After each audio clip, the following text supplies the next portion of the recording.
build something while you were gone?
Hey yo, what's up everybody? It's your boy back in the chair. With a game on. I've been playing a different game the last couple days, a game called Path of Building. It's a fun game if you guys haven't played it before. You can get a little bit lost in the sauce though. Business.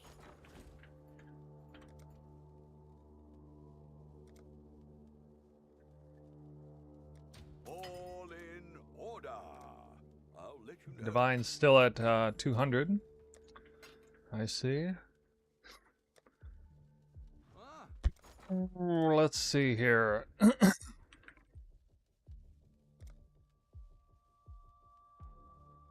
at that. These are up a bit, aren't they?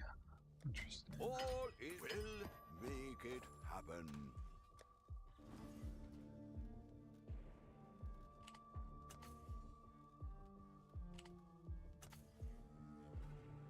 So they might do Rogue Exiles on two nightmare maps. This is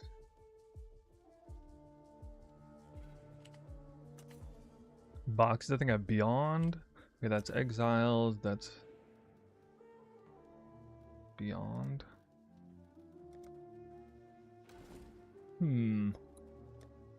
Yo, I've been working on your iShop build all day. Have you now? How's it coming along?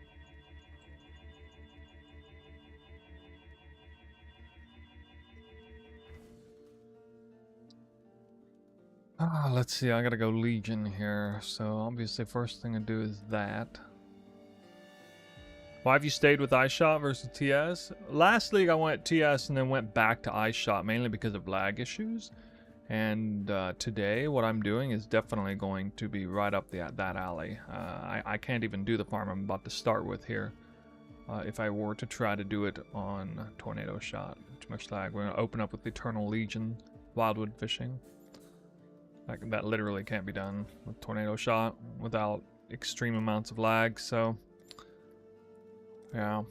Let's see, well, I think I should probably keep that. Can go away. Should I run Delirium? Kinda no reason to run Delirium on this strat. Maybe not. Okay, I actually need to keep that. It's gonna be rare monsters focused strat, so probably that Scarab mod, that one, this one definitely. I'll keep Beyond. I can pull Delirium. I mean, I should try to keep Delirium if I can. But I can't. I'm gonna want the pack size too. I can't keep Delirium. Nope.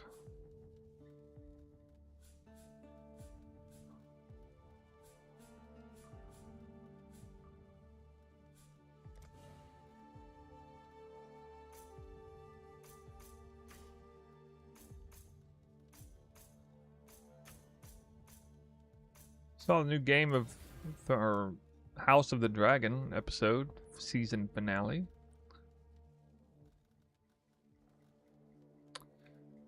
Not too bad. At least they didn't drop the ball real hard this time like they did Well, last season. Okay, we'll switch it over to Eater. Got a Spec Legion now. I don't really need that. Don't care about that. About 200 div in, nice. Quick twister question, Palm of the Dreamer effect not work if you swap? Yeah, it doesn't work. It doesn't snapshot. So definitely not worth it.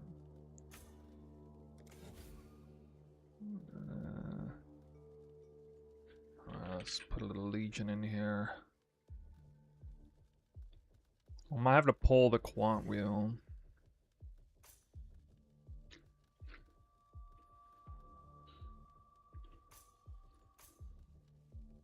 I mean, I guess that's worth it.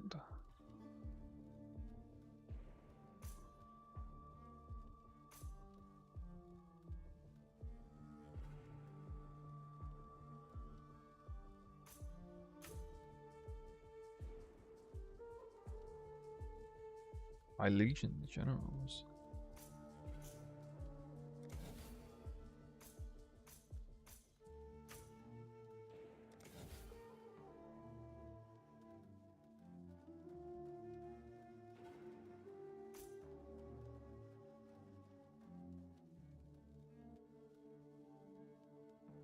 I wonder if there's any reason to go for this.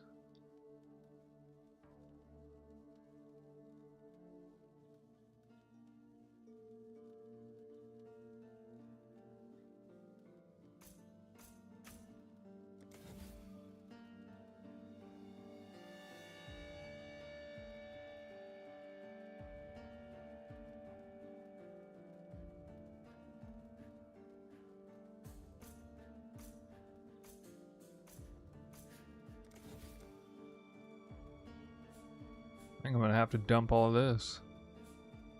Can't do it. Need points. Have anybody ever done Eternal Legion? I'm not that familiar with it.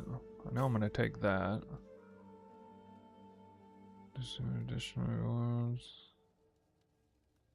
I guess you want additional time in the stasis because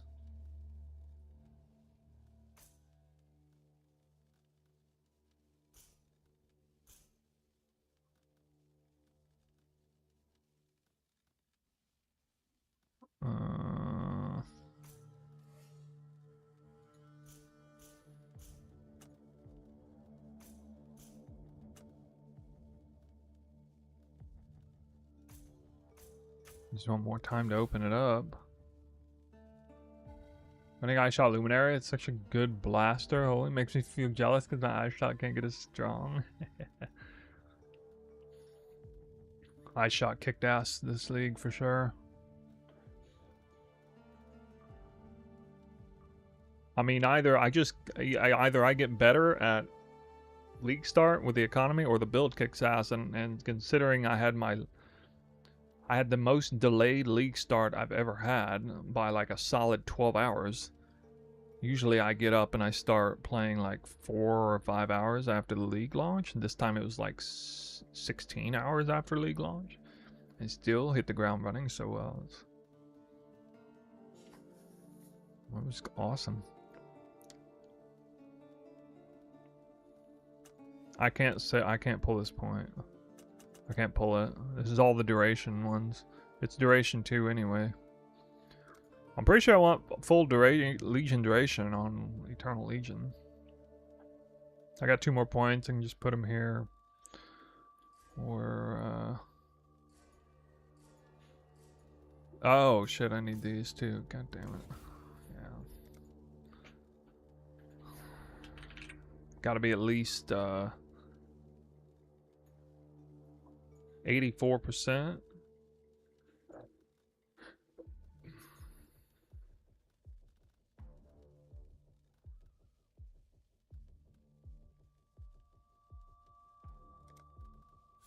I don't think these are going to help with Wildwood fishing. Ahoy there. I mean, would help with generic rewards, but like not gonna have any impact on Wildwood juice, I don't think.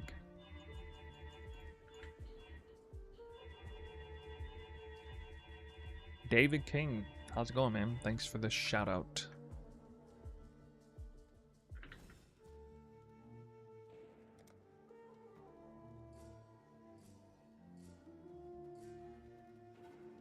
Middle circle to the top hat.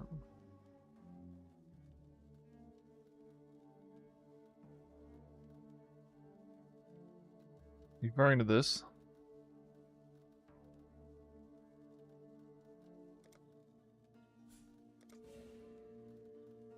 These two don't connect.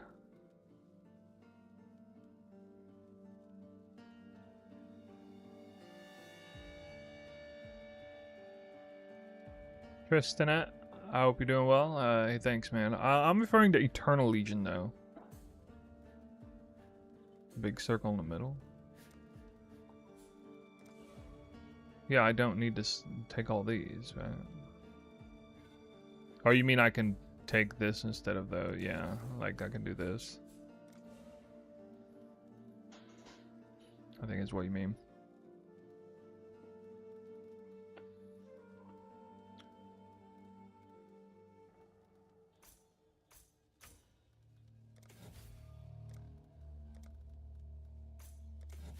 I don't know, I guess I'll pull something here. What,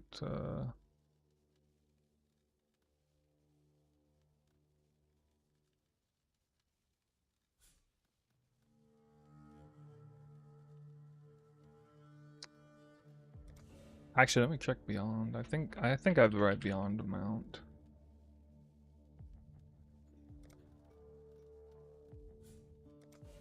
Yeah. Oh, I can pull this. Yeah. Right. Okay. I should do it. You can snapshot this if you want. This is experimental Wildwood fishing strat, focused entirely on rares and Eternal Legion. I mean, I'll run a couple of these maps without Wildwoods just to see how they feel.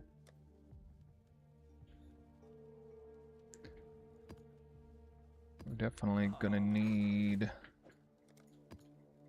This is a little bit off a hint from a viewer actually a few days ago.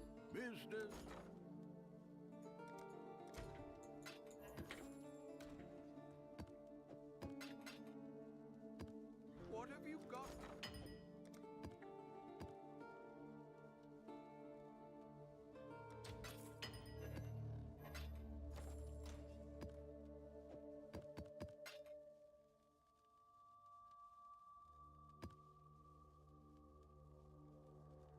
You're promoting it? You're the one who said you dropped several divines and stuff? Doing it? 2 sacred orbs? Somebody said they dropped that stuff. Yeah, it's these scarabs with Nemesis, and this is in an era where like Nemesis farming is dead. But I don't know, maybe it'll work anyway.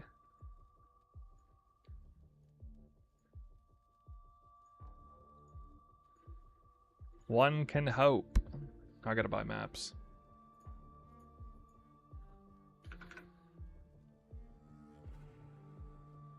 Yeah, somebody said shortly after the patch they had a map where, but it seemed a little bit gimmicky. Like they had a great league mechanic spawn that made a bunch of crabs spawn. You get like endless beyond off crabs that were spawning off of breaking rares drop. It was almost kind of like a. It sounded a little bit like a. Like the old Alva Shrine of Evolution gimmick, but like a different way that it was happening with the league mechanic participating. So it might not really be replicable, but we'll see. He said I also had like a 17k Wildwood or something. But if you do a map and you get 2 sacred orbs and 6 raw div and like several boxes, he said, and like a reliquary key and stuff, I mean that's a real bona fide map. I'd consider consider that a win.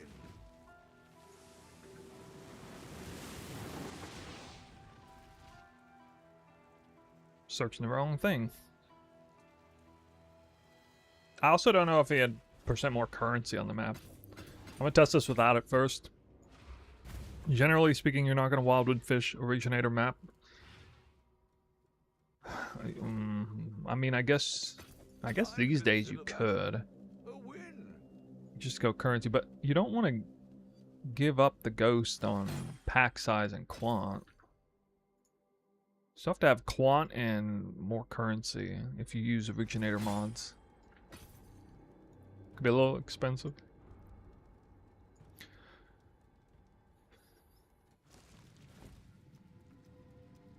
Glittering? Yeah, but no, glittering's not going to do anything for Wildwood currencies. I'm not after... I don't care about uniques. The stuff might drop, but I don't really care about it.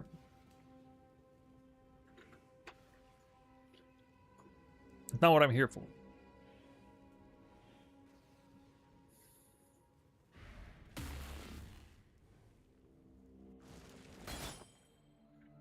Yeah, we're doing Legion.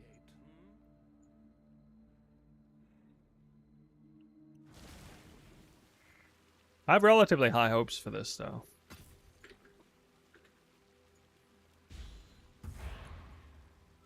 I didn't prepare anything before the stream, so... kind of getting this out of the way now. I'd consider that a win.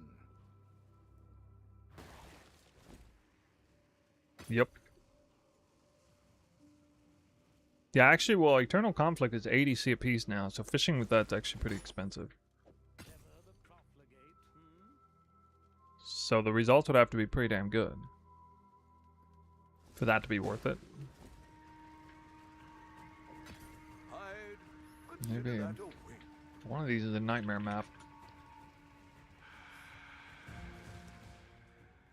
By accident, I'll just run this here real quick.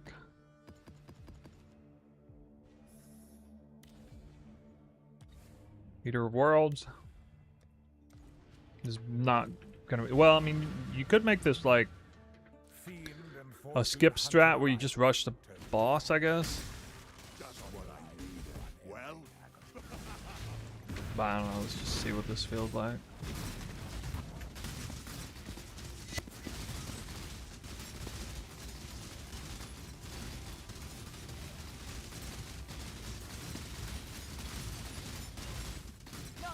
Oh.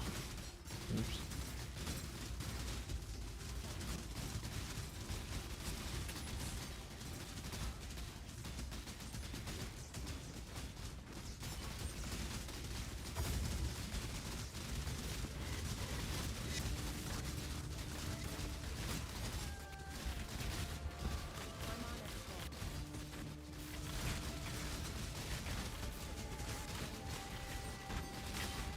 I think on my loot filter drop.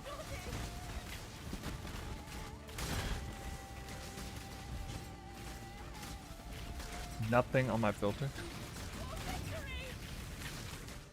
Oh, I need to take that keystone.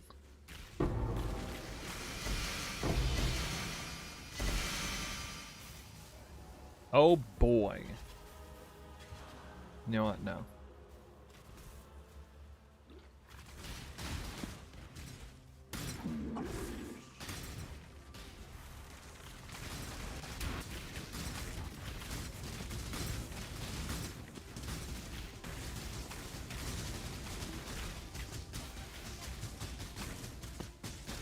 Holy leg. See, if this was Tornado Shot, it would be like, there's no point.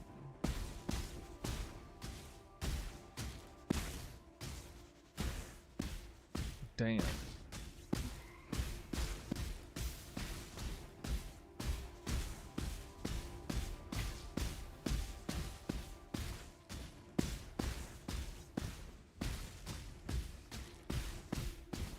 I can't even move.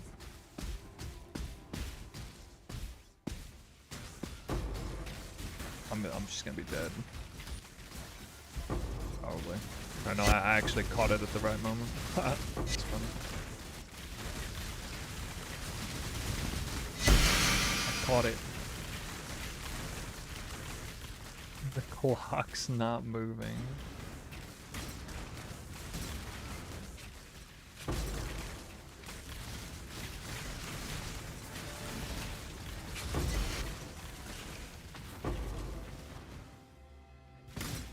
Yeah, that's a bad sign. But that only happened on one Legion. I think you have to... You basically have to be an auto bomber in this game if you want to play like the most utterly degen content in the game.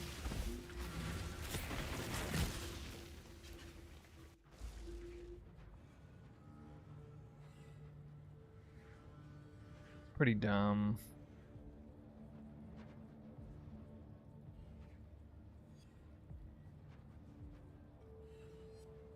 Yeah, it might have been Val. Maybe I shouldn't use Val Ice Shot. I used it on the first one though. I don't know. We'll just do another one.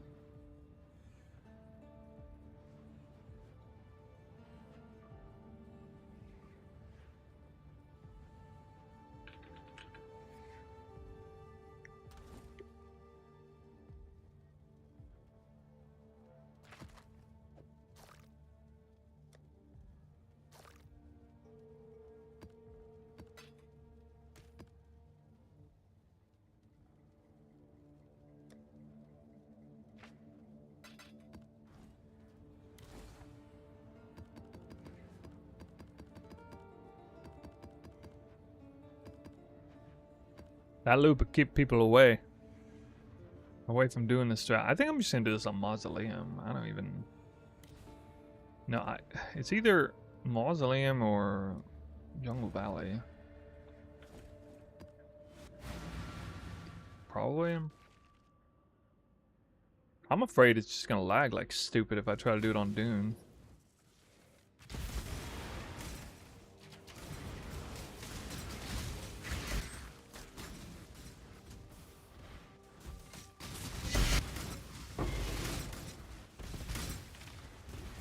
So weird doing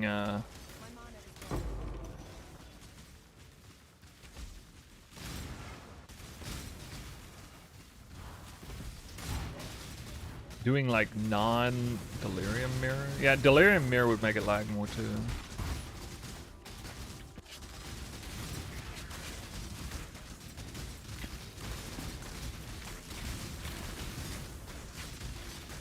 Could I even do both sides? I don't know. This side looks better, I guess. There's no lag here. It was a fluke!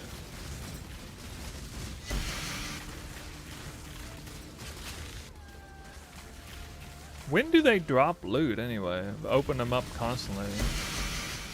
They just drop all their loot at once in the end?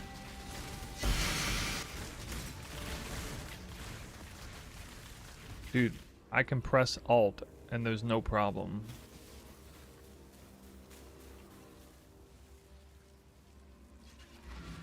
Three treasures, one officers? No. The hell is treasures?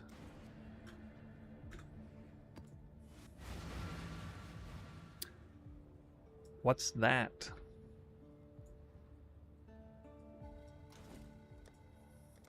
There's a scarab called treasures?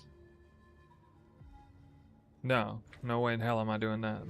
I'm doing Wildwood focus. That's not even gonna affect the Wildwood drops.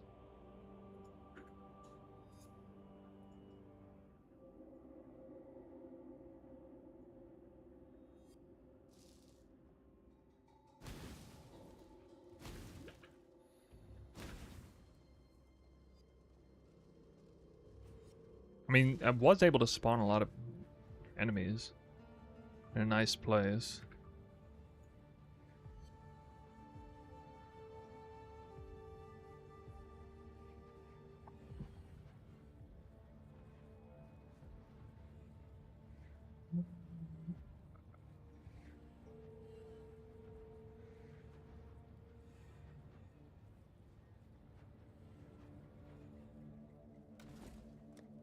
It didn't look like oh, this.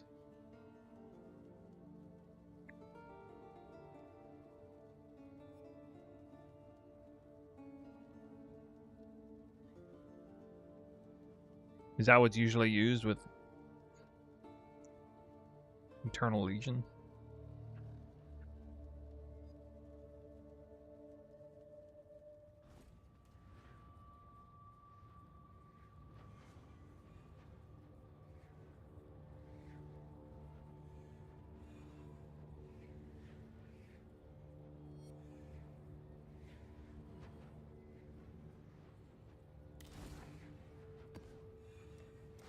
Dude, I definitely don't want to be doing Astrolabe. It's already paying enough. Oh! Look what we have here.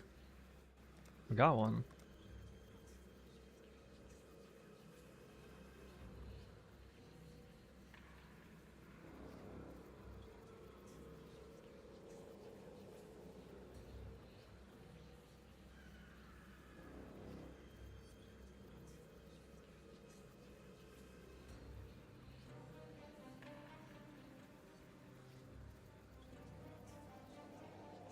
Alright.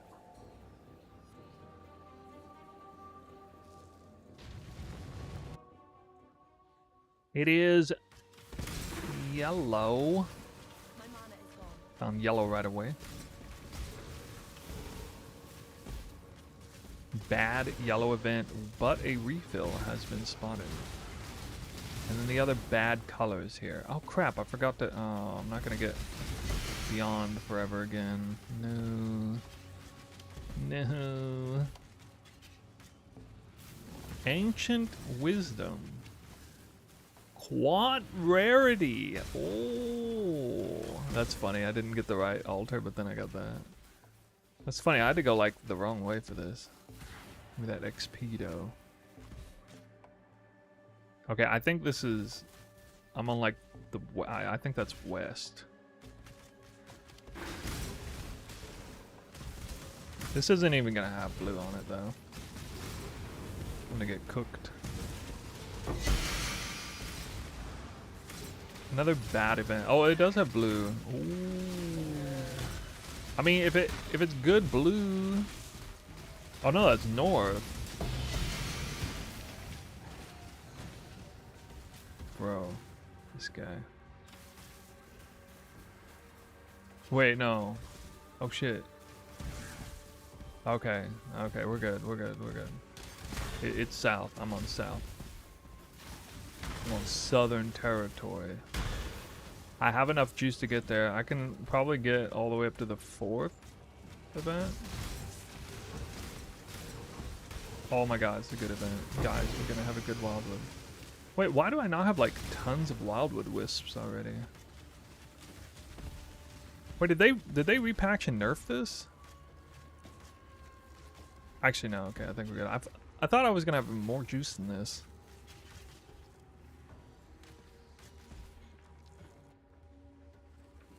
Okay. Bro, no, it's going back for the refill. Dork. If I hold back as long as I can, I don't. Apparently, I got spooned.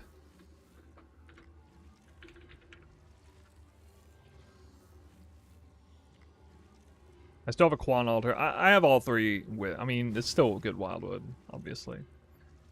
Definitely by conventional standards. By new standards, maybe it's mediocre. I guess so. It would be like 3 events.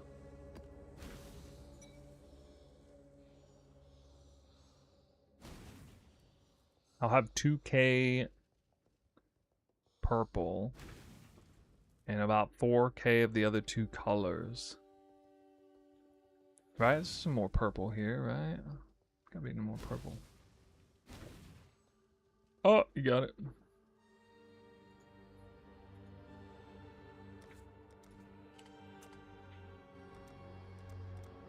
Alright.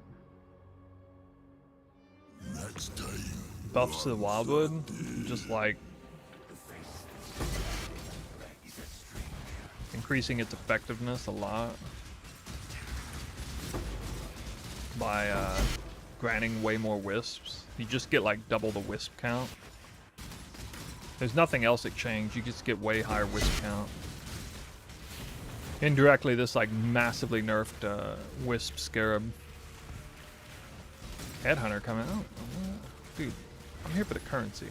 I'm gonna get all the Eldritch altars out of the way first. Do my chores. Wherever they're at. Oh, here we go.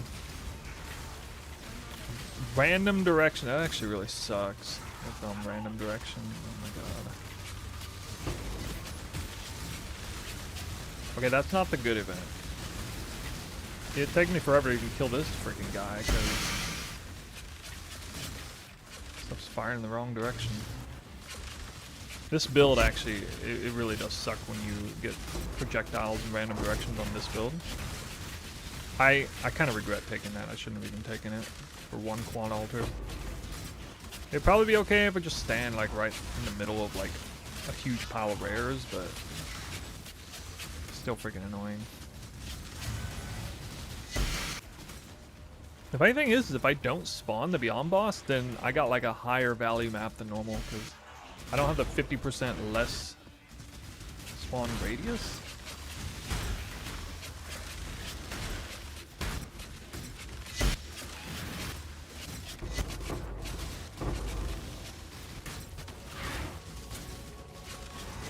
Damn, spawn the Beyond boss. Dang it.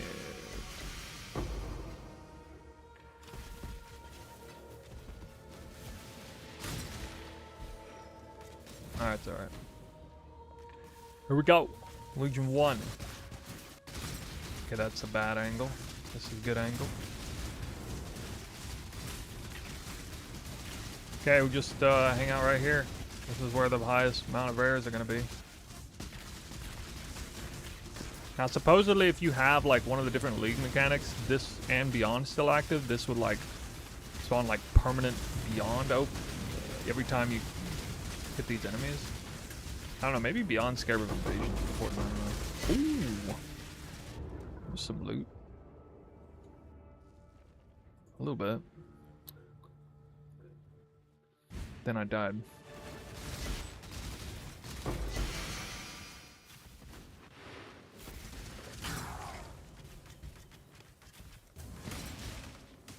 I can't believe I forgot an Eldritch altar. Oh my god. What a noob.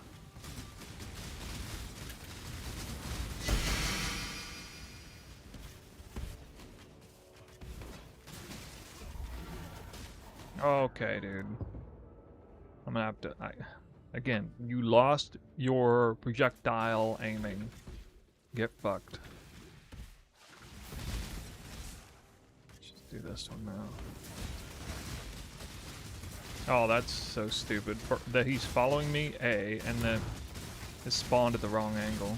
And I'm probably gonna accidentally take that portal, actually. We'll see.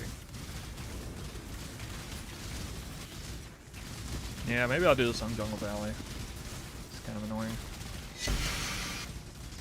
I don't think you can have like a totally bricked one here though.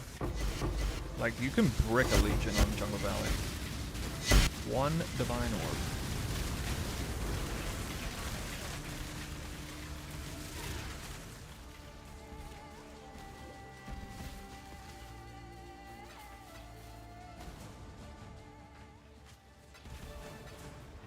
Well, not the hope I was starting for, but this is...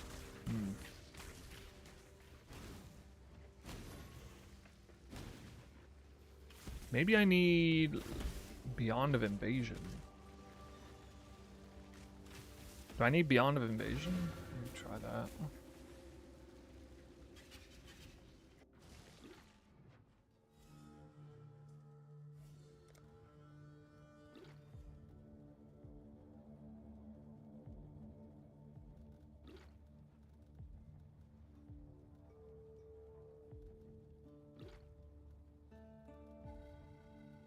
What are those drops, man?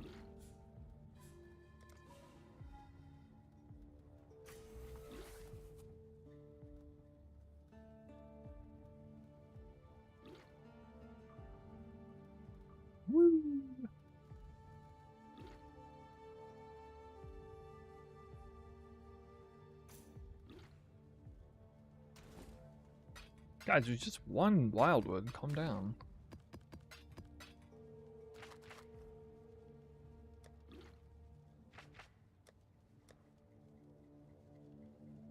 Wait till I start doing ghosting. Wildwood, guys, I'm gonna Wildwood fish ghosting shrine mobs. Wait till I do that shit. Then you're gonna see something. Okay. Yeah. Next map? No, wait. Hold on. Well, I mean, this is gonna feel bad, but I gotta pull this because I want to try Scarab of Invasion. This might be a secret sauce. If this works, I don't know if this is gonna work on the breakout though. I can test it immediately though. Jungle Valley anywhere?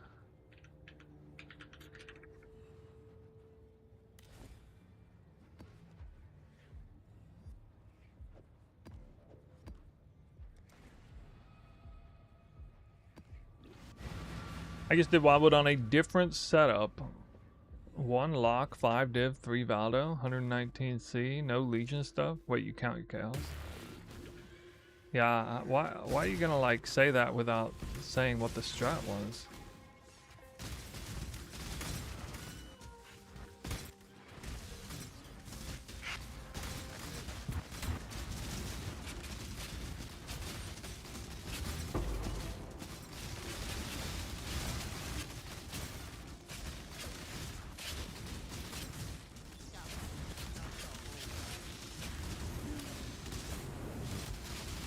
Spawning beyond mode? I think so.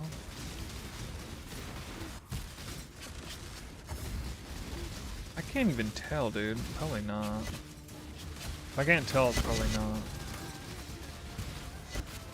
Yeah, I don't think it is.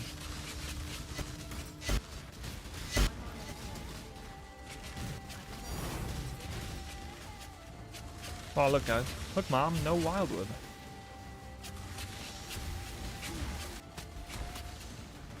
I think you just gotta kill tons of monsters. I dropped a Henicore lock last time on stream, and it also wasn't a Wildwood.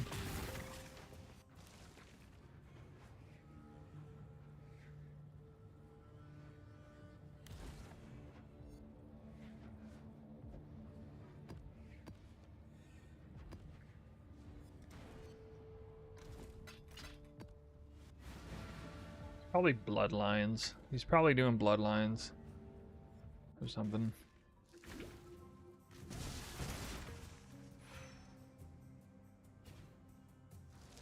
Because most good strats revolve around Bloodlines, Scarab. What are we?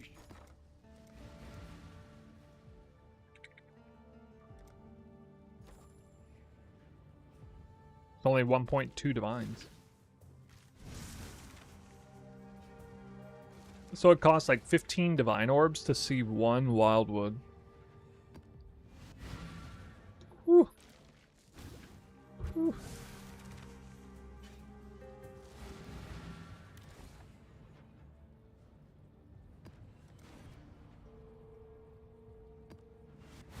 Four divines to open 20 maps.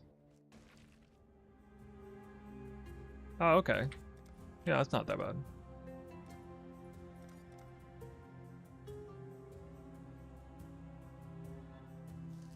Hey, I got another one. I'm lucky on these spawn rates. I almost died there. Trying to walk in. I have purple.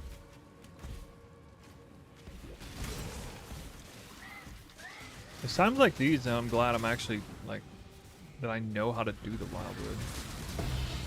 Imagine if you were like Cute Dog or something and you just sucked at the Wildwood real bad and you were trying to like test this stuff for people. Oh, it'd be embarrassing.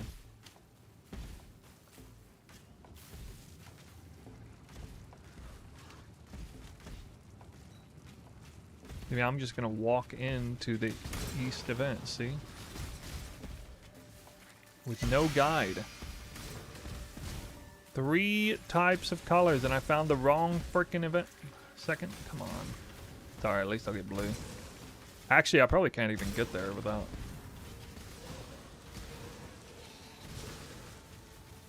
Oh, I can. It was close.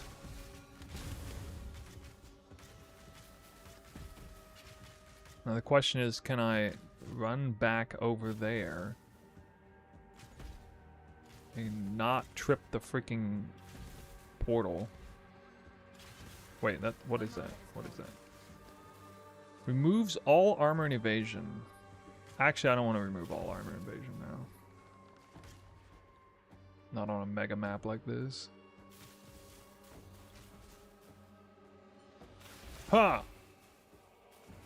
Got it. Now, because I've waited so long, I will probably get another 4th event, which is guaranteed yellow. Making this a super good Wildwood. Not super good, sorry. Just well above average.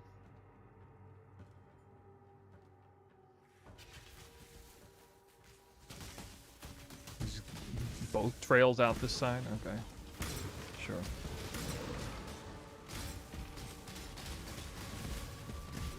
The double yellow trail, and I mean, that makes sense since I didn't see a yellow trail anywhere else. Okay. All 4 events. 1 shitter event, sadly. I don't know whether to get more purple or just stick with this. And go for blue. Because I don't have all the blue. Actually, where even is the blue? Fuck it, I'll just get more purple, I guess.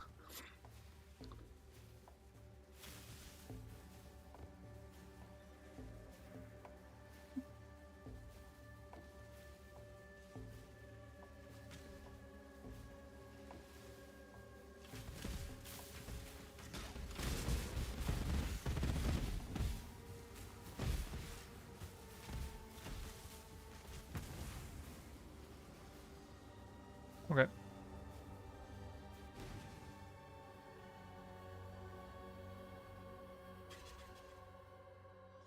Oh, here was a good chain. Yeah, I didn't get hardly any of the purple trails on this one, as you can see by the numbers. Dead ended there. That cost me a little bit. Drops 3C, 1 Baldo. Hope not.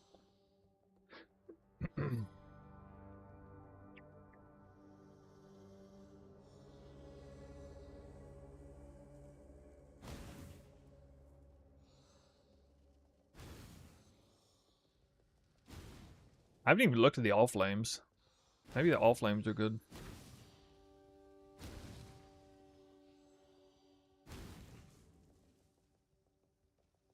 How much is that? It's like a 13K. What a banger. Alright, here we go. Oh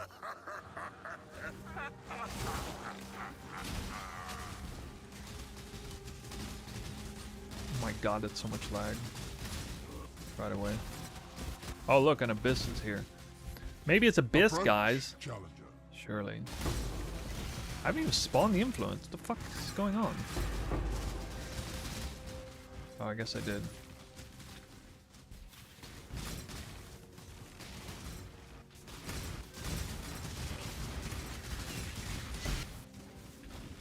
Did house kayaks make your choice? Oh, this is the right event. Alright, so... Okay, good. So we got to test the best of scenario here. Apparently, when you spawn this and kill rares, even like rares inside the Legion, it spawns spiders, which then if you kill them, you spawn beyond. So it's an infinite loop scenario. And I guess the spiders drop loot, and beyond, I mean, beyond still drops loot occasionally, so. Bro, why? Fuck off, dude. The random direction, 27% quant. Of course, to spawn that downside.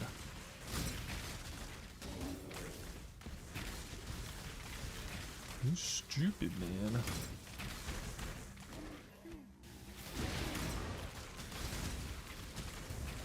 Rarity. Alright, we'll get this Abyss out of the way first. not overlapping legs.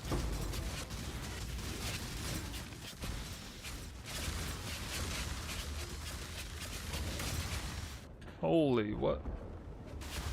These guys are janked.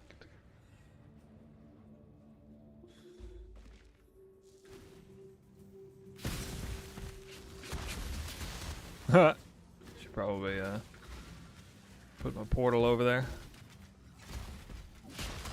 Rip crabs. Oh wait, yeah, I guess it does. Oh, I didn't think of that. Oh dude, I haven't even fought any serious abyss mobs. I don't even know what they do. I guess they're dangerous. I don't know.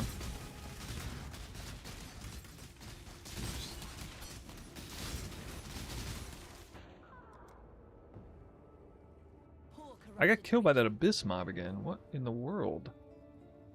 I'm gonna start blocking abyss then. Fuck. What's going on?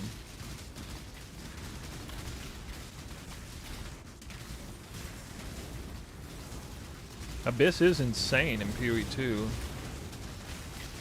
Same way in this game, maybe.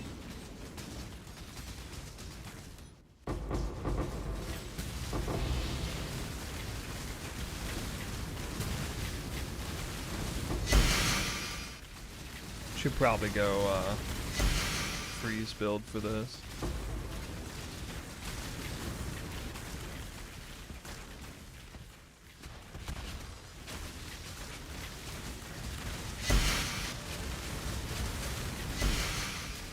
Alright. Yeah, now I'm kind of mad I didn't test the crab thing. This is the right angle up here.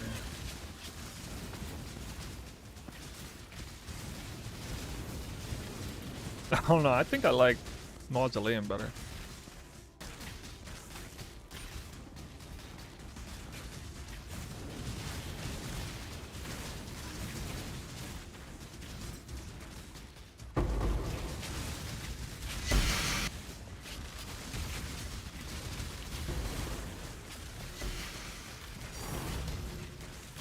I got a divine, guys. From a chest.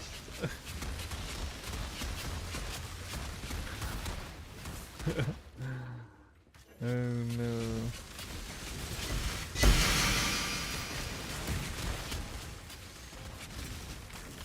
The pity divine god.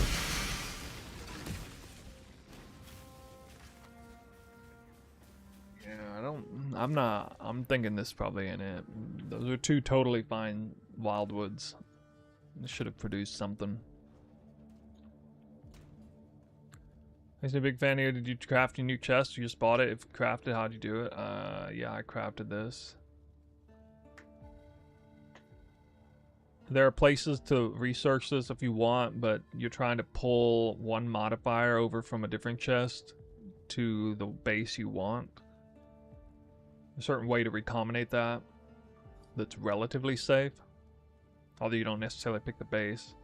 It's a 50-50 chance to get the right base. This one's guaranteed successful. The recombination type where it's guaranteed to succeed. Like, you're not going to fail the recombination, so to speak. But you may or may not drag the mod over. Or you may or may not even keep the modifier.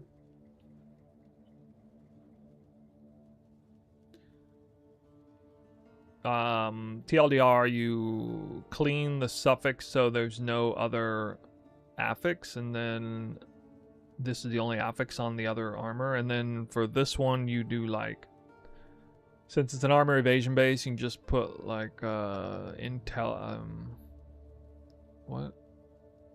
energy shield essence on it with that being the only prefix. So both of them only have one prefix.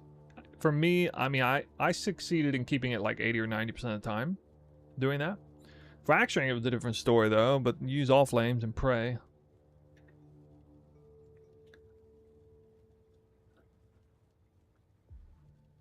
Then it's fairly simple.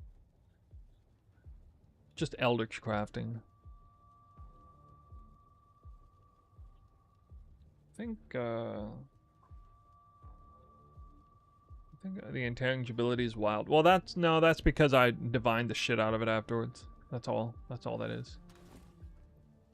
Intangibility was probably less than 50 when I finished the craft. I got the worst RNG I had on this body armor was divining it, actually. I think I blew like 100 divine orbs on it or something. Still couldn't even beat this somehow. I don't know what's happening. I had so many divines that resulted in like double 3-0 something evasion and armor. I never had a single divine orb that went like both numbers were over 360 on the flats. I don't even care about the suffixes because I can do prefixes can't be changed and then divine the suffixes after. Even with that, I still couldn't do it. It's crazy. I was so mad divining that thing.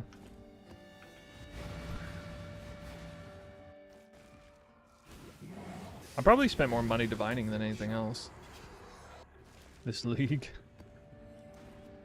But I mean, it's a good league to divine your gear, you know. Not because they quadrupled the drop rate of divine orbs, because that was only in the other game. But because you have quadruple the effect of your divine orbs. Haha.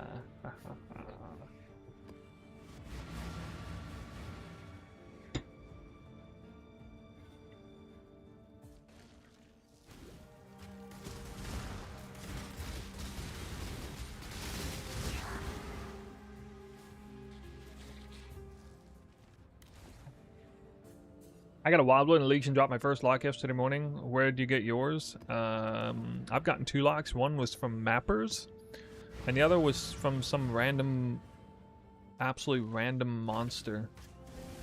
Just total random monster. And like, I was fishing for Wildwoods in a nightmare map and boss rushing if I didn't get it, and I got a lock to drop on the way to the boss on a non-Wildwood map.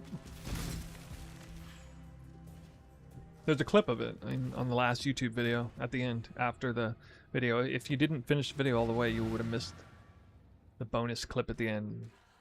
It's like a Marvel after credits scene, basically. I love doing that every now and then. Only every now and then, though. Can't do it every time or it loses its appeal. Hey, we got another Wildwood. Another one. Already starting pretty good. But I don't have much faith in Legion. The only thing I really want to test is that crab stuff. But who knows if it's even spawned into the map. Oh, this is some bullshit.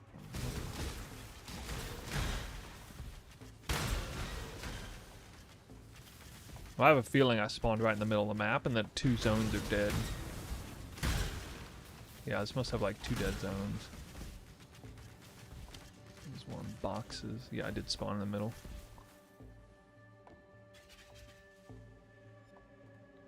Slightly northwest.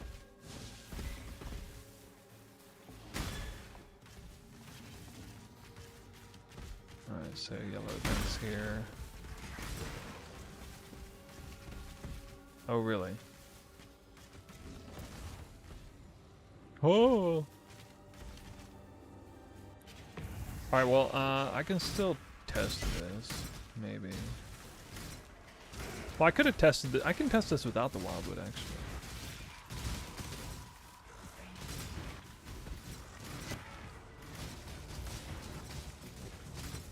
It's worse than I feared.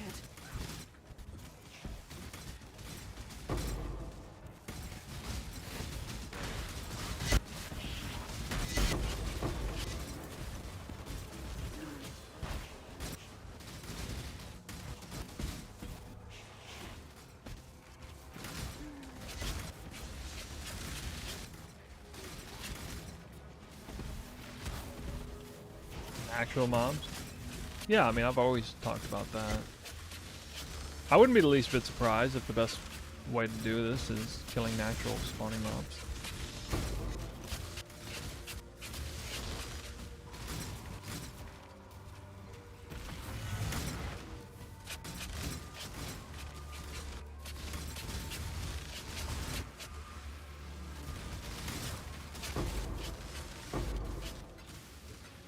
fishing worth it? I don't know, man. I've done like 2% of the work needed to find the answer to that question, so.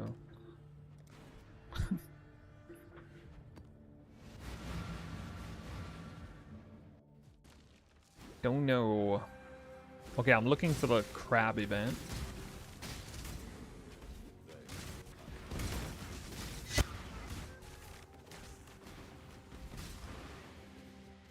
Isn't there 2 league mechanics? Alright, here it is.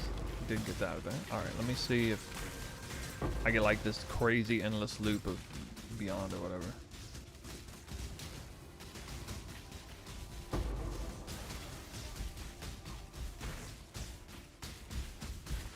Well, it does appear to be lagging a little bit more than normal.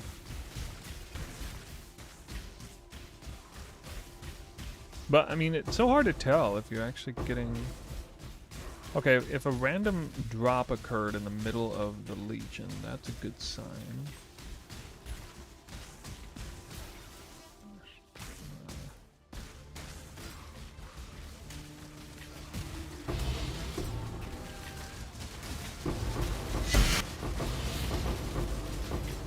Wow, guys, I got so much more loot now for some reason.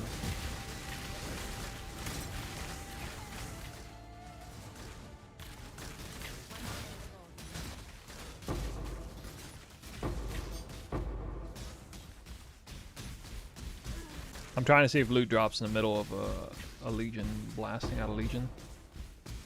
From some sort of like perpetual monster spawning.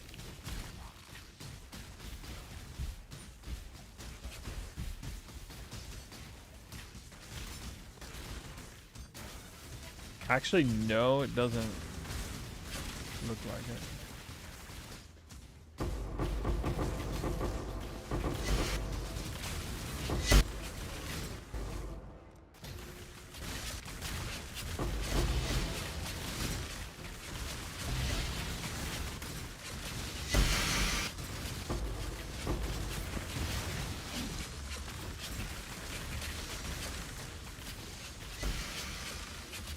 I assume by now people know where the loot is on the Wildwood.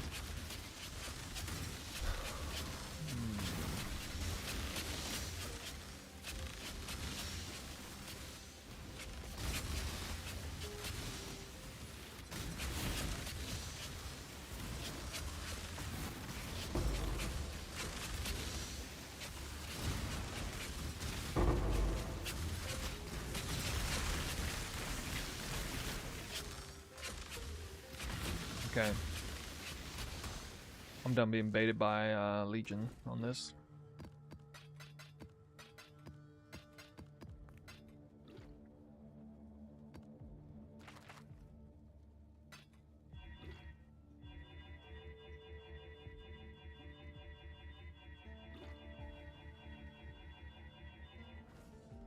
Might as well do a little bit of breach.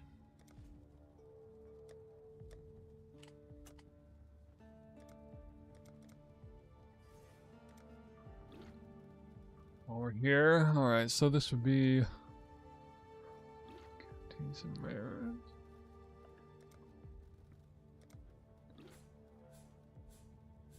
Forgetting the breach. Atlas.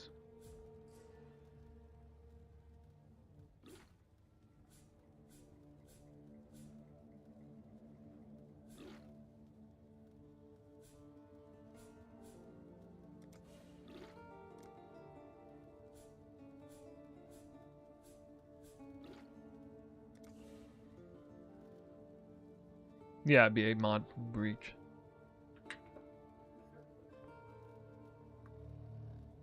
Alright, generally we start this way.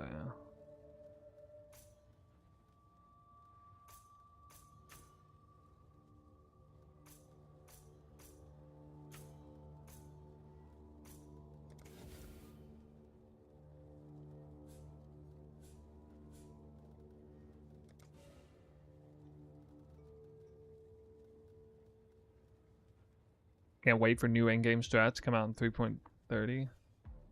He of little faith. He doesn't believe. Breach encounter is always unstable breaches. That is what we want.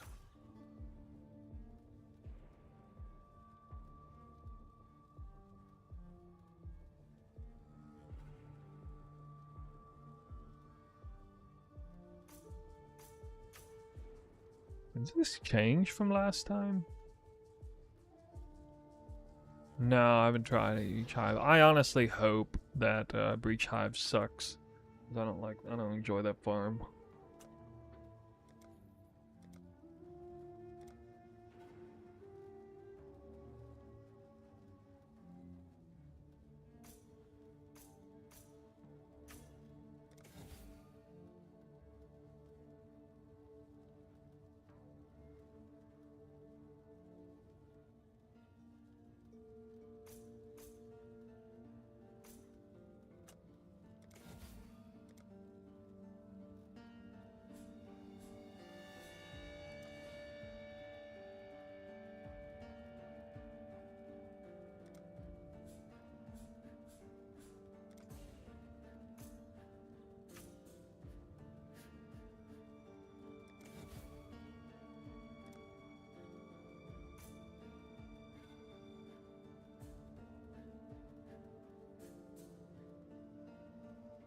I think I normally even take this.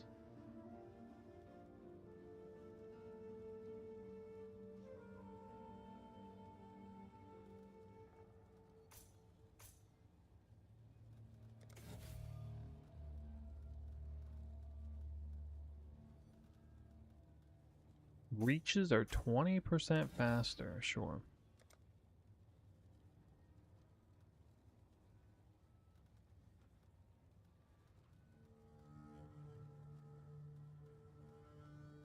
Womb gifts? Ugh.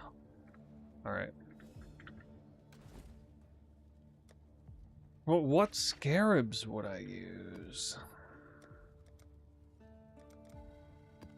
Hello.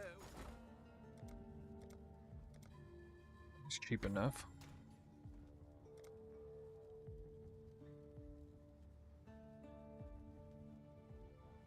Normally use astrolabes with this.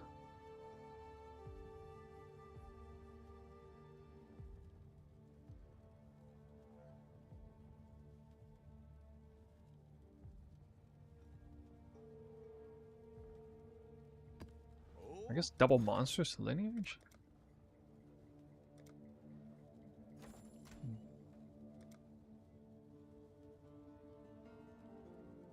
I could put extra pack size on the map by going Elder Influence.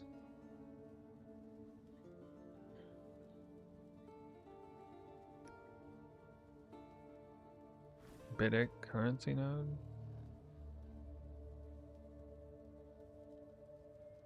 I have it, dude.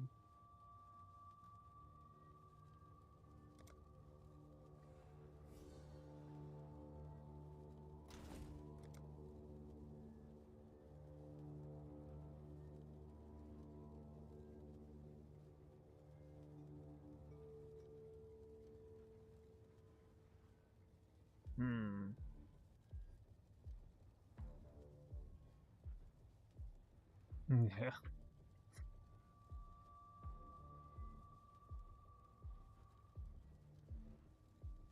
Well, I mean, I could use Risk Scare, but it's not gonna.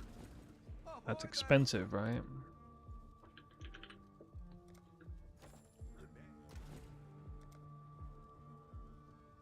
Very much so. Could do Resonant Cascade? I don't know. I guess I'll use Resonant Cascade.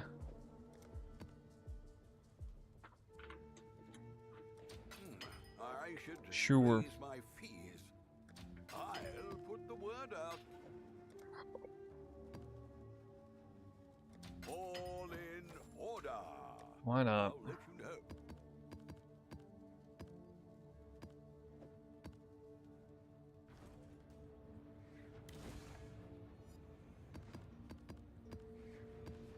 All right.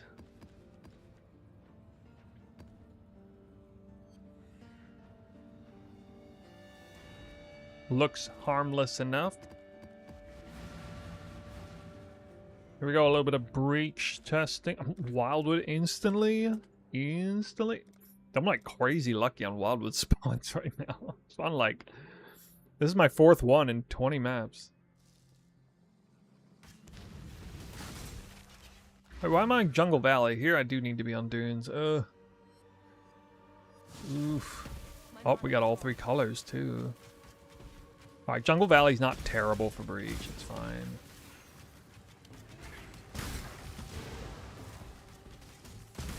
Alright, I'm gonna treat this one with respect. Give it the respect it needs.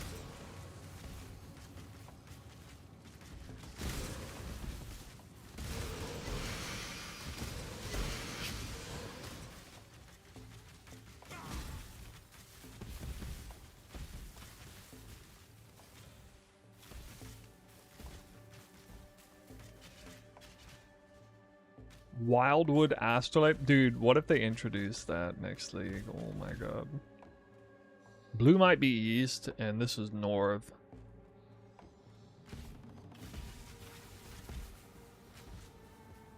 It looks like purple is...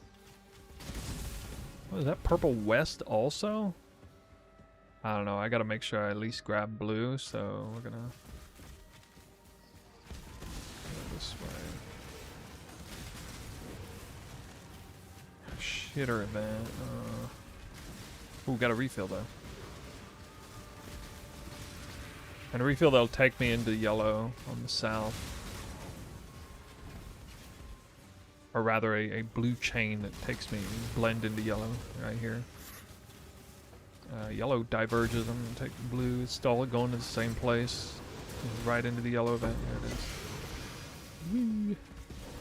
Alright. Alright, and then west is apparently purple. Which sucks, because I got screwed actually, because my one blue event was terrible.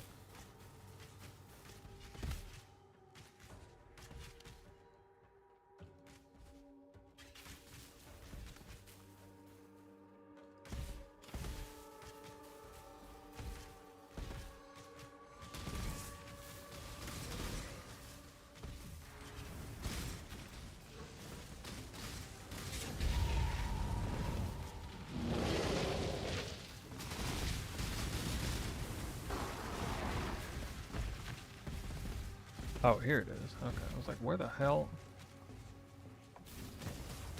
The other side of that.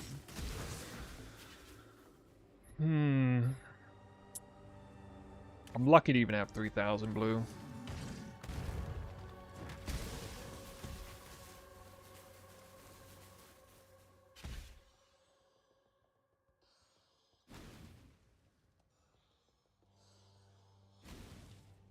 I actually have a lot of yellow coming to me. I like rimmed the heck out of it earlier. Oh! Can I refill there? It's insane to me how well you know the Wildwood. It's almost if you have mini-map revealed. It's how used to you are, yeah. I made some good videos on it. Oh, look at this. Stupid how I missed the blue there. It's not super recent, it's like 1 or 2 leagues old now, but the most recent Wildwood video that I made is actually a really good video, I think. I put a little extra effort into it and tried to make it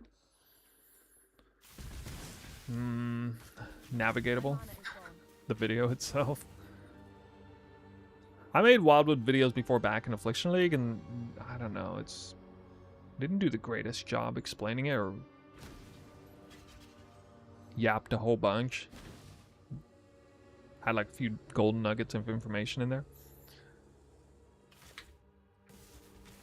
Okay. Big numbers. I hate it when blue is lower than everything else, but I'm stuck with it. We'll definitely go rarity.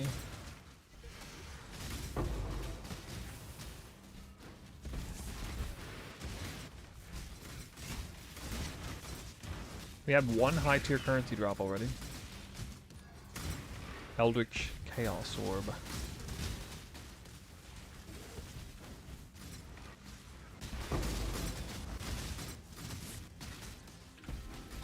I spawned a Legion randomly. You know what'd be really funny is if this Legion here drops me like a mirror. What if? What if, dude? Oh. Uniques duped. Alright, well, I guess I'm going for Mage Blood on this map.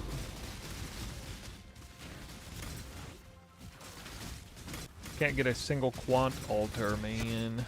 Feels bad, man. Do have a lot of breaches. Awful spawned breaches. God, so bad.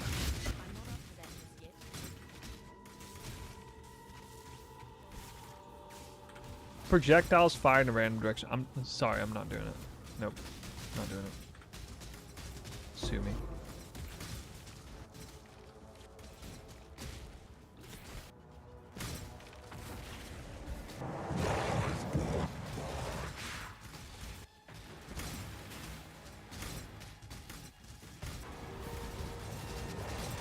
Alright, I gotta remember how this goes. I haven't even farmed Breach this league.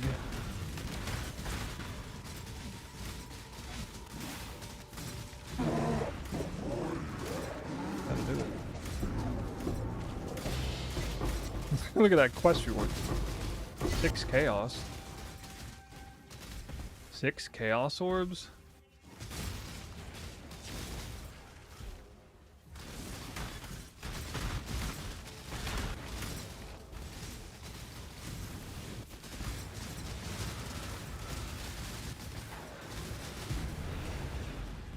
And it's Resonant Cascade. I'm gonna drop it all here just like old times. 6 chaos again.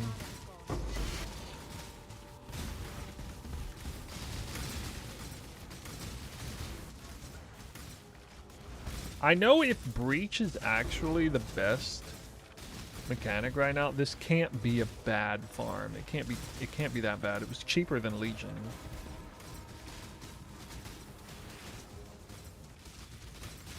Not the most riveting thing ever, though. Like, Breach Wildwood fishing. Damn, I got, like, stomped on the ground there. 2 chaos.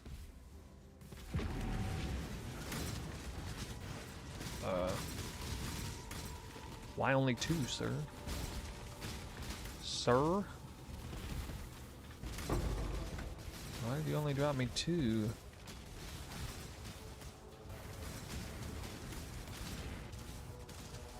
At least it's not 6 again.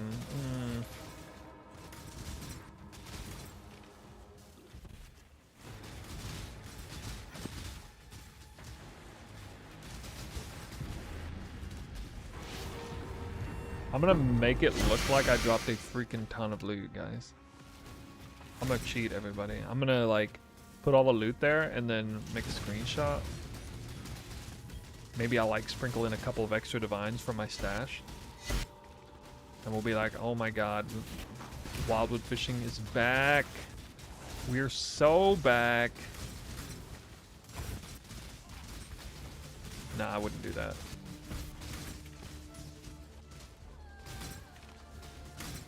I'm an honorable farmer. I'm not an XTD farmer.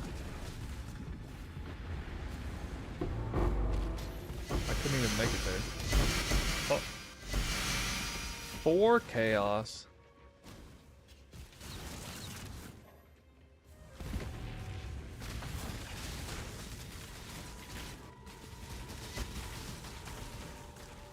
We got full party of people telling them Tinks are for us, and we got full free party bonus. So good. You like that, though? You like bringing stragglers along? Babysitting people? You gotta like wash your hands of the pleb juice there at the end, you know? I mean, it's kind of it.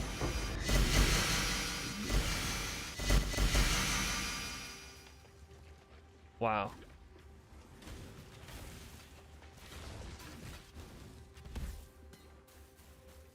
Alright, this doesn't count though because it's purple over blue and I couldn't even do anything about it. Purple over blue is always trash. It's just like actually good or something. Oh! Jar Jar Bongs with the sub, and then Red Vial. The divination messiah himself. Racing us with all of his damnation cards. Have you crashed the market all the way down to nothing yet? What? It bounced back. Why? Why? It was like 480 last time I checked. Like 2 days ago.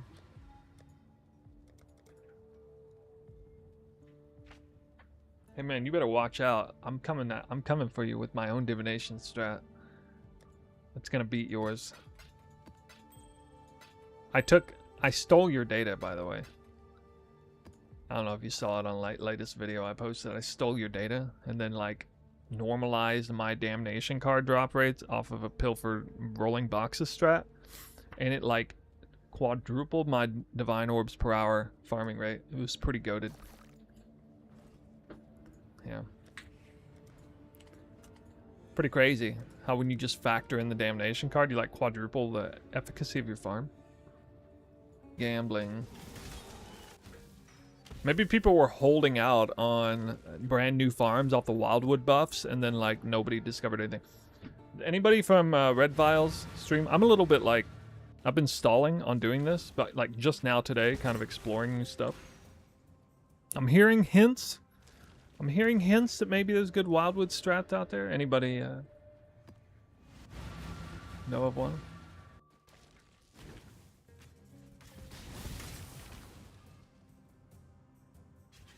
Just checked Legion, but it seems to be a terrible bust, so I don't know. There you go, shout out for Red Vials. Thank you for raiding, buddy. I gotta buy some maps. Revisit Alva Shrine. Evolving Shrine? What? That thing, like, it just stops working, though. After, like, 6 kills or something. It's... I'd consider that a win. I tried so hard to make that work. The league after they nerfed it, and it was like despair. It was real bad. Like you get that tiny little lag for a split second when you first use it, and then it's all cleared up and you're not dropping anything else.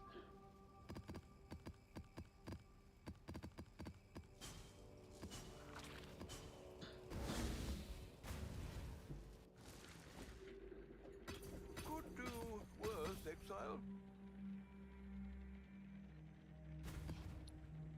Yeah, so we just had a, I don't know, 12k Wildwood on Breach, I think. But it was, blue was the lowest color, so I kind of don't really count that in my mind. Kinda. I'm gonna go back to Dunes. But right now it's just Breach. Now I'm not running % more currency maps, so like I could be getting more, but no. This, like, seeing it without the % more currency will at least tell the story of whether or not it's good or not.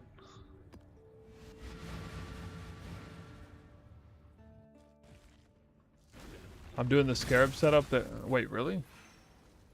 I'm just randomly using the exact scarabs that you did? This one's not even expensive, dude.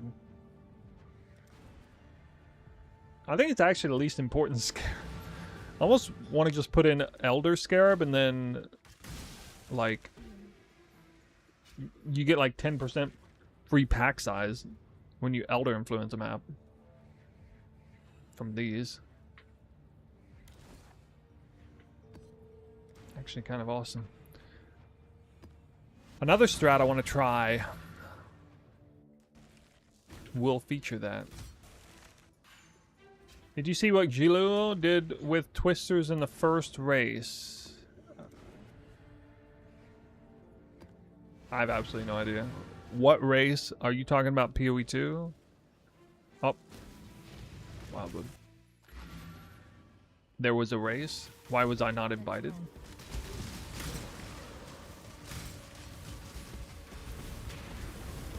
exceptional exiles. I tested that last league. It was trash. It's not even worth testing, I don't think. I also tested Titanic Exiles already the other day.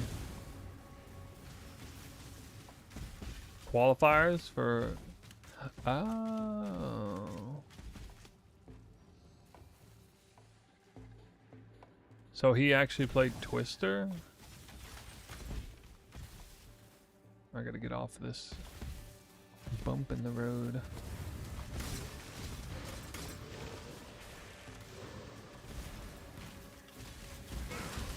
Blue is here. But only in kills.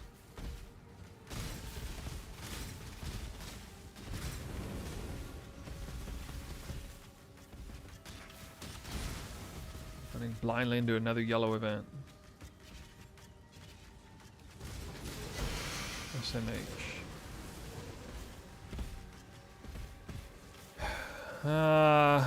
I'm getting unlucky on this Wildwood, I guess.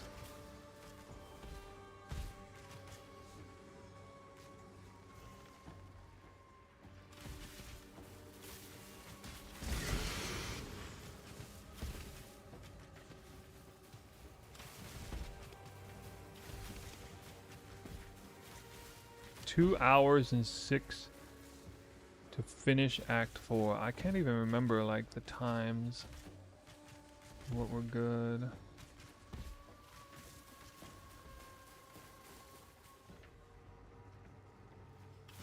Well, yeah, I figured that was gonna happen. Alright, I got skunked. Not worth checking.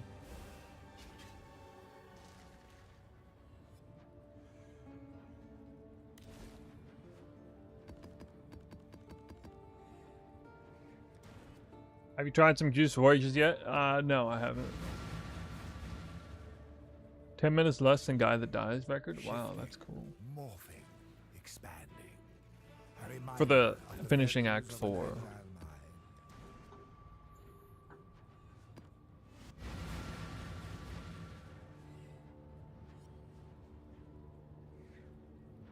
And so what kind of drops do you get out of these Brine King Wisp Touch?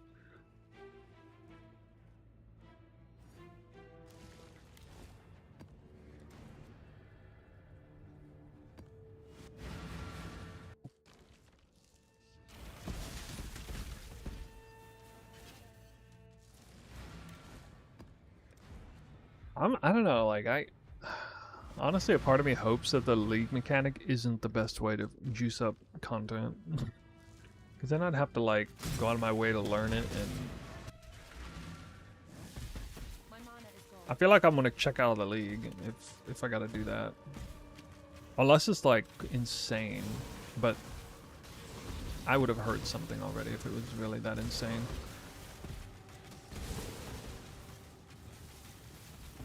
Another Wildwood, all 3 colors. Blue spotted, but I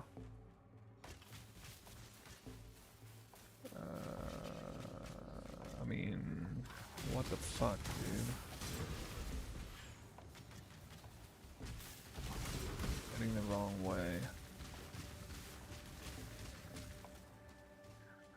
Sucks so bad. Okay, well, never mind, I found it.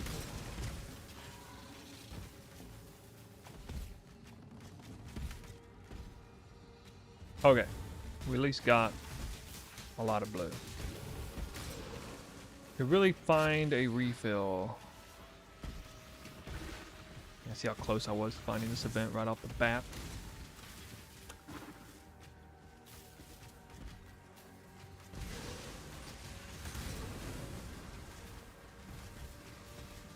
Part of me just wants to chase blue all the way.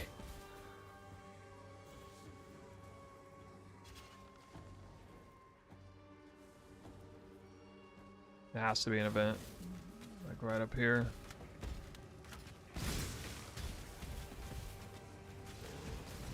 What the hell, dude? This is a weird map. Should have been right there where I was on.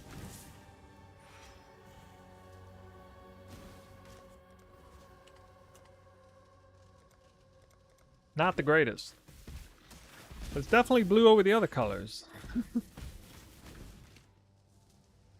So, you know, maybe we'll get like one divine orb.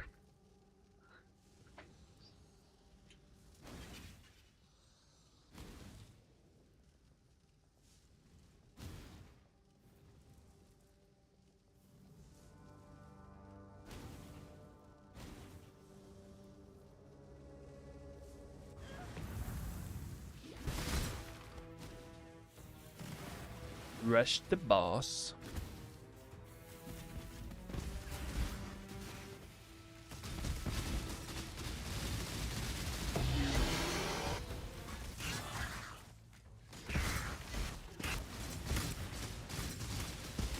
Scarab drop.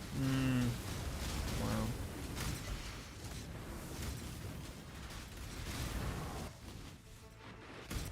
We got any people here still playing bow builds? We got any bow purists in the chat?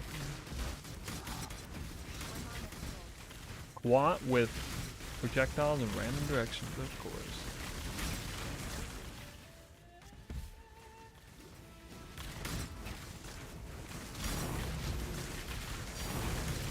Bro. Yeah, native monsters are good. Log in native monsters. I'd also considered my magic influence pack nightmare map strategy. You guys remember that?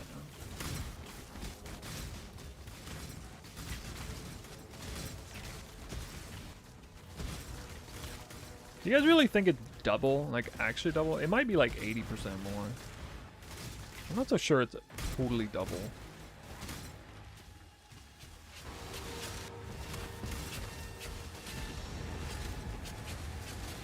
I didn't even full clear the map. Whoops.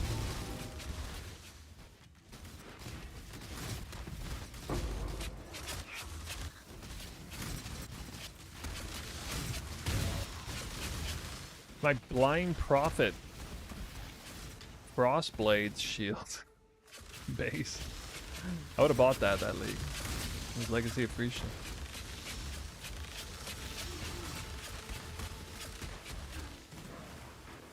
Well, it is interesting you mentioned like 20k Wildwood. There is something to be said about like the exponential nature of what happens when you get Wisp. It's so like some of you might think that, oh, okay, so we had a 5k Wildwood last time. Now we have a 10k Wildwood. So we're gonna like double our loot, right? No, it's way more than double your loot when you go from 5k to 10k. It has an exponential scaling vector to it, especially, I believe, especially when it comes to the rarity of the currency. There appears to be a rarity tier to the currency that drops. 7 chaos. Merge.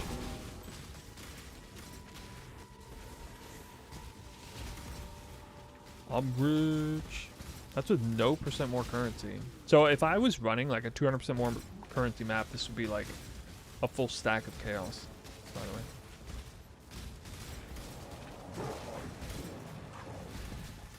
I think anyway.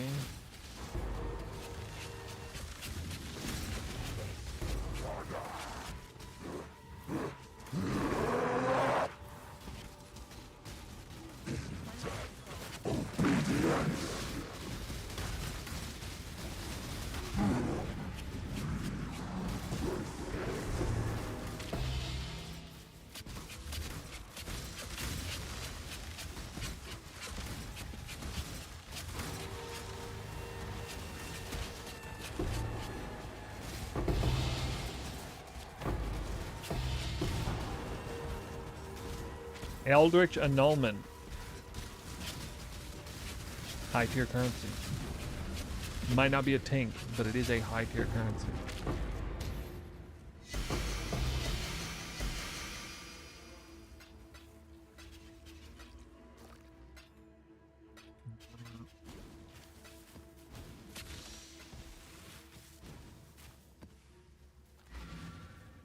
Hi, Snoo, do you have kids? No. That'll be a no.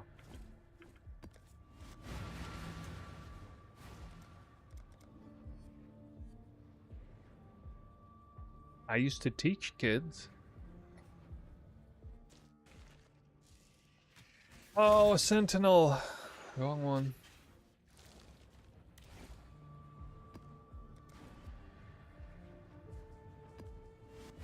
I teach adults now. I have one kid that I still teach, but basically no.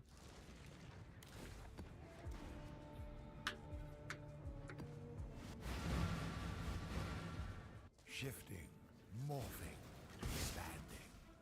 A reminder of the virtues of an agile mind.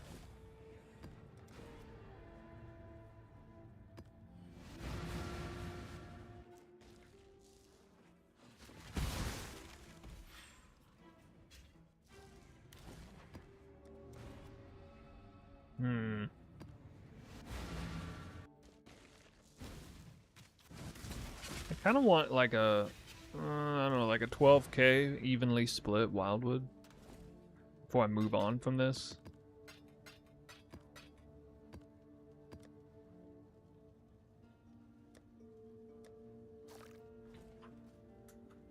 Because I already know what like a 7 or 8k Wildwood looks like on this farm. I did it last league, you know?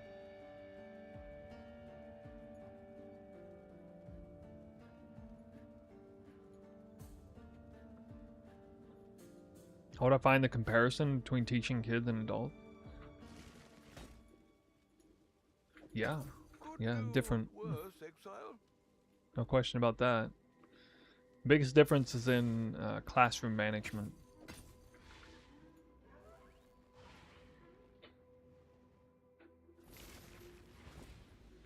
There's actually not a huge amount of difference between teaching the two other than the classroom management aspect. The biggest difference between kids and adults is how well behaved they are.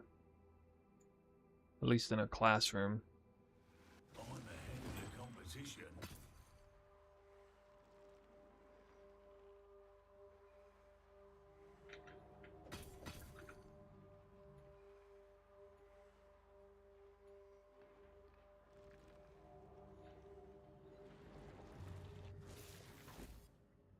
Oops. The wrong map search.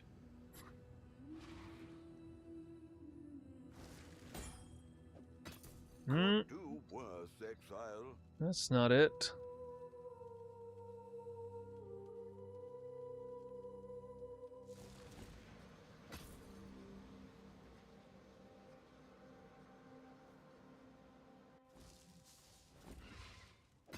Could do worse, exile. Alright. Let's see. Some more of these, some more of these, some more of these.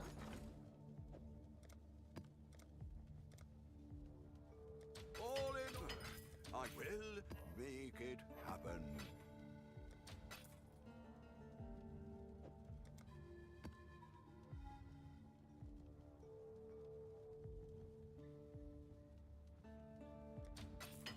I'll put the word out. I think the most interesting thing about that comment, like the difference between them, is it took me a long time to realize that adults like to have fun too in the classroom. Like they don't just want to sit there and like learn out of a book. After Business. teaching for a long time, I mean like years actually, at a certain point.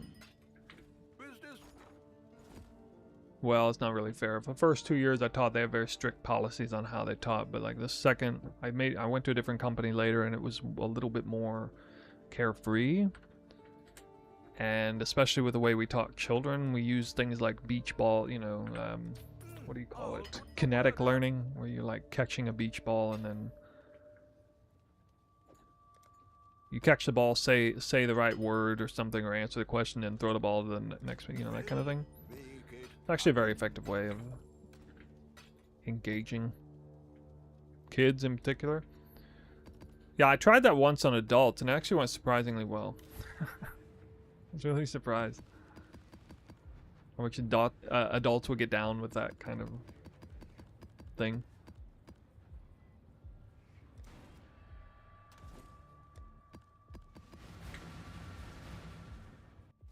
Making a lesson gamey.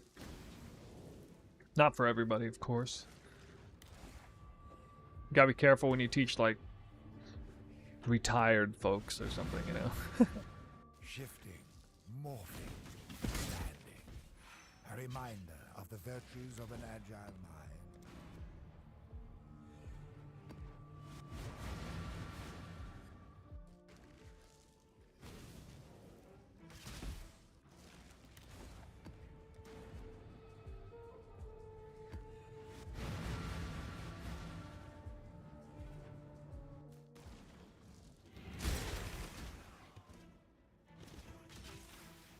Yep. Yeah, that's right.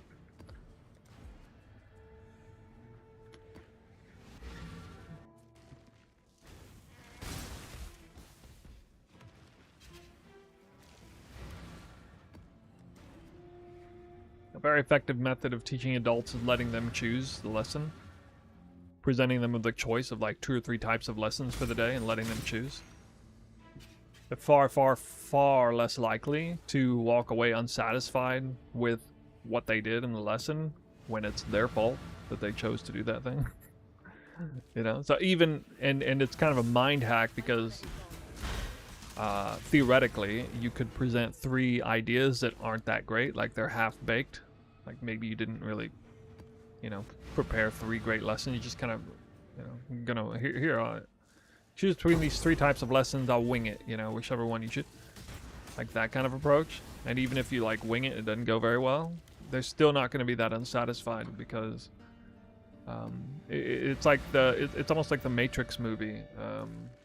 You know, the movie The Matrix, as long as they're presented with a choice, they buy into the program. It really is that concept playing out. So it's kind of a mind hack.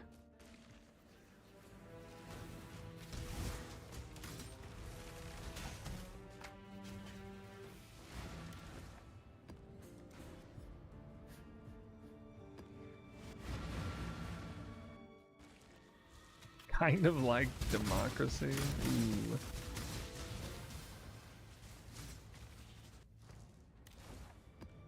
Alright, the bad Wildwood fishing RNG is here. I'm about to go 50 maps without seeing one, probably. Oh no.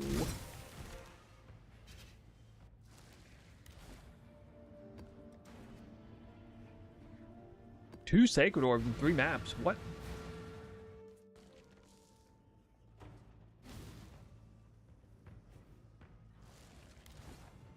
I want to hurry up and get this over with so I can do my secrets. Try the secret strat. Shifting, morphing, standing. A reminder of the virtues of an agile mind. Oh, this has a Wildwood in it. Watch this. Told you. How did I know that? How did I know that? I'm freaking Wildwood Whisperer, dude.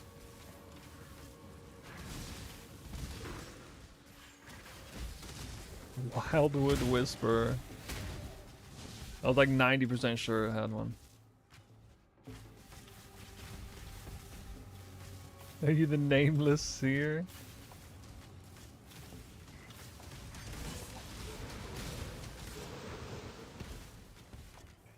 If I really had any celestial power, I would have manifested a freaking blue event in this thing, though. God dang.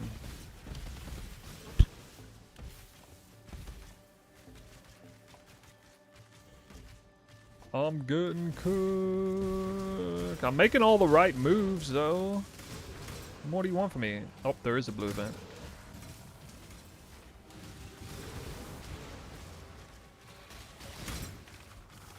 Come on, it's hiding in plain sight. Oh. Who is this guy? That's so funny.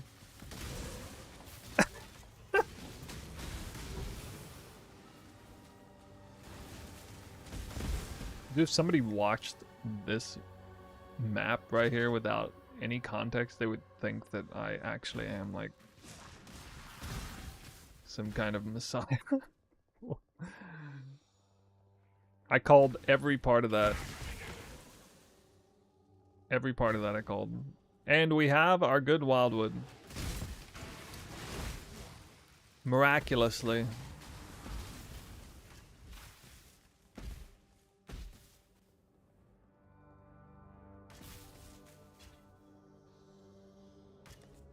Manifest.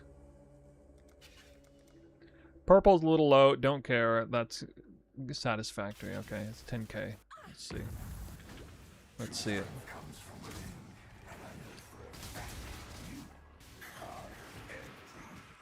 No. Keep the deli mirror. I got a deli mirror for free.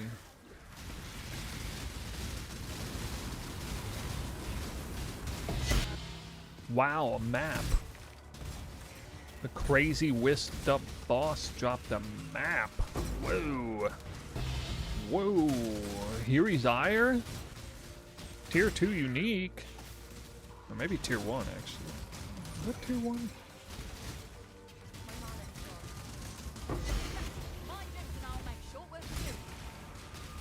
Native Delirious Monster drops. What now? 2 raw divines?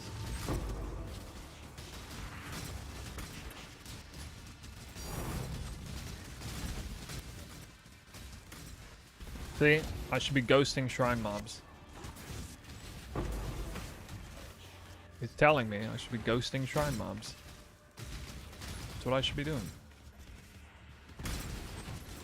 Why don't I just do that? I'm gonna ghost shrine mobs right after this. I don't even have the right character for it, but I'll still half-ass it at least.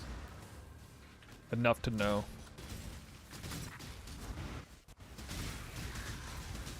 Wow, I can't believe this doesn't say projectiles fired in the wrong direction.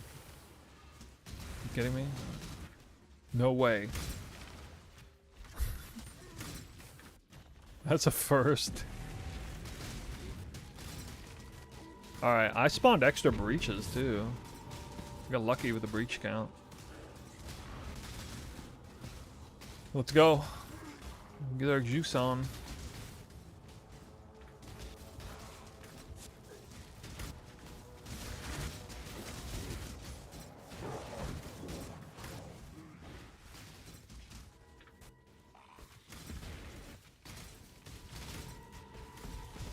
Doing the proper clear.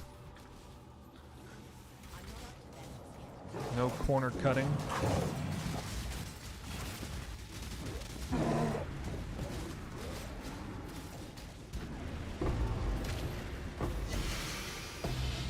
Three C.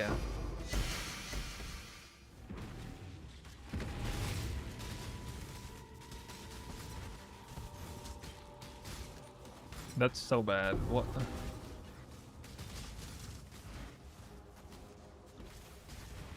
I can't blame the juice distribution on this one either. But now we get the Resonant Cascade kicking in. Uh-oh.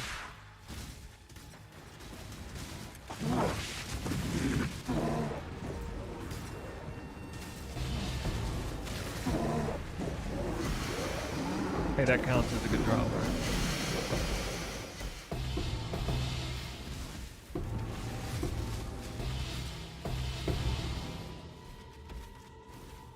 Oh, okay, 6 chaos. Alright, alright. Some evidence.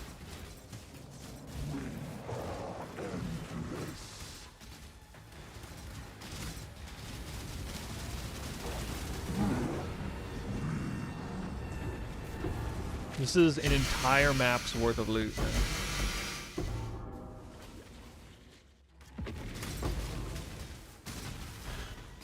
Except the one raw divine I dropped off of a native monster. Now, I'm not using Bloodline Scarab, I'm not using percent more currency maps, I'm not using, what else? Astrolabe. So it's not like we have like every category of juice on here or something, but it is a 10k wisp map, so I mean, it's blue heavy. Generally speaking, you kind of expect good drops. Last map. 5 chaos. Gotta be one tink in there. Gotta be. No. No tink.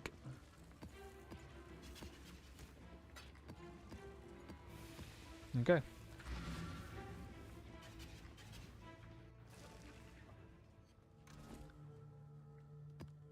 Alright, got my chores out of the way.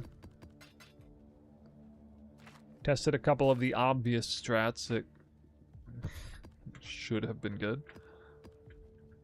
in the bygone era.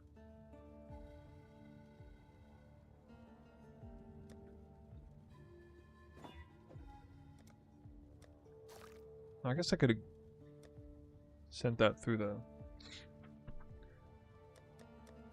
King's March.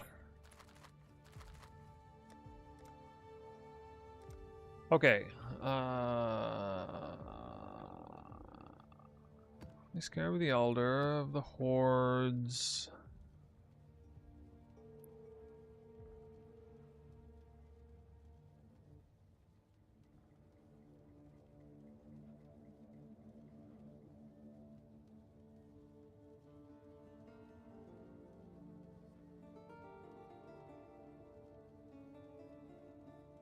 I didn't even know about this one. This is new. Rare monsters in an area have a quarter chance to be possessed by up to 3 tormented spirits. I shouldn't even know about this.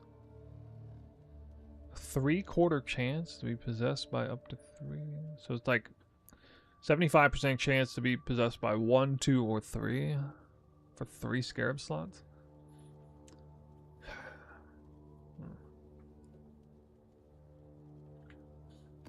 Okay, limit of 2. That's kind of rough. 8 max.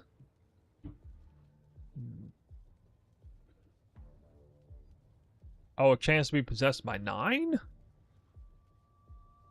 Has anybody played around with that? I didn't know that. That's kind of wild. Or I'm probably supposed to do max. Ooh, I got some tough choices here. Sure. Actually, yeah, I got some tough choices. All right, I'm not gonna do. I think. All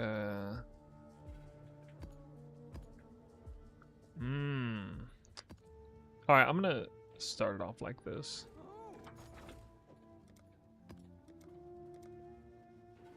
Well, make it happen. Quantity over quality first.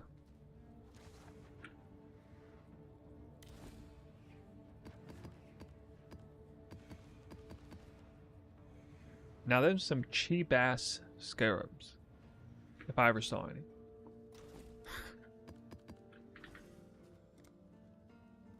I want Delirium Mirror Beyond. Actually, don't care about really now.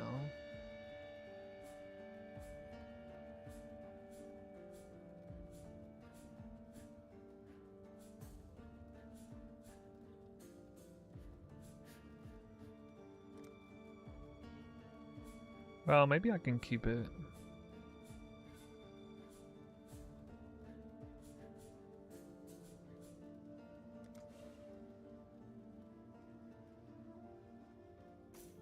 Why would I want that? That's not going to improve the...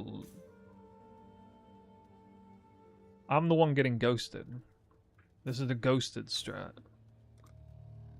From Total League. More or less. I did test this a little bit like 3 or 4 leagues ago, and it was a bit lackluster, but at the time when I tested it, there were like a lot of different farms that were good, so I didn't give it like...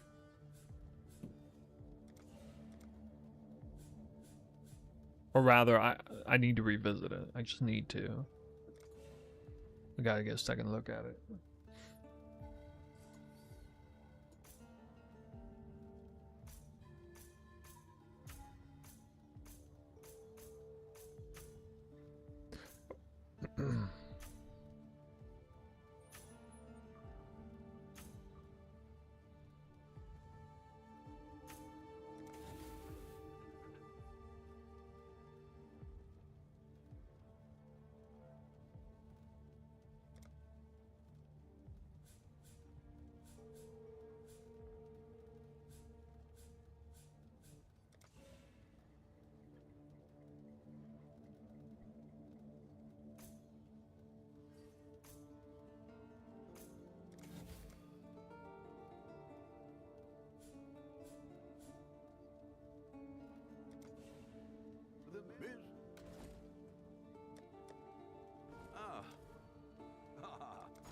I need more unmakings. I should raise my fees.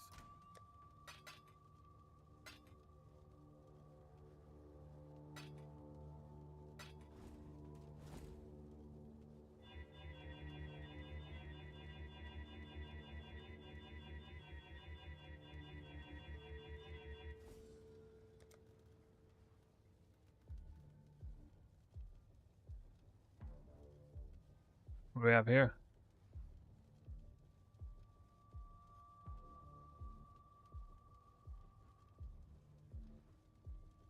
What the heck?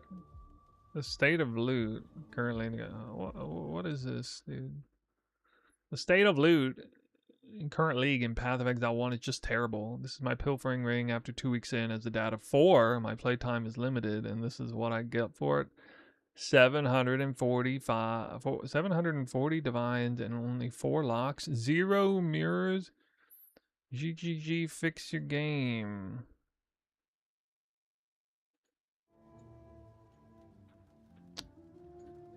Wow. Are you sure that was on X? It looked like it was on Reddit. Looked like a Reddit post.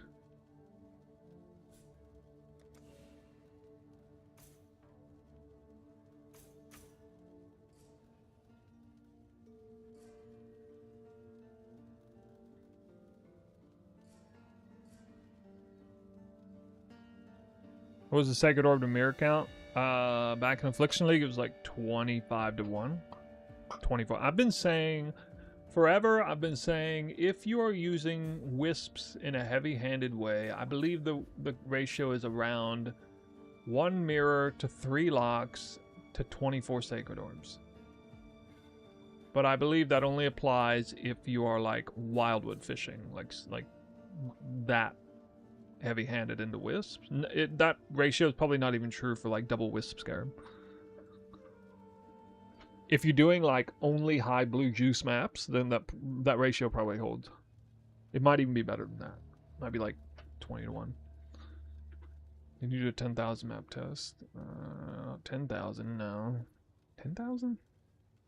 1,000 maybe? Yeah, I don't remember. The test I did probably wasn't Wildwood fishing though, for that. That's a problem. What points was I gonna pull? I don't know. Yeah, it was 1,000 maps. So that would have not been Wildwood. It would have been double wisped though. I don't remember. You'll have to go look at it. I made like a final after it was all said and done video about it. Okay, so that is going to spawn a mirror, yeah. Alright.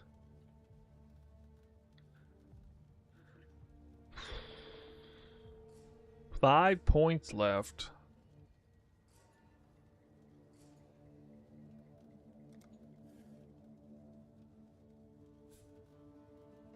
I don't need that.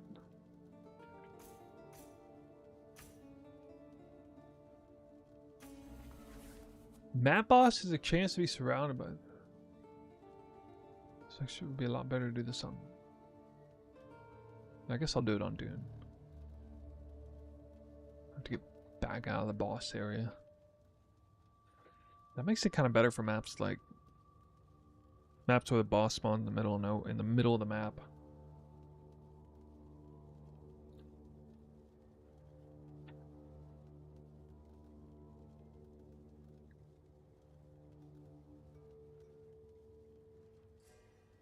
Still only 3 of these to get.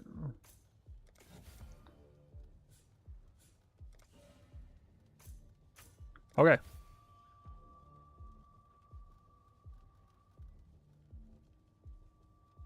Magic monsters are the key here. Pack size needs to be taken.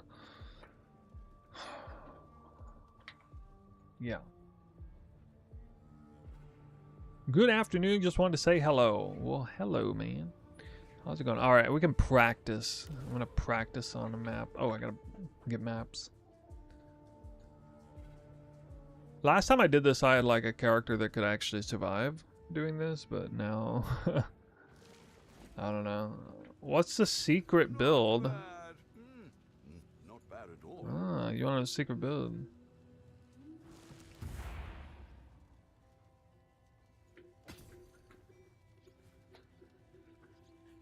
The secret build is a test league starter.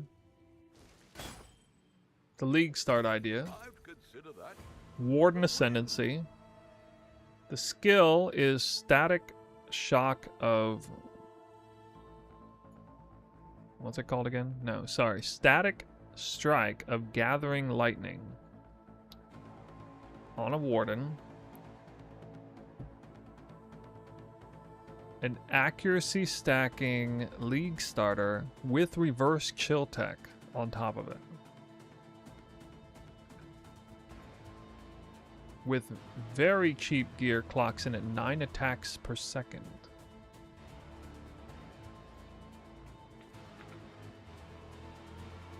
Yeah, that skill's not real melee though. It's fake melee. It's like lightning strike melee. Not bad. Except lightning strike sucks now, apparently. I never even heard of the skill. Until like 2 days ago. I was looking into what skills to play. I could be completely cooked. I had AI help me out a lot on this, but I know how to fuck with AI's head on Path of Exile question because it gets stuff wrong all the time. Bad at all. So I usually check my bases on that.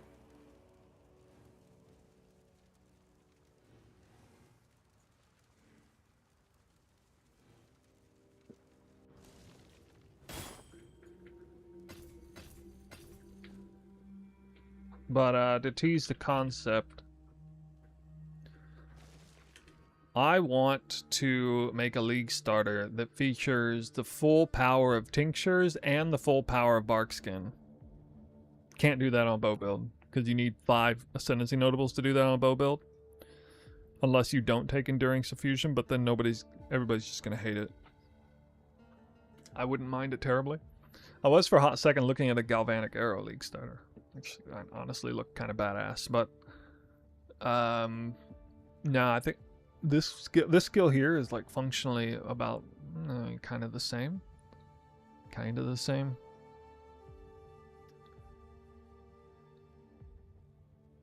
And yeah, barkskin's actually pretty crazy because we can get up to like 90% or more spell suppression prevention. You can actually get 100% spell suppression prevention and be immune to spells in this game, apparently.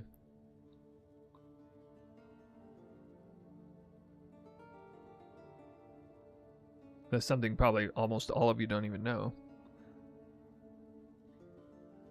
Allegedly, there is no cap on spell suppress prevention.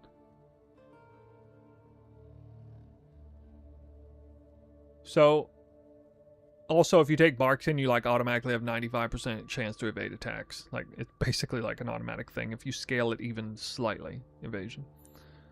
So 95% chance to evade,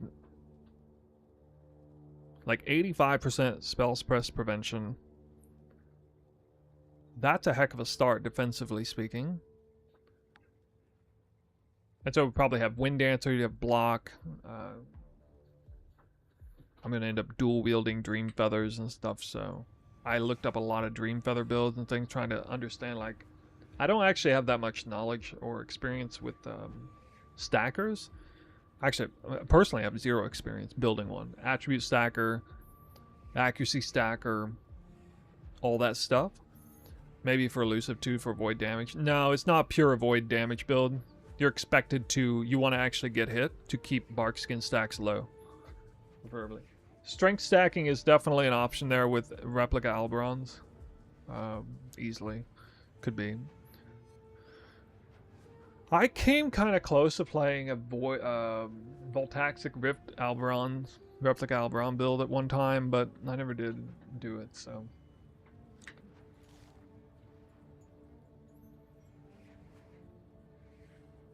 I bet Voltaxic Replica Alberon Galvanic Arrow would be pretty badass.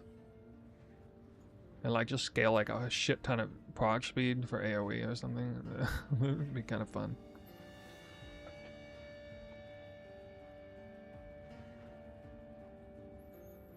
I was looking at a lot of skills that double hit, like lightning arrow double hits, single target, galvanic arrow double hits, static shock of, I keep forgetting the name of it, static shock of gathering lightning double hits. That skill is apparently crazy. It not only double hits, but it also scales. It has an intrinsic % more damage multiplier.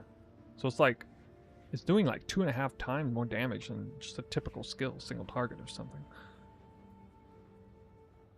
It's kind of nuts.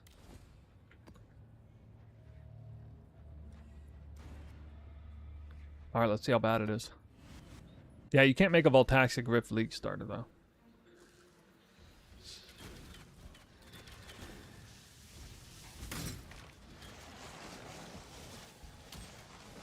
Yeah, I don't think it's gonna work very well for me on this build. I have to actually stand and get yeah, I don't think I can do this. I finally took one. I gotta remember how to fucking do this.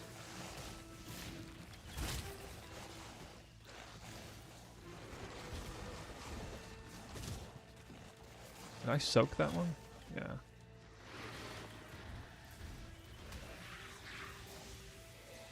Wait, how did that guy die? What? Oh, there we go.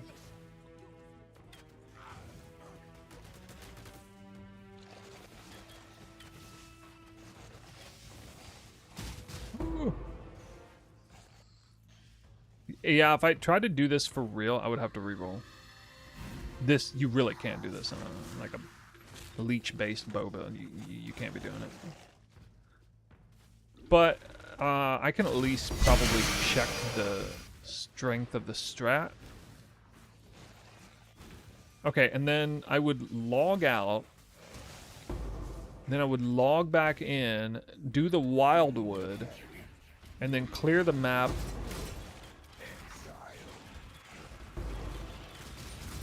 Like this? I guess I can't take the Elder Chargers in advance. Yeah, under the effect of the Delirium Mirror should then grant all of those native monsters their % more rarity. Quantity multipliers, they'll be ghosted and wisped. Again, I didn't find a particularly great synergy between doing those things, but I mean, that is a lot of like drop multipliers. We're talking about a lot of magic, native, ghosted, wisped monsters. So that is about as premium as the monster type that you could possibly get in the game with the current state of loot, if I'm not mistaken. So we'll see. I gotta fish a few of these. That didn't go too bad. That didn't go as bad as I thought it would. I have to like kill some of them to like stay alive and leech and stuff. If I just had like 1,000 life per second, it would be fine probably. Having bark skin helps.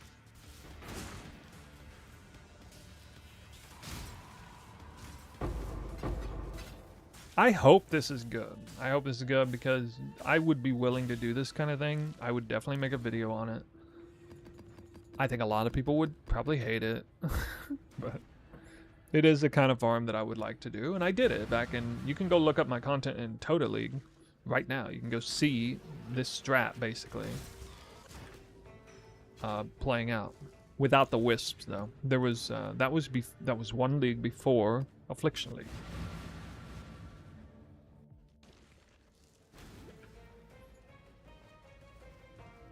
Yeah, I was running a... At first it was... Wow, I'm actually leveling. I didn't even realize.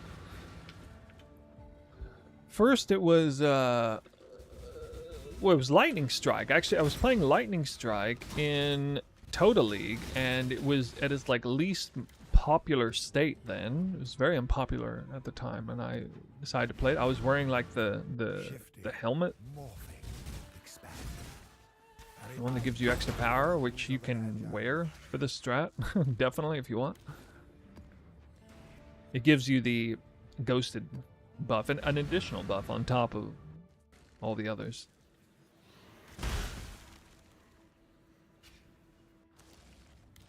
Then I went Frostblade. That was the first time I ever played Frostblades. People were telling me I should try it. Frostblades was stronger back then than it is now, but it was buffed after the fact, and then it was nerfed even harder than buffed. What, like 2 leagues ago?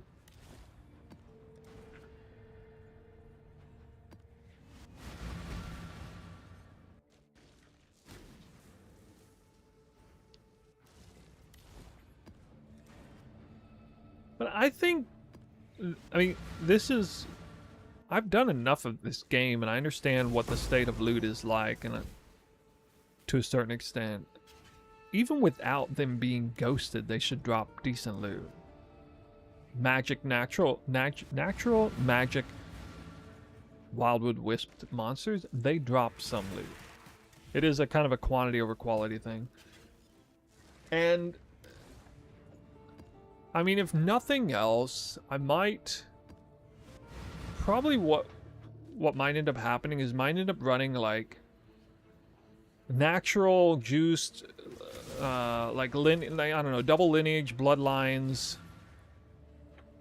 In this setting, I guess it would be like double lineage bloodlines, elder influencing hordes, nightmare maps with % more currency, and then just boss rush them, and then when the Wildwood spawns, be like, Yippee-ki-yay, motherfucker, let's go. You know, that's what it would probably feel like on those maps, because then they would actually be juiced properly for them, and then you would just kind of sustain the investment cost by just blasting through it and boss rushing on, you know, 90 or 88% of your maps. I'm pretty sure that would make for a good strat, even with the cost of the Bloodline Scarab. Because you would still get half decent loot on against those magic mobs, like just blasting through. Like you would drop a random divine, like I don't know, once every 3 or 4 maps, just running through to rush the boss. It would do it on, I don't know, maybe Sanctuary. I don't know, not sure.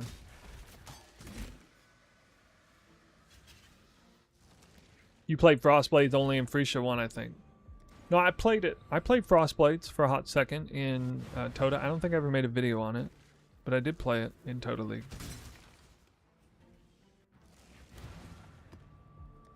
I played Lightning Strike, but then I shifted over to Frostblades, which required very little shifting. Shifting, morphing. Our last one spawned a Wildwood. Okay. A reminder of the virtues Or actually, okay. First thing is kill the boss and ghost up everything.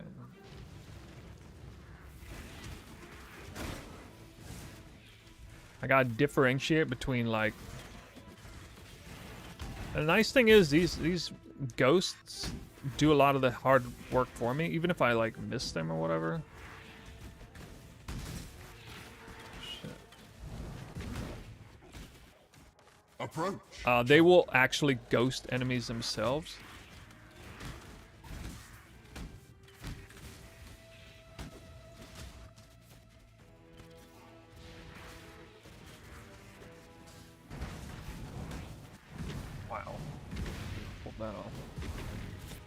Actually, spawning the influence is bad because those aren't technically natural spawning monsters. I don't think. You do not belong here. Right. So I played Frost. That was the Frostblade build that I was known for. Was the Blind Prophet build.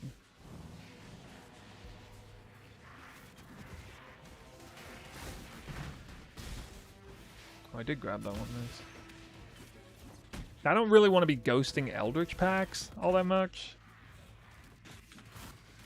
That's why if I had a proper build, I wouldn't even have to open the influence. Hold on, I want to grab this over here. Nice.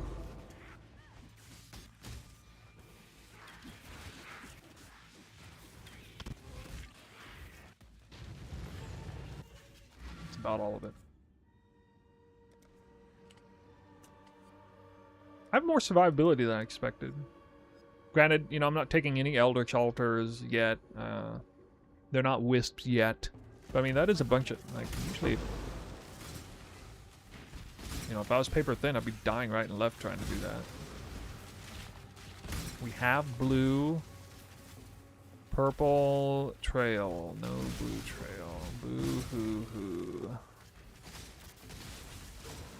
Oh shit. Did I open up an event here? Oh, I did. Yeah.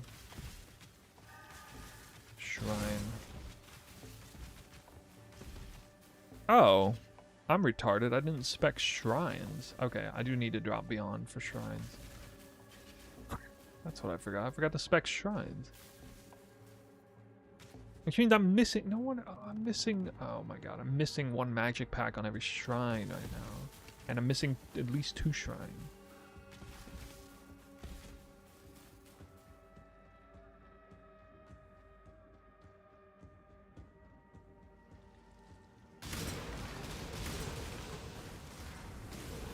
Gonna be an event up here.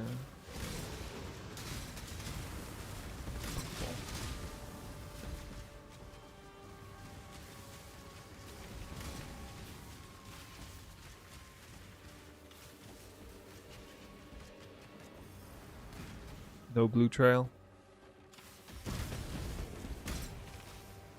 No blue trail.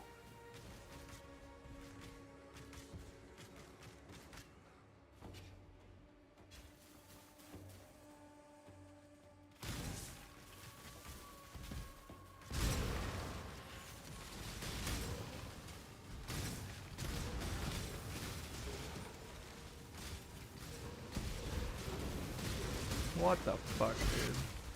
Alright, I got screwed. Still no blue trail. Oh, this is north. I hit dark, are you kidding me? I got dark gift, but no blue.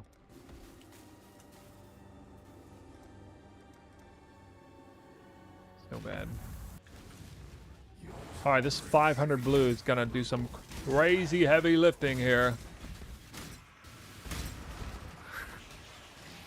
I got 7,000 purple. Maybe I will drop a few belts. I don't know. It's not that good for like normal magic monster farming.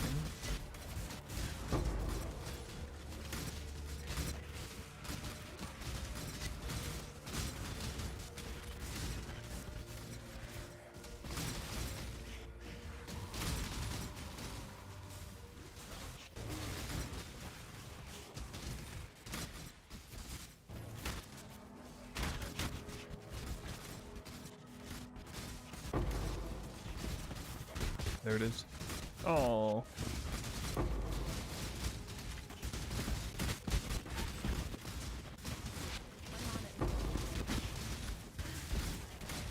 Yeah. I'm gonna put Chaos Orb back on the filter so I can see what the hell's dropping, if anything.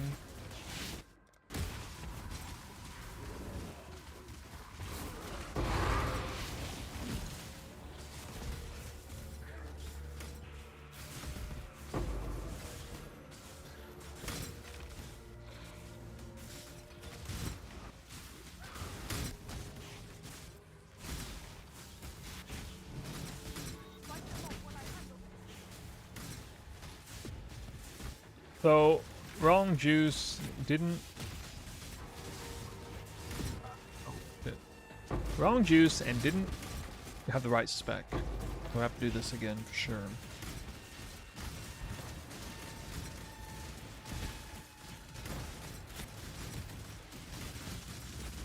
Almost got it. Funny thing is, I could put an evolution shrine on the map.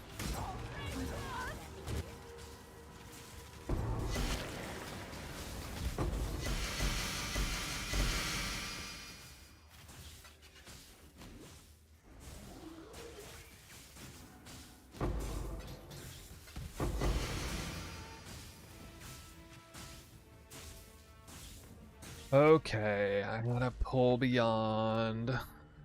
Sad day. Oof. It doesn't really do much for this kind of farm.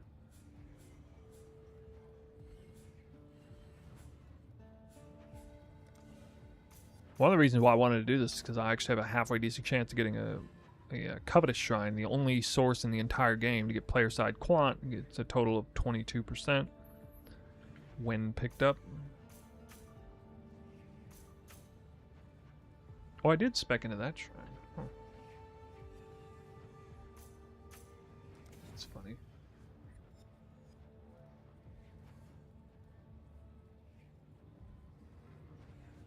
Need for Steve.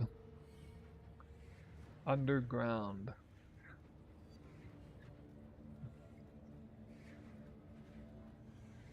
Div card points? Sure, maybe. I'm thinking,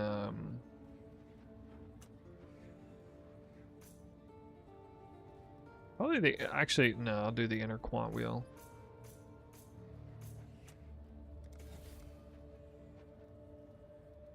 Oh, so some beyond points. Scarabs? Okay, actually, as lame as this is, I think I will just do that.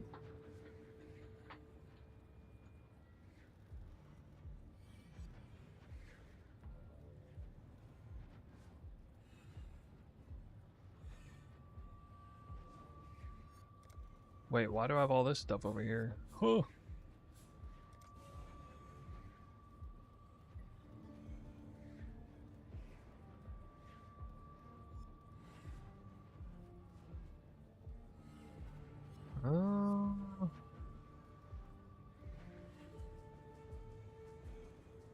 I know, I'll go heist. Just kidding.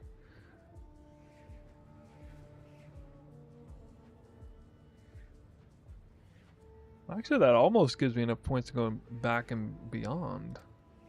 It does actually give me enough points to go to beyond, I think.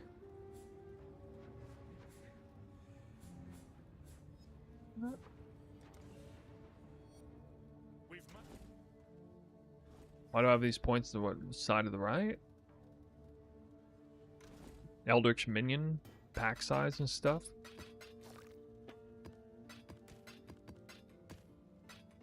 I'm all about them Eldritch Minions. Big believer. Big believer. Okay.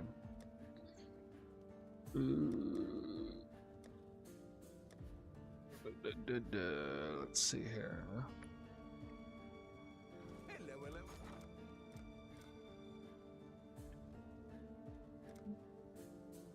We'll make it happen.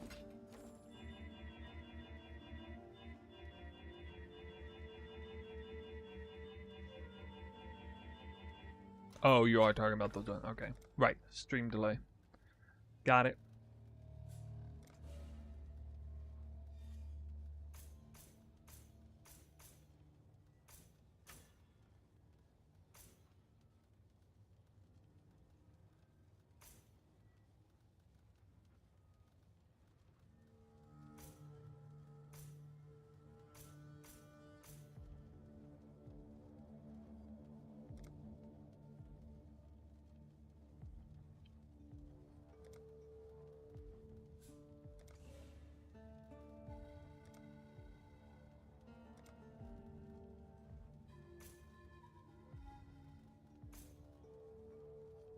Yeah, alright. Fuck it, I'll leave it open like that. Could spawn underground though.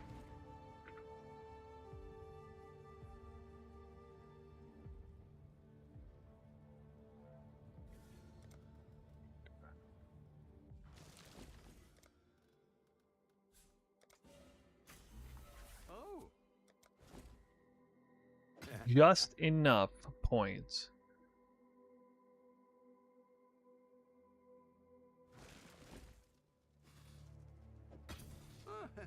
Could do worse, exile. Can't get any, like, merging radius tech. Just enough points to take full guaranteed chance to spawn beyond.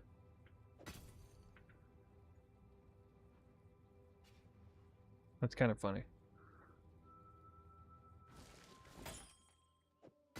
I'd consider that a win.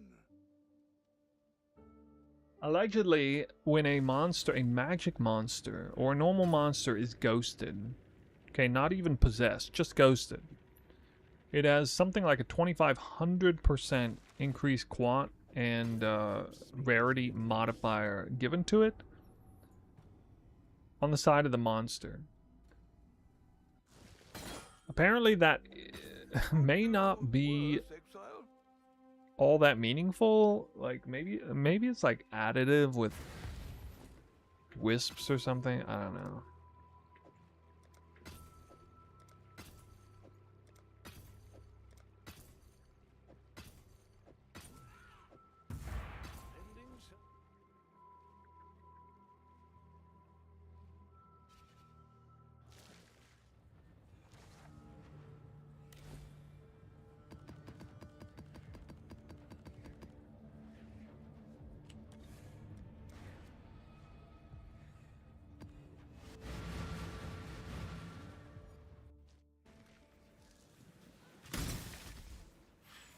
I like how there's 5 packs of mobs that are automatically ghosted and possessed. That is actually kind of nice.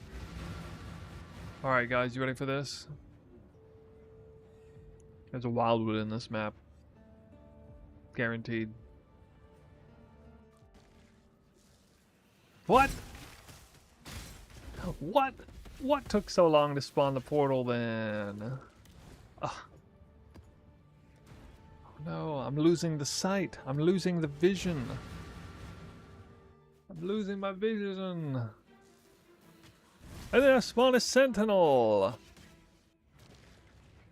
Doesn't Resplendent Tempest give like 80% player quant? No, I don't think it gives player quant like that.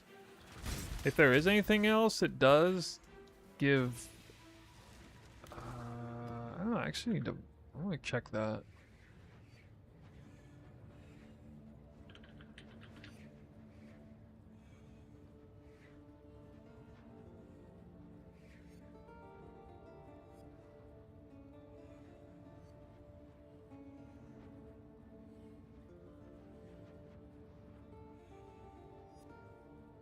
No, it's rarity only. It's quantity and toughness given to the monsters. But it's a rarity, player side rarity buff to the player. I just looked it up. City Square is the best for spawning Wildwood. Okay. Chalk that one up to a universal truth.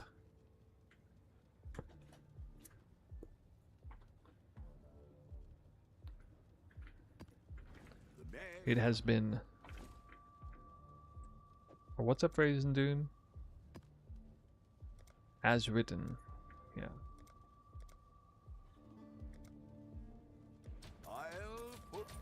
Such a cool phrase. New Dune movie coming out in a few months. I'm hyped. Way more hype for that than freaking Christopher Nolan.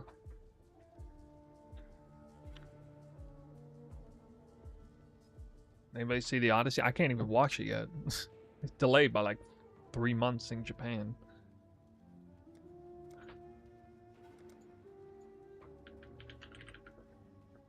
But Spider-Man came out on time because it's Disney. All the Disney movies, they get the privileges of coming out early. What have you got for me?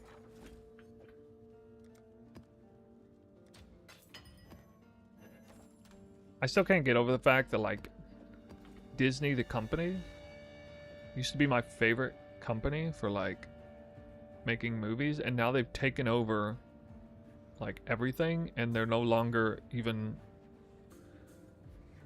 I no longer, like, think of them as, like, a great movie-making company. How do you mess it up that bad, man? How do you go from being like your child's favorite movie company to make movies to like taking over all movie franchises and then being trash at making movies? What? What world does that make sense?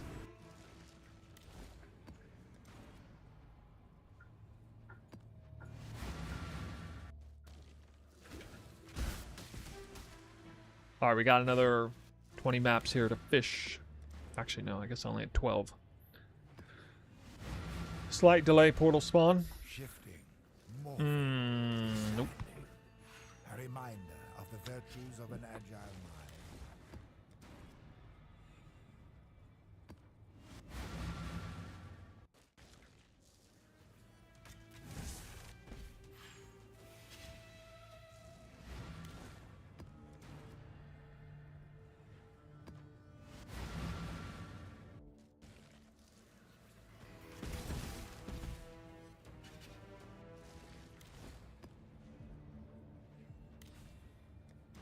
How am I entering with Soul Eater instantly? What? Shifting, morphing, expanding. A reminder of the virtues of an agile Shot one mob. There's a Soul Eater mob. Killed him. Boom. Stole Soul Eater.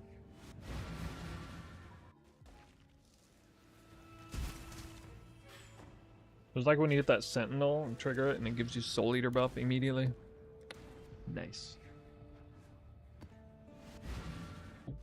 Hey, do you guys know there's new reverse chill tech in the game now?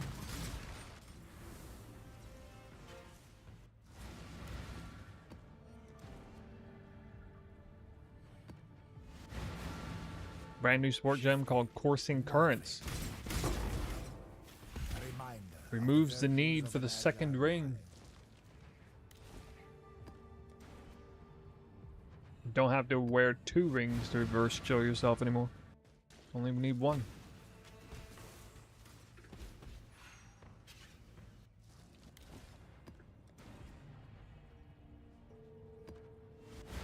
All you gotta do is have a shocking hit with Malagaro's Restraint.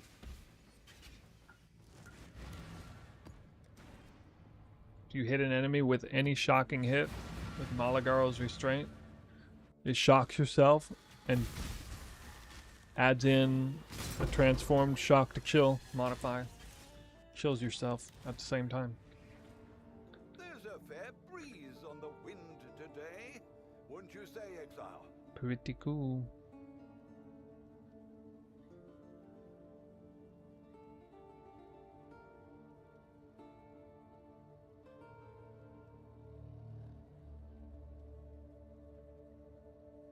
The dog is in the hen house. That belt actually comes with some other perks. Nice landmine, bro.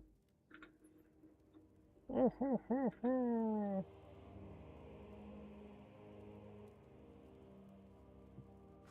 a fair breeze on the wind today, wouldn't you say, Exile? Wow, I'm gonna be swimming in the beach Got as a affairs typhoon you might want to approaches. tend. That's my favorite. Big waves. Be very wavy. Orders in. 'Twas a long journey, but the exchange went well It's like enough. every time I go out this time of the year, it's a freaking typhoon on the way. Orders in. 'Twas a long journey, but the exchange went well enough. The dog is in the hen house, as a commoner might say.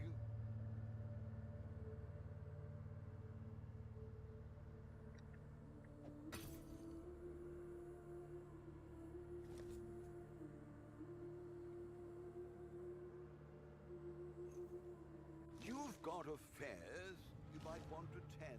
You know, I'm slightly afraid of, like, what if there's like a bug where if you ghost the monsters before doing the Wildwood, it doesn't give any get any credit for the Wildwood juice or something?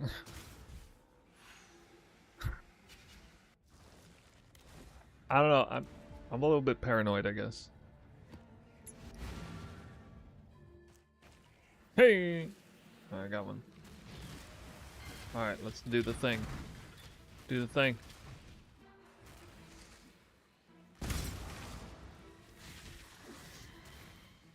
I gotta differentiate between the mobs and the ghosts. What the fuck are the ghosts?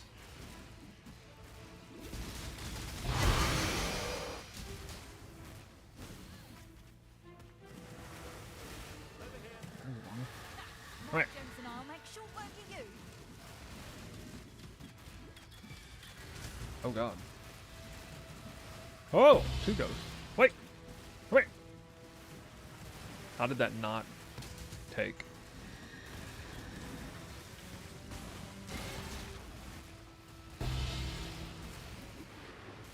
What? Failed to grab both of those. But it's fine. They went like freaking everywhere. Oh my god, I think the server thought I died there, but Approach, challenger. I didn't. Yeah, I'm now playing this like super ambitious.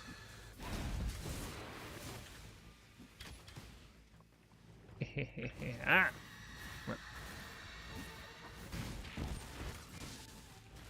Yeah, oh, that's a magic pack there. Your boy needs a Watcher's Eye for phasing. Oh my god. Jesus. Yeah, I'm definitely going to need to buy a phasing Watching Eye. That was freaking terrible to deal with. You can get permanent phasing with the Watcher's Eye mod, which I'm already using Haystor, so it'd be nothing.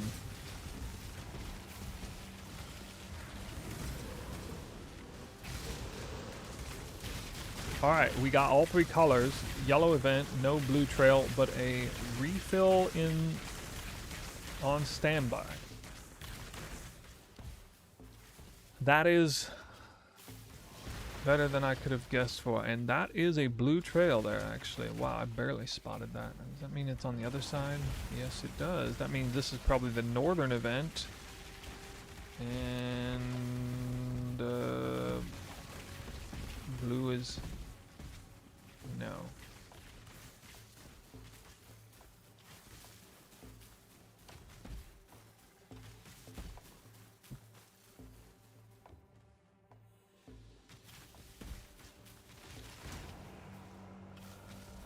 Right, this is the eastern event and blue is north. Okay, got it. Got it.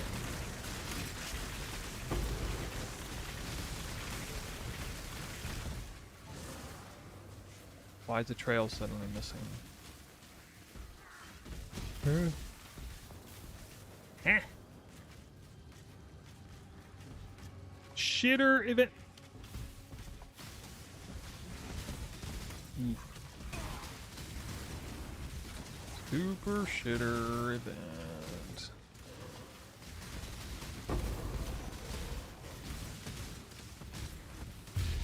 Fine, I'm gonna grab the refill and take the blue out, I guess. I can at least get 3,000 blue probably on this map, but fuck, dude.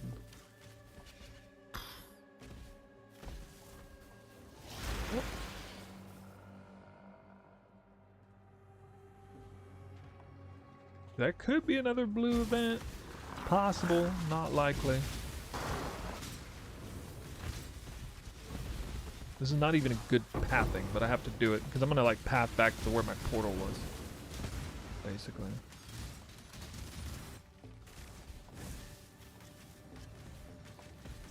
Nope. Okay.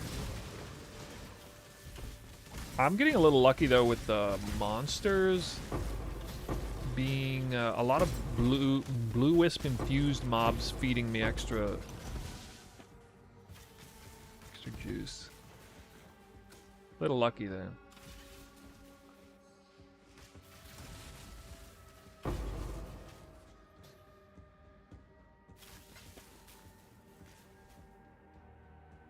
am I liking the league so far? It's kind of a hard thing to answer.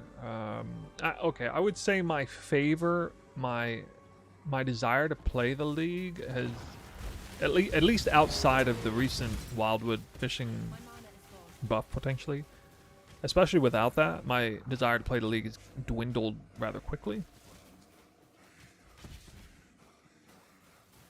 I had a really good league. I enjoyed the league a lot in the first few days because I had, you know, you always enjoy a league where you perform really well. You know, you actually just like, you do well, you build your character like faster than ever before. Like I don't care who you are, you're never gonna think poorly of a league where that happens. And this happened like 2 leagues in a row. Like last league I think, okay, so 3 leagues ago I played that assassin cast on crit detonate dead build, and I was slower than in most leagues, and that had a lot to do with the build that I was playing. It's a really neat build, cool build. It's just unfortunate those builds just, you know, that kind of build just underperforms compared to what conventional lightning arrow build or anything like that will do at making currency, pretty much. And or, you know, I'm I don't know how to maximize a build like that with like the right strat. Like that was a build that was capable of uber bossing, for example, but I don't want to do that. That's what I mean. All right, here we go. Let's see this. But like the last 2 leagues, I've been in my wheelhouse.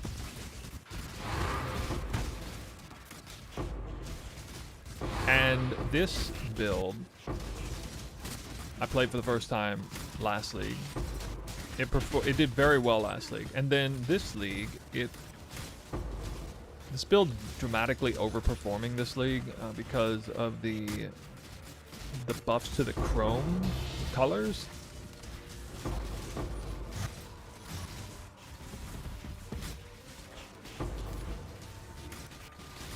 For some reason, the skill overlaps over 100% with 30% quality and does like double damage. At least off a tornado and hydrosphere at the very least. And that was, nobody knows that except me basically. Because I'm the only one that plays this fucking build, like, and practiced it. I literally like did a, you know, 50 map practice session like 2 days before the league came out. So and I ran every single map without tank mods on the boss. So I was uniquely sensitive to the amount of damage I was doing on my league starter. And then 2 days later, after running a 50 map session like that, where I know precisely how much damage my build does with that exact gear, because I ran 50 bosses like that, fortress bosses, then I turn around, have the exact gear on again, and then run the same strat 50 maps again, and I'm killing the boss twice as fast with the exact same gear as the test run. So that didn't pass the sniff test at all, and apparently it's doing double damage. It's not even something I made a video on though, because I don't even think like people would believe me probably.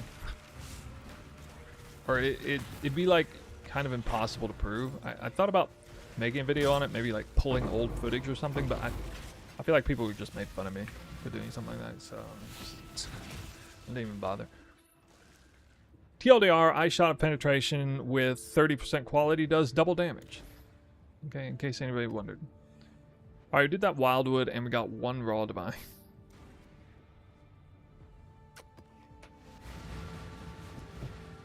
Oh, I did get 1. Got 1. To be fair, these scarabs, I actually did get a lot of chaos. Got 16 chaos orbs. You might want to tend. Right? Maybe, I think they were all from that map. Yeah. Add evolving shrine? No, that'd be a mistake. We don't even want rare monsters. Just want magic. If anything, I should add a bloodline scarab, but I can't afford to use that with this. I'm cheesing the magic monsters by forcing a bunch of shrines on the map. And they automatically spawn a pack of magic monsters for free. And they are native monsters on the map, so they're very high value. But, yeah, it's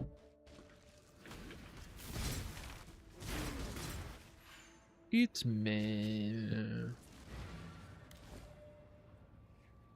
Are we crab fishing with Wildwood? Well, the crab fishing thing didn't work out too much for me. I even tested it and I didn't feel like it was doing anything. If you're talking about crab fishing with the Legion, Endless Legion.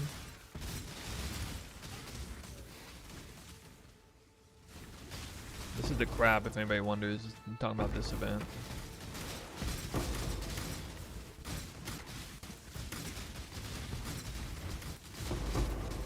Right now I'm doing ghosted Wildwood fishing.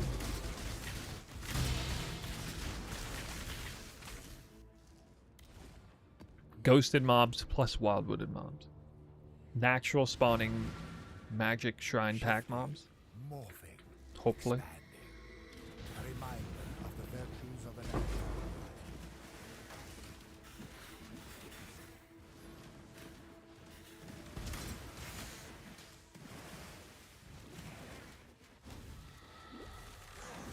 Shit. Doubled up.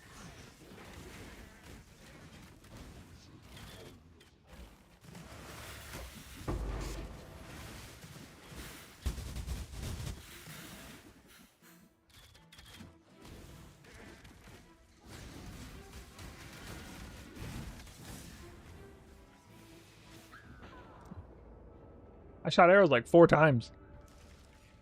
There's nothing. I shot arrows randomly like 4 times in all kinds of directions. Never hit anything. Alright, finally died doing this. I should have died so much sooner than that. Should not be trying a strat like this. In this kind of build.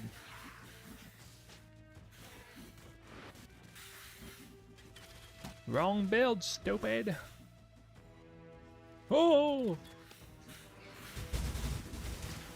Oh my god. Still gotta buy the phasing. This does bring back memories though. Did we get them all? What? This guy just sitting here like a dork. And this guy. I knew I didn't get them all. Oh, look at those magic mobs. It sucks that I have to kill any to, like, get through. You gotta be kidding me, dude. No. Go.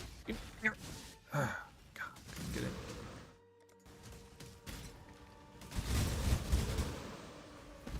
My mana is gone. Well, I probably... I'm still ghosted. Wait. Need my proper... I should have at least exited the portal, probably. Okay. Okay. 3 colors, but he only sees yellow and purple.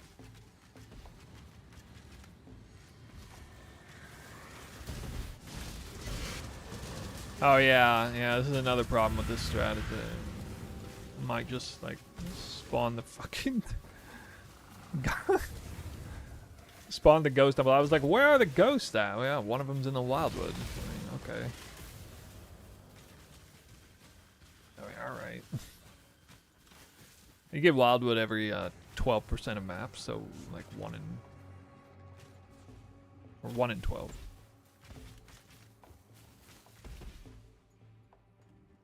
Or 8% of maps. Sorry, 8% of maps, 1 in 12.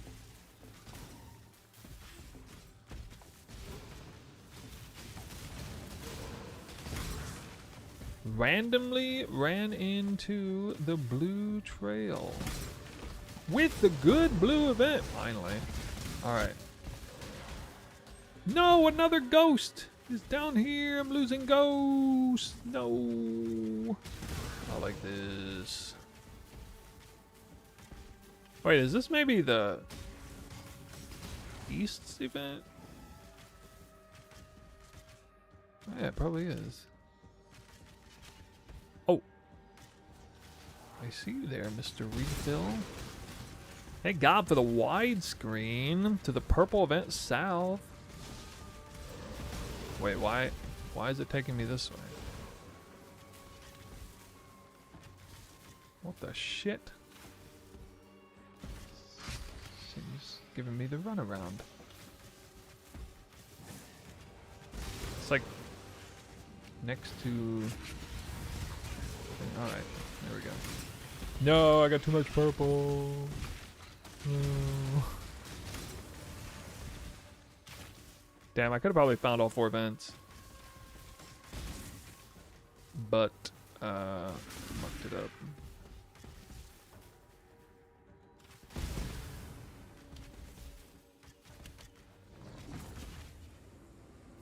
I should have just chased anything.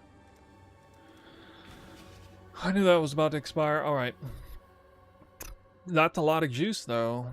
I guess I'll take that. Doesn't matter.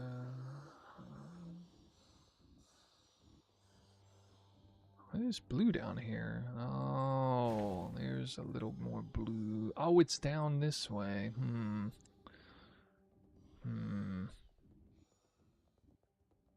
Triple event. He only found 3 events. Wait, there's like 16,000 wisps in 3 events. What? What the hell?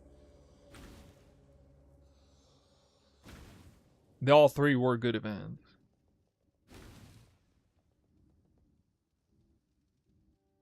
Jesus, dude. 15.5? 15.5? Alright, let's see what the fuck happens here. Hit that too. Why not? Oh, right. I have no evasion either. Ah, it's probably fine.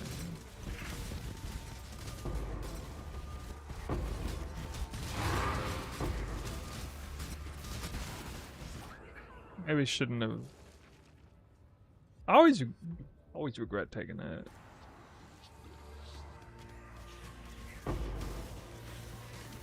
Oh man. Alright, that's kind of rough.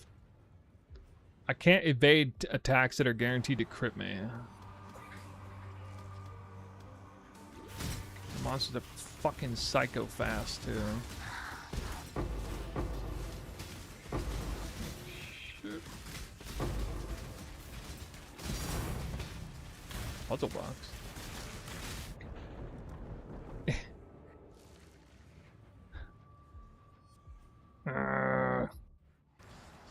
Why?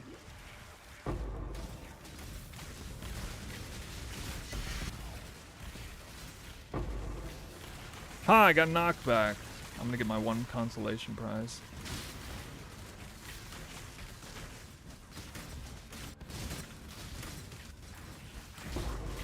Wait, knockback might actually...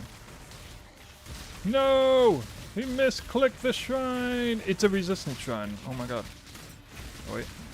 Oh, I'm getting away from that guy. Fuck that guy.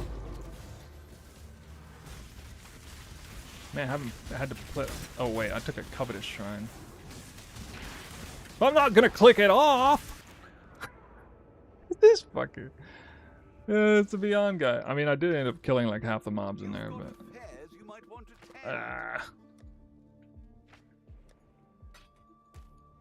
Can't never take that. You have 0 evasion. I should not take that.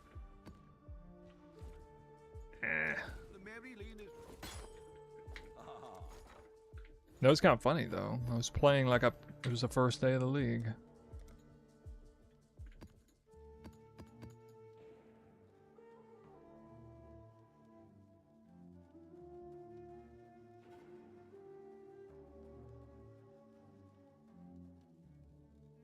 No, a tornado shot would just lag on this. There's a big reason I'm not running tornado shots. It's too laggy on anything that is remotely like juiced these days. At least for me it is.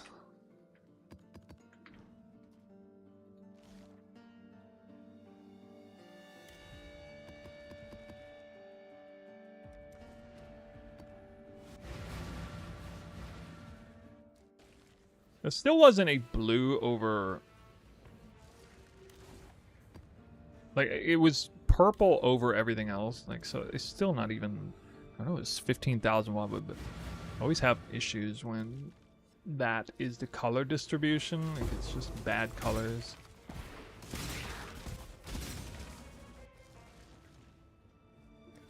Blast freeze could be good. Yeah, I mean, there are a few different things I could do to make this easier on myself, but I kind of just want to, like, I know I can bang my head against the wall a little bit and just test it, brute force test through it, and we'll figure it out.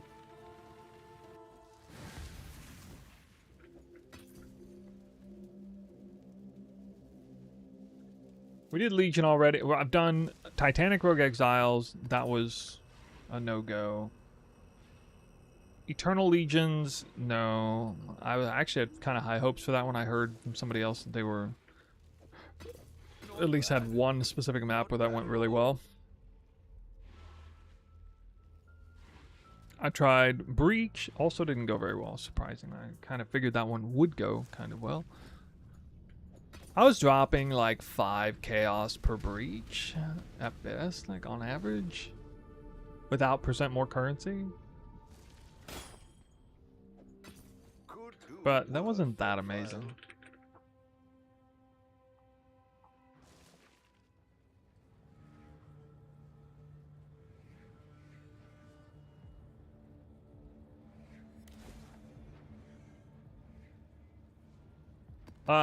Are you doing TS with, I'm guessing, well, also, I kind of, if nothing else, do something different. I'm running Barkskin this league.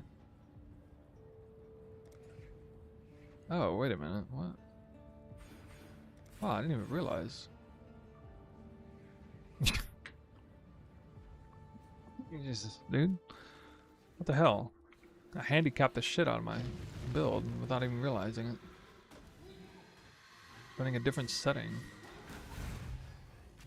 I had the wrong ascendancies on from previous tests. I didn't even realize that. That'll help a lot with damage, not survivability. Although with this build, damage equals survivability, so actually it will.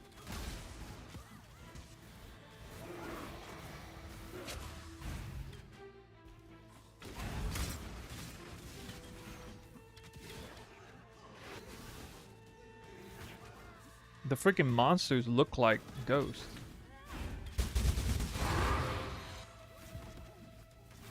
Well, it's a basic currency dupe altar.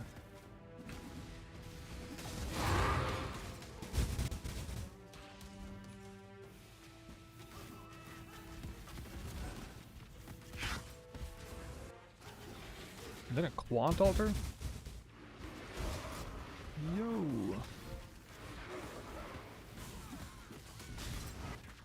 God. Butt clincher there. Holy.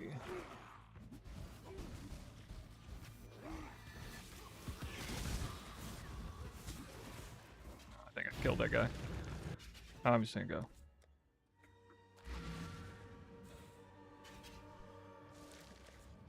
Okay, we're gonna play this safe. Sacrifice the portal. Spawn straight into a massive blue trail, so we're guaranteed a decent Wildwood. It is unfortunate how many mobs I'm having to kill, though, to not die. My mana is gone.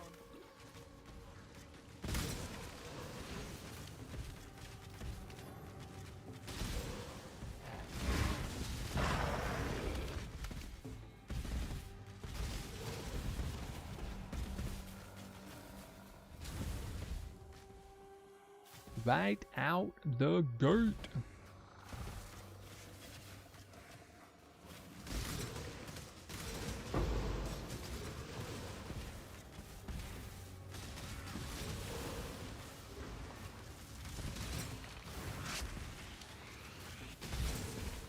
Oh boy.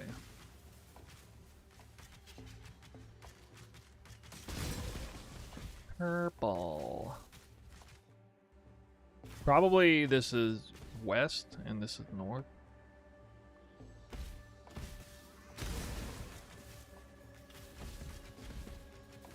Yeah.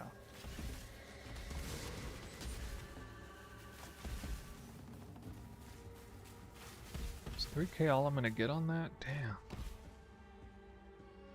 Actually, well maybe.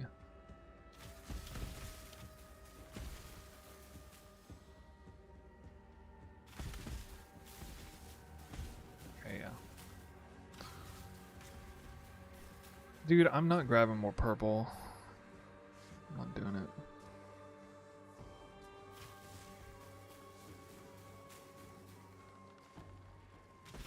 Huh!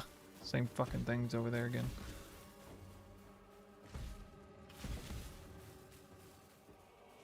Okay, maybe I got you baited.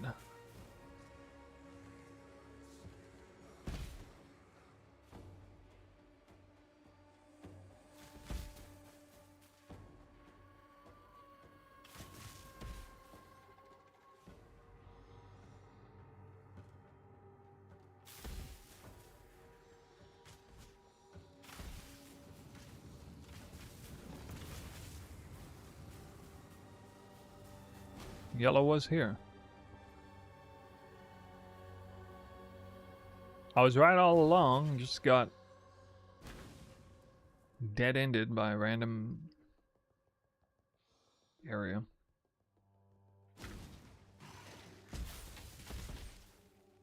It'd be funny if you had like imagine like a 20,000 Wildwood Wisp map and then accidentally click the shrine right before you left. Imagine like 20,000 Wisp with a dark gift and then right before you left you accidentally click the monsters drop no loot shrine. That never happened to me, and I'll probably jinx myself, but oh my god, I would tilt so bad.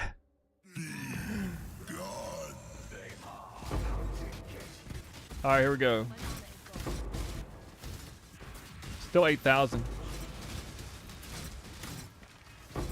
A modest 8,000 juicer.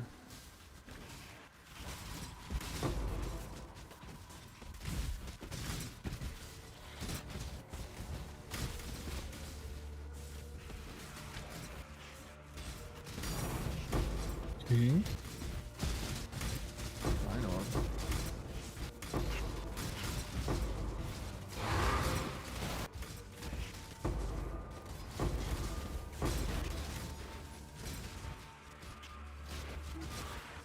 Where's my currency dupe? Oh yeah, also if I did this on like an immortal type character, I could go around and grab the shrines and then kill stuff, which means I would get a covetous shrine immediately for the whole thing. A 30% eternal mana flask.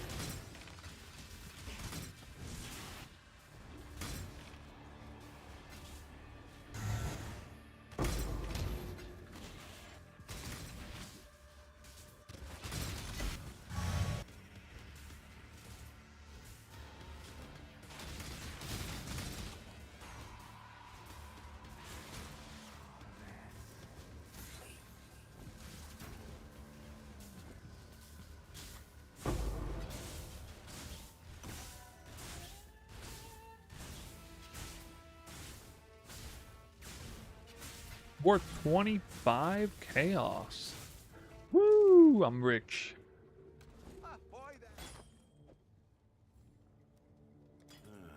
I'll let you know.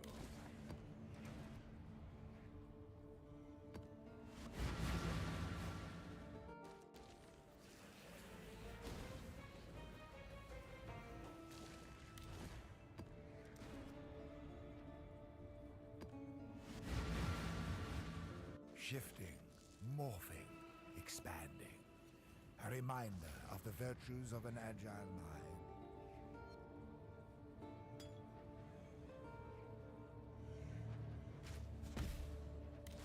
So who here is interested in seeing a new secret build I've been working on over the weekend?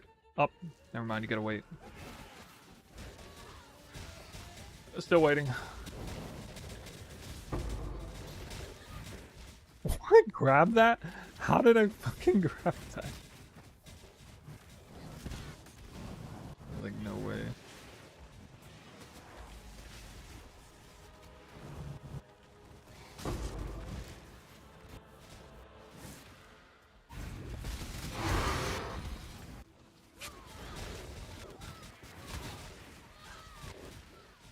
Covetous Shrine up here. Oh shit.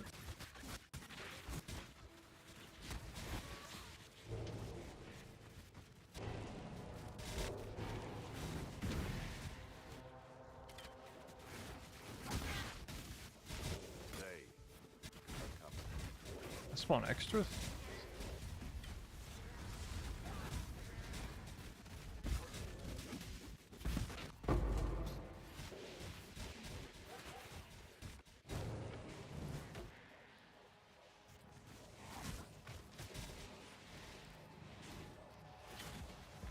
I'd like add a button for like a small hit or something.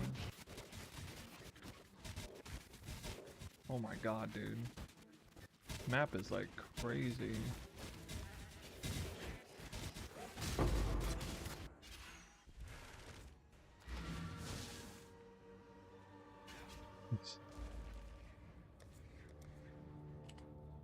Find the Hiveborn.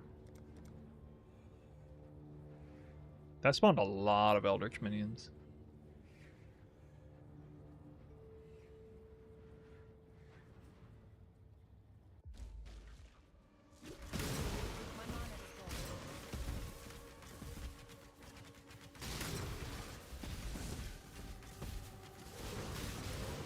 Uh-oh.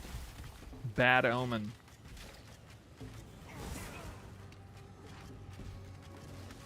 Purple and yellow only have revealed themselves, but we have a refill. I'm not taking it.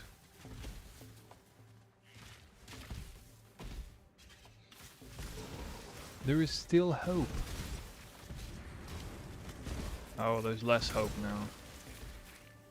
One mystery event. It's gonna have to be blue. Or we lose today. Or unless I find the converter. Converter could save the day here. I mean, it can't be a super good Wildwood. It's not possible. With eggs involved.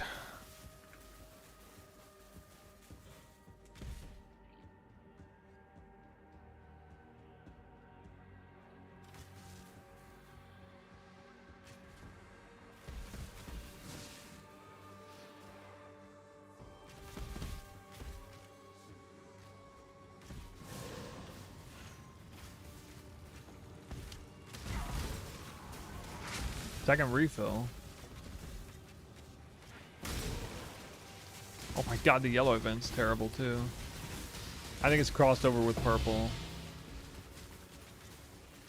And another refill. This is...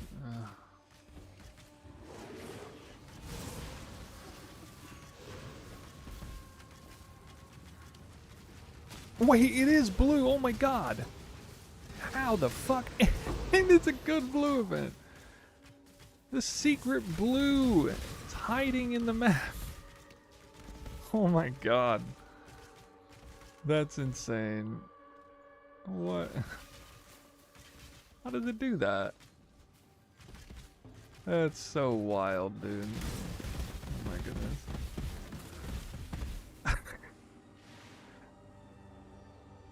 That's the stuff that makes me... I don't even care if a good drop happens or not. That's like... That was a good enough dopamine shot for the day there. How in the world? You go that far into the Wildwood. You get 2 refills on a hopeless Wildwood. Still fucking... 4th event. I get like 10 feet away from the 4th event. Still no sign of blue. And boom. Mass blue. There it is. Like not even a monster kill. And walk out here with 4,000 blue. That's so crazy. Alright, this is our last map, and then I'm going to show off the build. This is a juicer. If there ever was one, kind of a juicer. Who's here? What? Come on. What? Bro.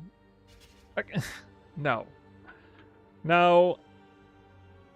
Come on. Come on. The converter is found Next to the blue event, which is tucked away. Imagine if I had just walked north from the start instead of south. It would have not even been a big deal. I would have just ran into the blue event. But no, we get like this massive drama. It's like Wildwood is such a dramatic mechanic, dude. It's so drama inducing.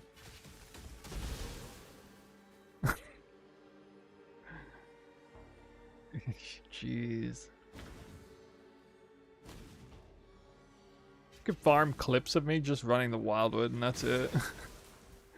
There'd be so much clippable stuff. How to maximize Wildwood wisp count though? I got a video on that.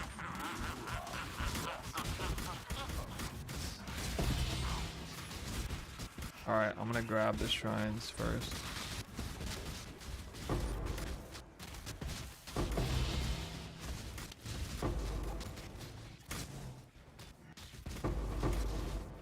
Wasn't there a covetous shrine over here? Right here, right? Here? Here? Here? Here it is. Alright. Got it. Alright, I got all the shrines. I did this right. I got the shrines first.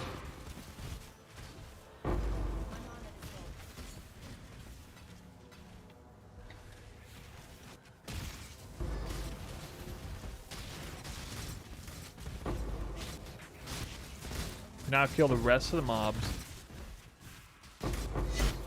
with my shrine buffs. But I'm not dropping any loot.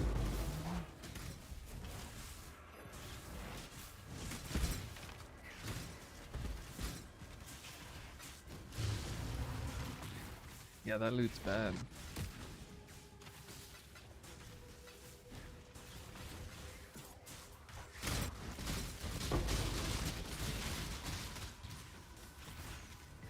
Now I'm wondering what would happen if I converted it all. I'm just running 3 Domination and 2 Torment. I'm trying to do Toda style ghosted magic shrine native monsters and then like Wildwood fish with that. The highly intuitive strat, especially with the way loot is perceived to be dropping right now, but this was the most disappointing map of all that I've tested. This one. Even with the Baldo box. Woo! Nah, I think I might have to give just like Nightmare boss rushing with Bloodline Scarab or something.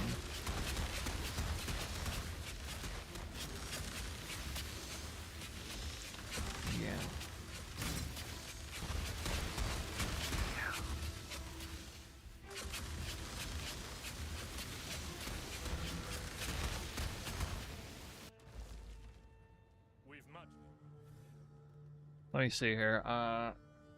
That would be a Delhi Mirror Beyond strat.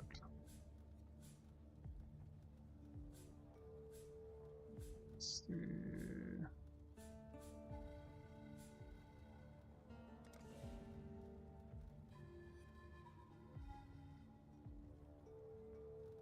Magic monsters.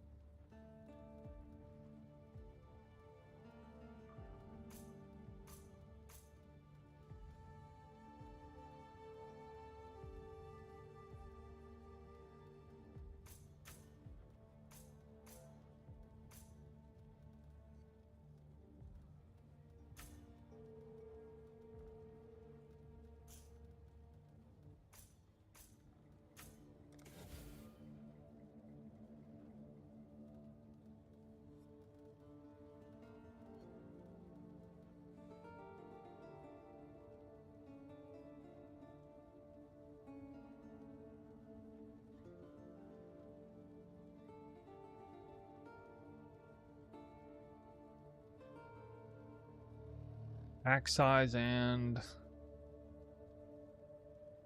currency.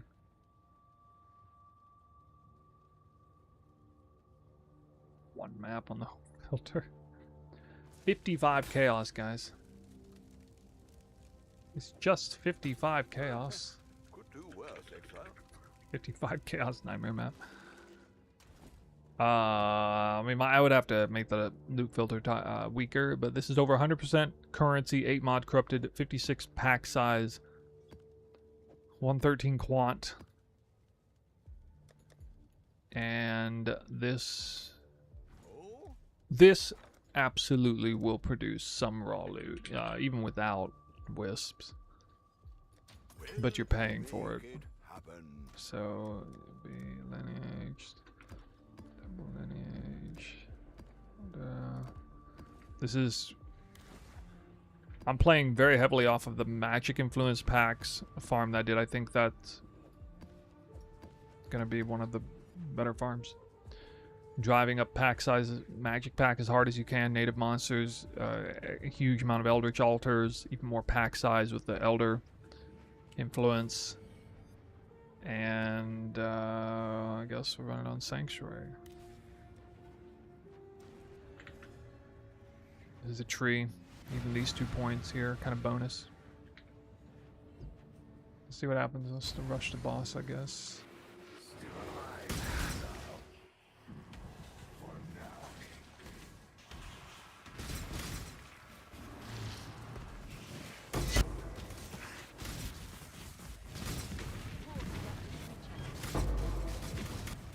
You could, like, traditionally you would have ran this with,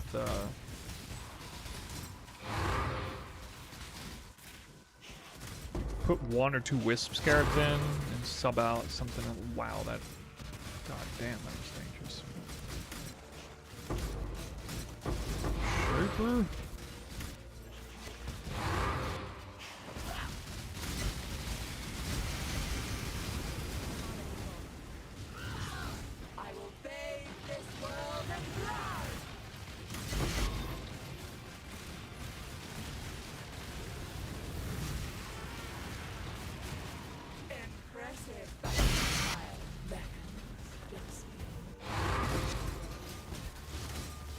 Scarabs with double lineage, elder, influencing hordes and bloodlines.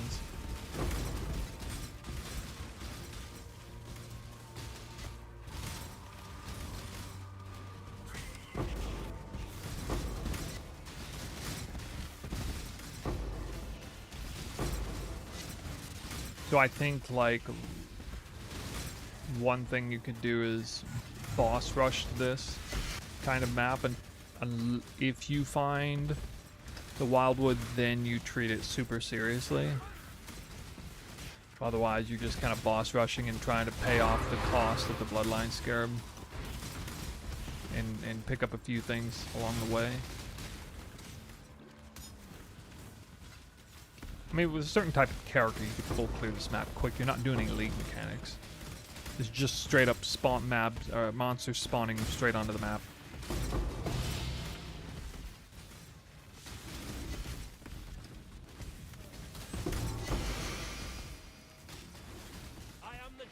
The judgment is run! If you must, it will save you in the end.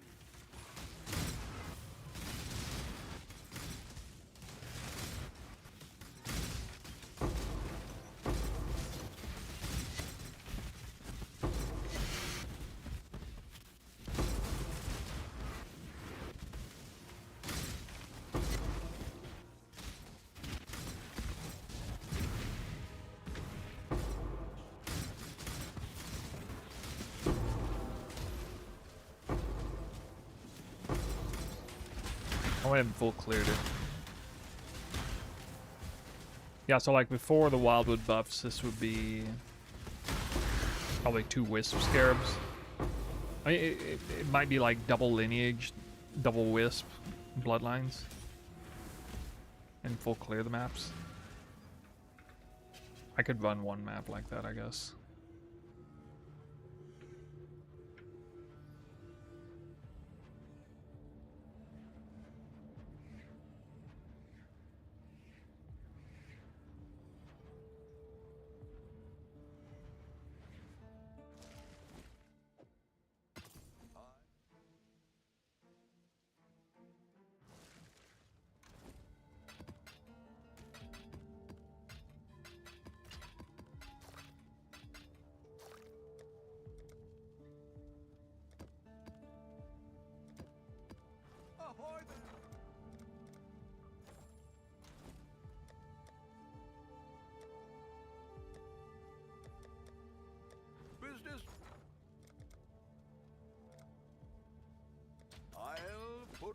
word out. We'll make it happen. Oh.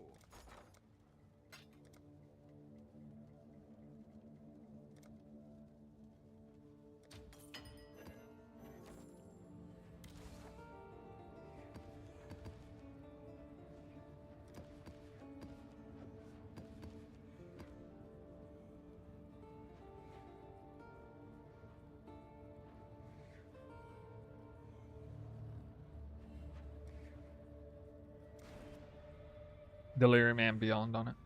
I swear to God, if this spawned the Wildwood, it was... I'd have been mad, man. Would have been mad.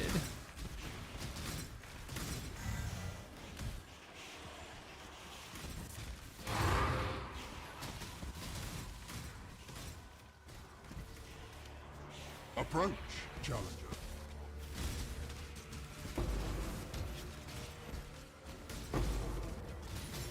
I don't know, I'll just clear it on the go.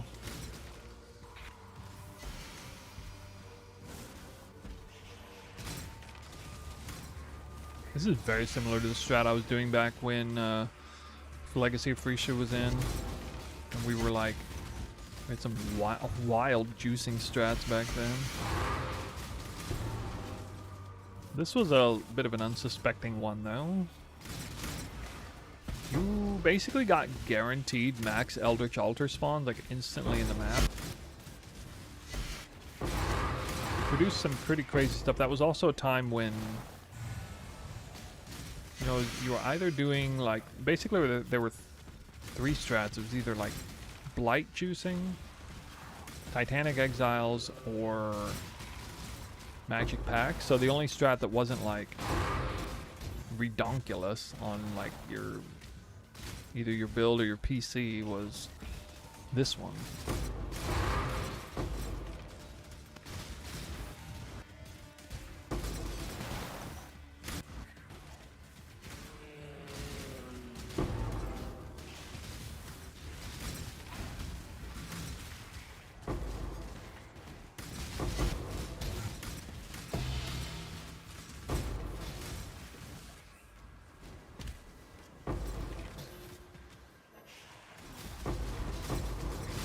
Definitely some Chaos Orbs dropping. It's probably kind of a lot of Chaos Orbs if I were to like pick them all up.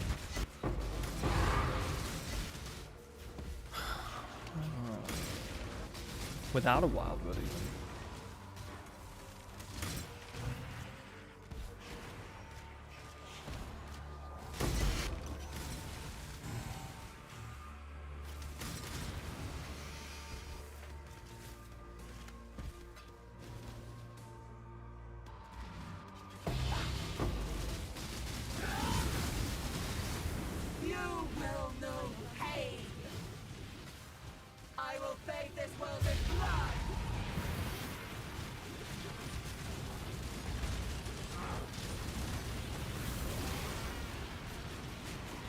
Impressive, but futile.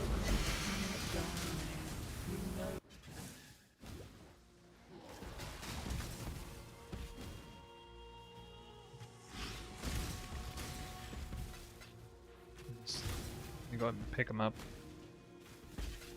You guys can have a tiny little data point.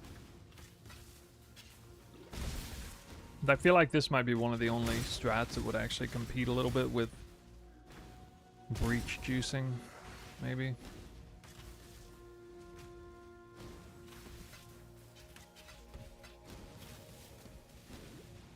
My mana is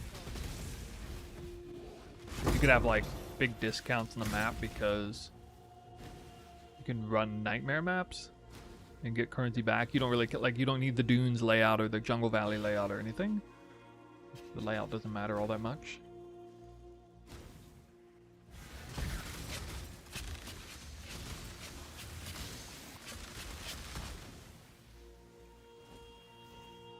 Those 17 Chaos Orbs looted there.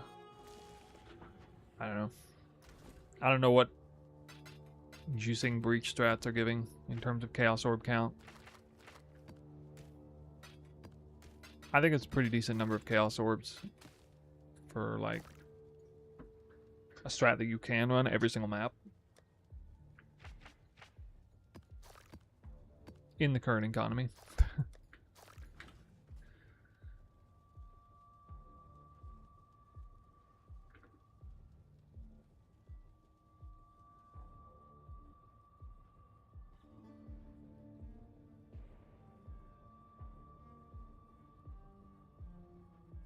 Okay, I want to show you guys a build.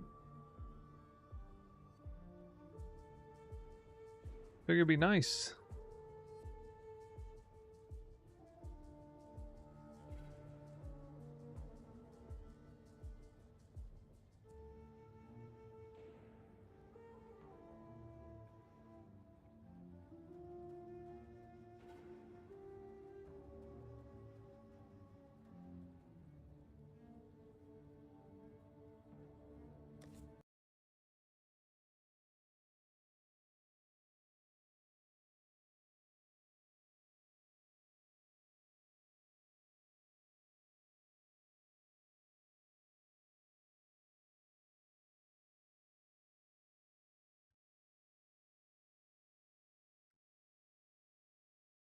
And send this on Twitch, I guess. So, what you're looking at is something I've honestly been working on, like a lot of different potential builds in the last few days. It's one of the reasons why I haven't streamed. Kind of mad scientist locked in my room.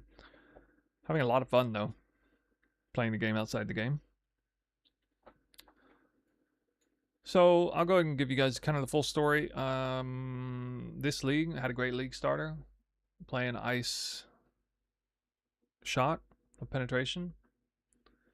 Given how it went last league, it kind of made a little bit of sense to me that people were a little wary because it was super glassy with like double tinctures, blood-soaked blade, run it as long as you can, out-leech the drain, you know. And this league, I realized it was probably a good idea to go back to Enduring Suffusion. So running blood-soaked blade again with this mastery, tinctures deactivate when you have 12 or more mana burn, makes it so you have basically 100% tincture uptime, first of all, and you don't need to worry about draining your life to death. But it costs an extra ascendancy. And at the time I was running like Oath of Winter and Oath of Summer, and then Seasoned Hunter and Experienced Herbalist. This time, I decided to run all three of these and try Barkskin a little bit. And then later when I got Forbidden Flame Flesh Jewels, I decided to put less in the season. That's when my eyes really opened to the power of Barkskin. Let me give you the TLDR on Barkskin. Basically, you stack up to 10 barks, and when you are not getting hit and you have all your bark stacks, it removes a significant portion of flat damage off of the damage amount before taking into account most of the remaining damage reduction forms of tankiness. Anything that reduces the enemy's incoming damage is calculated first. This coincides with the armor calculation as well as resistance calculations. They happen all at the same time. And then other things of like percent less damage taken, reduced damage taken come in after the fact. So it's a very powerful way to just remove a whole bunch of flat damage off of what's happening to you. It's more powerful when you have serious mitigation than it is when you don't have serious mitigation. The problem with the ice shot build I'm running now is it's set up so that I don't really have all that much mitigation outside of it. So it's still meaningful. But anyway, without digging myself in a hole on that whole thing, on the flip side of that, when you are getting hit, something different happens. It's kind of good. You lose Barkskin stacks and you gain a ton of evasion. So much evasion that it basically caps your evasion almost no matter how much you're stacking it. Almost no matter. But what's the most powerful thing, in my opinion, is with this one, which is behind Barkskin. Lesson of the Seasons makes you prevent 3% of suppressed spell damage per bark below maximum. That is 30% spell prevention. And just to give you a hint of how powerful that is, there is a mastery that grants you 1/10 of that power. So it's an ascendancy point that in some ways, and you could argue in some ways, is 10 times more powerful than a notable mastery. That would be a pretty powerful ascendancy point, depending how you looked at it. Now, the fascinating thing about this is apparently this has no cap. So when it comes to spell hits, you can make yourself immune to spell damage. That's right, you can actually be immune to spell damage hits in this game. At first, I started looking at things like Replica Hiri's Ire, or not Replica, Foulborn Hiri's Ire is 10% additional spell suppress prevention. You can see I have Hinakora's Sight on here. This is 6%. You can do more than this, though. It's Redeemer Influence. There's double effect of mods, amulets, experimented amulets, things like that. There's Foulborn Ancestral Vision, which is an extra 5%. And without any corruptions at all, you can get up to like 97%. Then if you have like a volatile Val corruption, I think on Hiri's Ire, you could potentially reach 100% there. I thought about going that angle or whatever, but the thing is that doesn't count for damage over time. It doesn't count for attacks either, as well as attacks that convert into spell damage, or attacks that convert into elemental damage. So messing around with these two, I learned a lot about defensive layers and manipulating them. I played with this setup all league long. I'll tell you one thing that I noticed. My survivability against Delirium has always been garbage on one of these bow builds. It is no longer garbage. This ascendancy point, Lesson of the Seasons, is truly a massive protector against delirious incoming damage from Delirium, the mechanic Delirium. Because on its face, it's either giving a flat amount reduction, 250 flat reduction if you have all your bark skin, to physical, cold, light, all of them straight up, which is really good if you have like map mods where enemies have like percent fizz is extra chaos, percent fizz is extra lightning or whatever. You're actually getting even more value out of this when that happens, which is typical, on a hard map you're running. But the prevention goes from 40 to 70 if you are getting hit a lot. And in Delirium maps, usually, if it's a hard map, I have no bark skin. So the result is I have 95% chance to evade when I would normally have about 70. And then I have 70%, I have 100% spell suppression, either way, chance. But instead of having 40 prevention, I have 70 prevention. And that is a huge survivability boost. Alongside like max, and a couple other things like Sand Stance, Flesh and Stone. A few other defensive layers, but not much going on in this character. Still doesn't do that much for damage over time. Damage over time still a bitch, like Searing Runes and stuff. So, that is kind of where my head is at going into all this.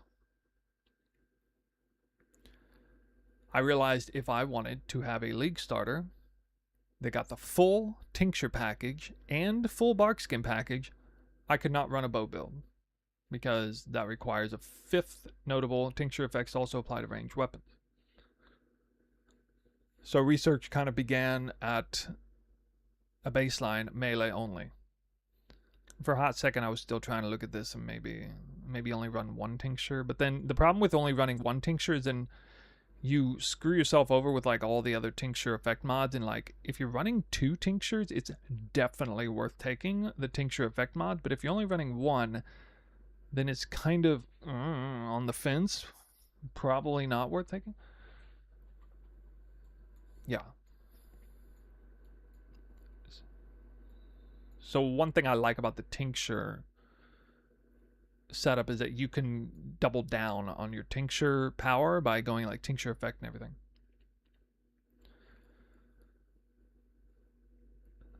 Over time, I've become more, or I've taken a liking to skills that actually have decent single target. That's one of the reasons why I don't run like lightning arrow. Typically, even elemental hit a spectrum, I run a little less nowadays. I want skills that can actually pump single target and also have clear capacity. Frostblade, unfortunately, didn't have good enough single target, but had good clear. I don't want a skill that is pure single target though. I don't like that. Does bark skin prevent trauma damage from trauma support? I don't know. Never tested that. You can maybe AI ask it if you want. Yeah, so anyway, skills like Lightning Strike, for example. It has some actual decent single target. I feel like it plays a little bit quirky, and it was nerfed massively. So I wanted to stay away from that one. But I wanted to find a skill that was halfway similar. Insert Static Strike of Gathering Lightning. I've never actually played the skill. What the regular version of the skill does is it's just kind of your typical striking melee skill. Strikes one target. And then you build up stacks of special buffs that then send out beams of energy very quickly, like once every quarter second or something, or even less maybe. Passively, like as you're running around the map, you're like beaming and those beams are chaining and stuff. That's good and all, but the Transfigured gem really grabbed my attention because what it does is it puts the player in more control. It's less passive, more proactive. Instead of those beams chaining every few seconds as you're running around the map, they simply chain on attack with your primary attack. Kind of like Lightning Strike, where you have the hit and the projectile that hits at the exact same time with, in the sake of Lightning Strike, required precise positioning. I don't know for sure on this skill, but my understanding is that this one doesn't require nearly as precise positioning, if any. And it will send out 2 attacks at once, basically. After your first attack builds up something called Gathering Lightning. And this one is even more powerful because this is 8% more damage with hits and ailments per Gathering Lightning. Just to give you a bird's eye view of some differences in skill and damage, you can see this registers at 10 million DPS.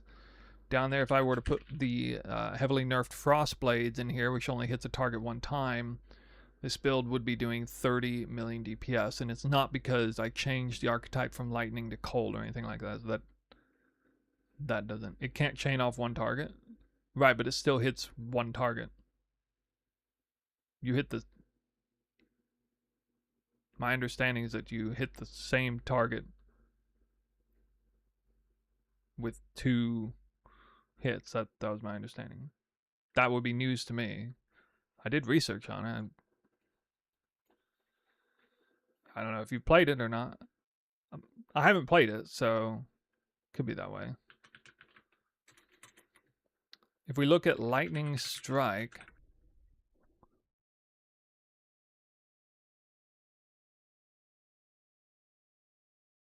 oops, thought I pulled it up.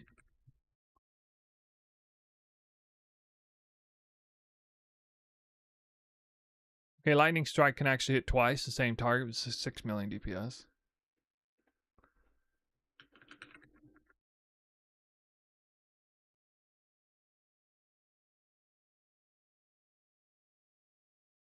If Static Strike only does 1 hit, that would be 4.7 mil on this build. Assuming that it's hitting twice, the same target.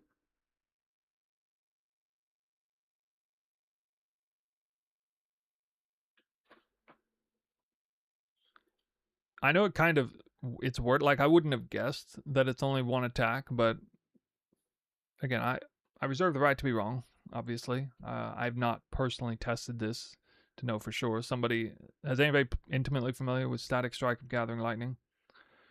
Does it hit the same target twice?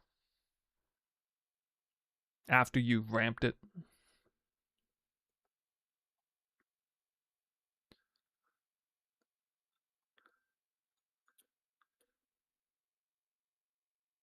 Your damage is massively decreased. Okay, well, that's a letdown, obviously. I might look at a different skill. In principle, it doesn't change the idea of the build, but this is a skill I was looking at. Let's assume that it is lower, okay? 4.7 mil. I'll just put it in here for now. That is only apparently... Yeah, the reason why it's elevated is because if you have lower stage count, then you have like... Here's why I think it's double. There's like even at like 0 stages or 1 stage, it's less damage than Frost Blades. Which is kind of hard to believe, you know. That's another reason why I figured it was programmed that way. But anyway, at the full 13 stages, which is a pretty big buff to the gem colors too. A lot of skills got hugely buffed from this. I'd say this is probably an A tier buff to this one, an extra stage for an extra 8% more damage multiplier on top of the additive amounts you have. Anyway, that's the kind of damage you're looking at there.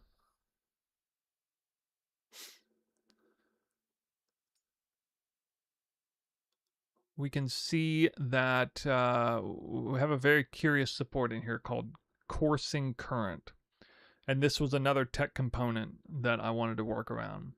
So basically, I had an idea. So basically, I had 3 ideas I wanted to combine.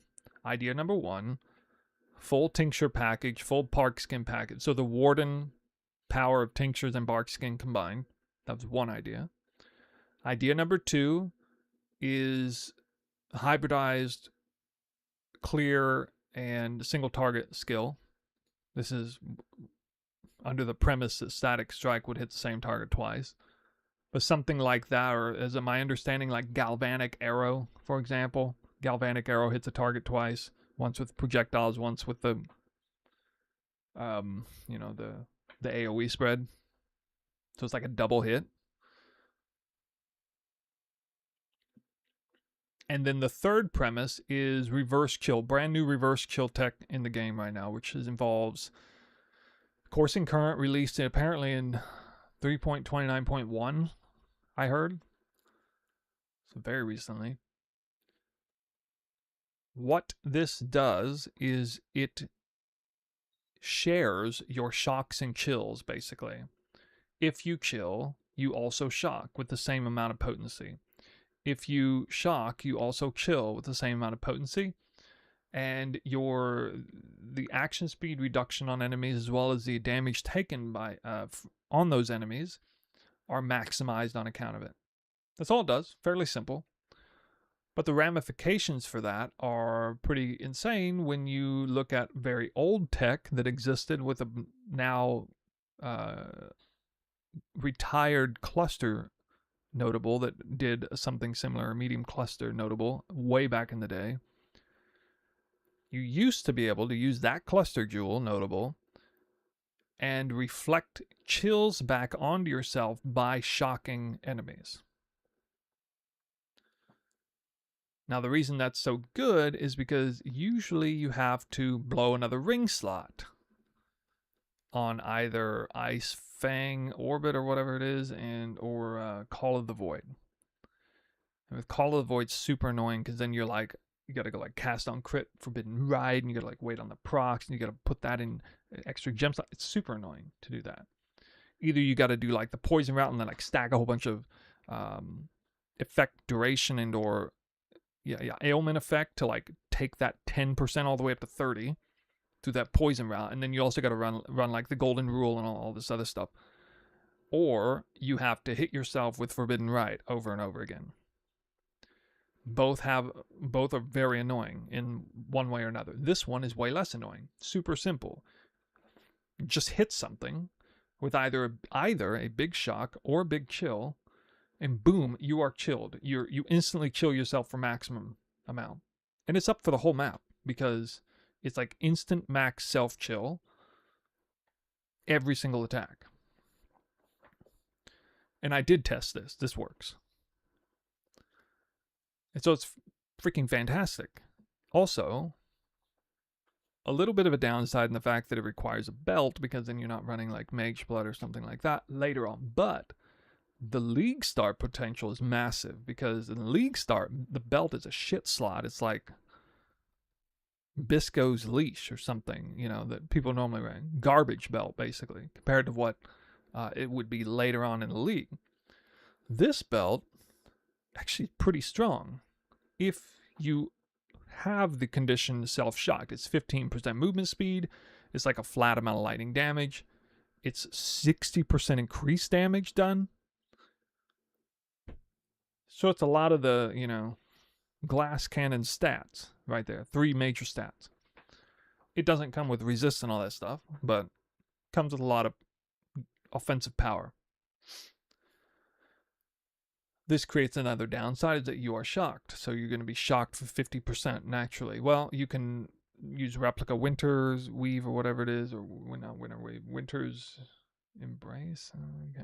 Fuck it. I don't know. It's some necklace. It's not very good. Or you can reduce the effect of shock on you a few different ways. Or you can just wear Impulsa. Now, I had a lot of experience with Impulsa and Victor's Victor flask, which also self-shocked me for proliferation on explosive concoction a long time ago. Really liked it, and so I know how strong this body armor can be. This really fed into my like desire to make like a hybrid bossing map clear, and allowed me a little more breathing room on the clear side to be able to run this. But you would need enough area coverage to actually shock a bunch of enemies at once. Contemplating things like lightning arrow stuff is overkill for this. You get almost no value out of it because lightning arrows already like hitting and, you know, presumably killing everything that's kind of around. Typically, you're not going to be doing lightning arrow on content that you're not already kind of one-shotting, and that's a specialty, right? So this body armor allows you to focus more heavily on immediate close combat damage, which is running a melee build, and then proliferates a ton of clear. Should be amazing. It should be very strong with a skill like Static Strike of Lightning, which has the strong capacity to hit a lot of enemies around, but not necessarily like a super high clear skill, but like it's definitely not like a lightning arrow clear, but it's still very good clear, can be very good clear. That combined, that with a ton of lightning damage combined with Impulsa, should just melt maps like ridiculous. A build that doesn't already have Explode in it.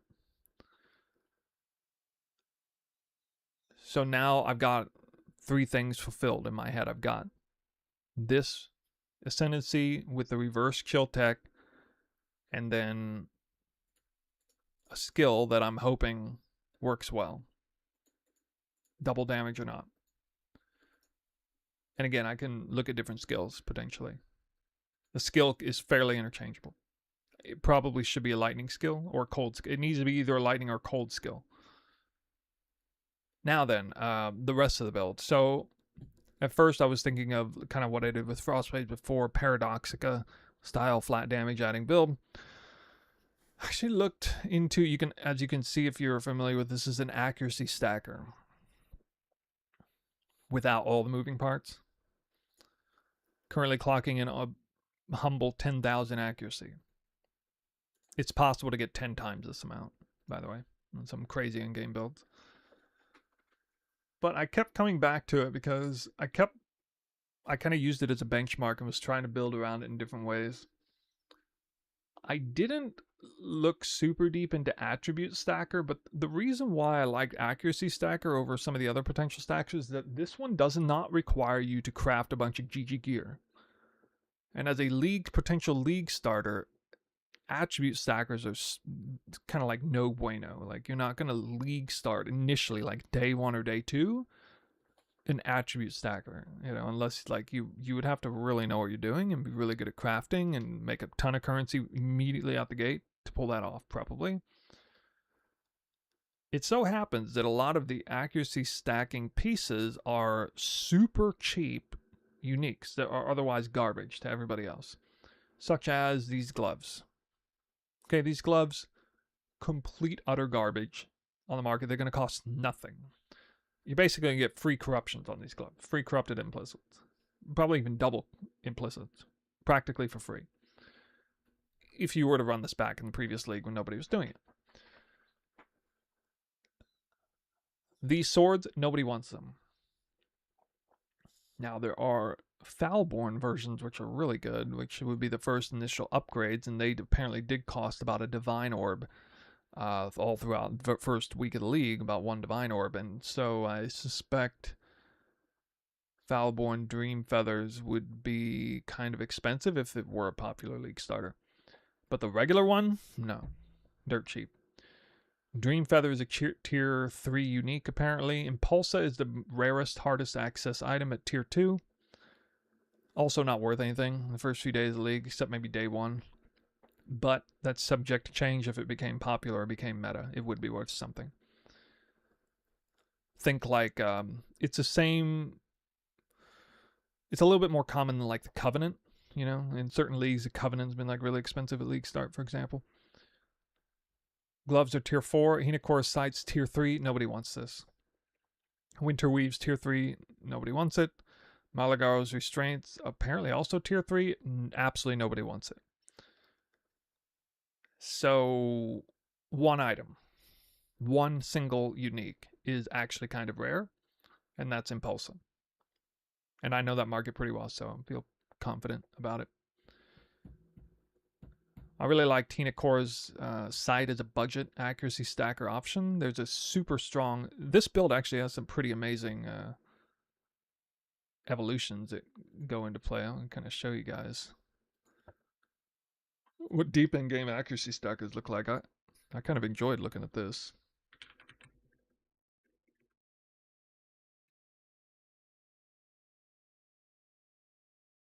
Played on Dead Eyes because they're hybrid accuracy frenzy stackers.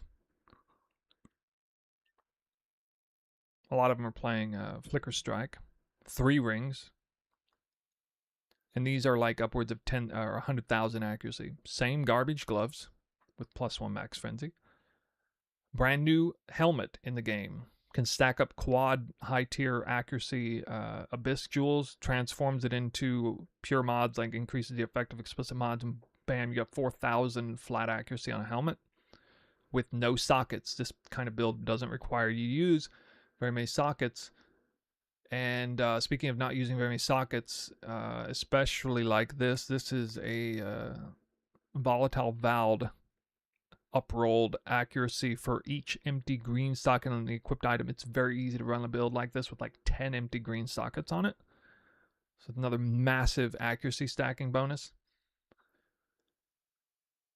I suppose they use this belt just because they just have to get resistances somewhere, as you can see. Because it's like super high strung on gearing, just the way I like it. You can see I have no utility flask because they're using the Ascendancy that gives you the extra ring if you have no utility flask. And then the boots are the linchpin item here that gives the 1 to 6 flat added lightning damage. And if you have 100,000 accuracy, this is like 1 to 3,000 lightning damage. So that's the equivalent of like 6 flat lightning, 6 added lightning supports or something like that. 6 or 7. Actually, no, it's probably more like 7. Yeah, probably 7 support gems is how much flat damage this is adding. That's assuming you didn't have, you know, any stats on the gear itself, which you don't.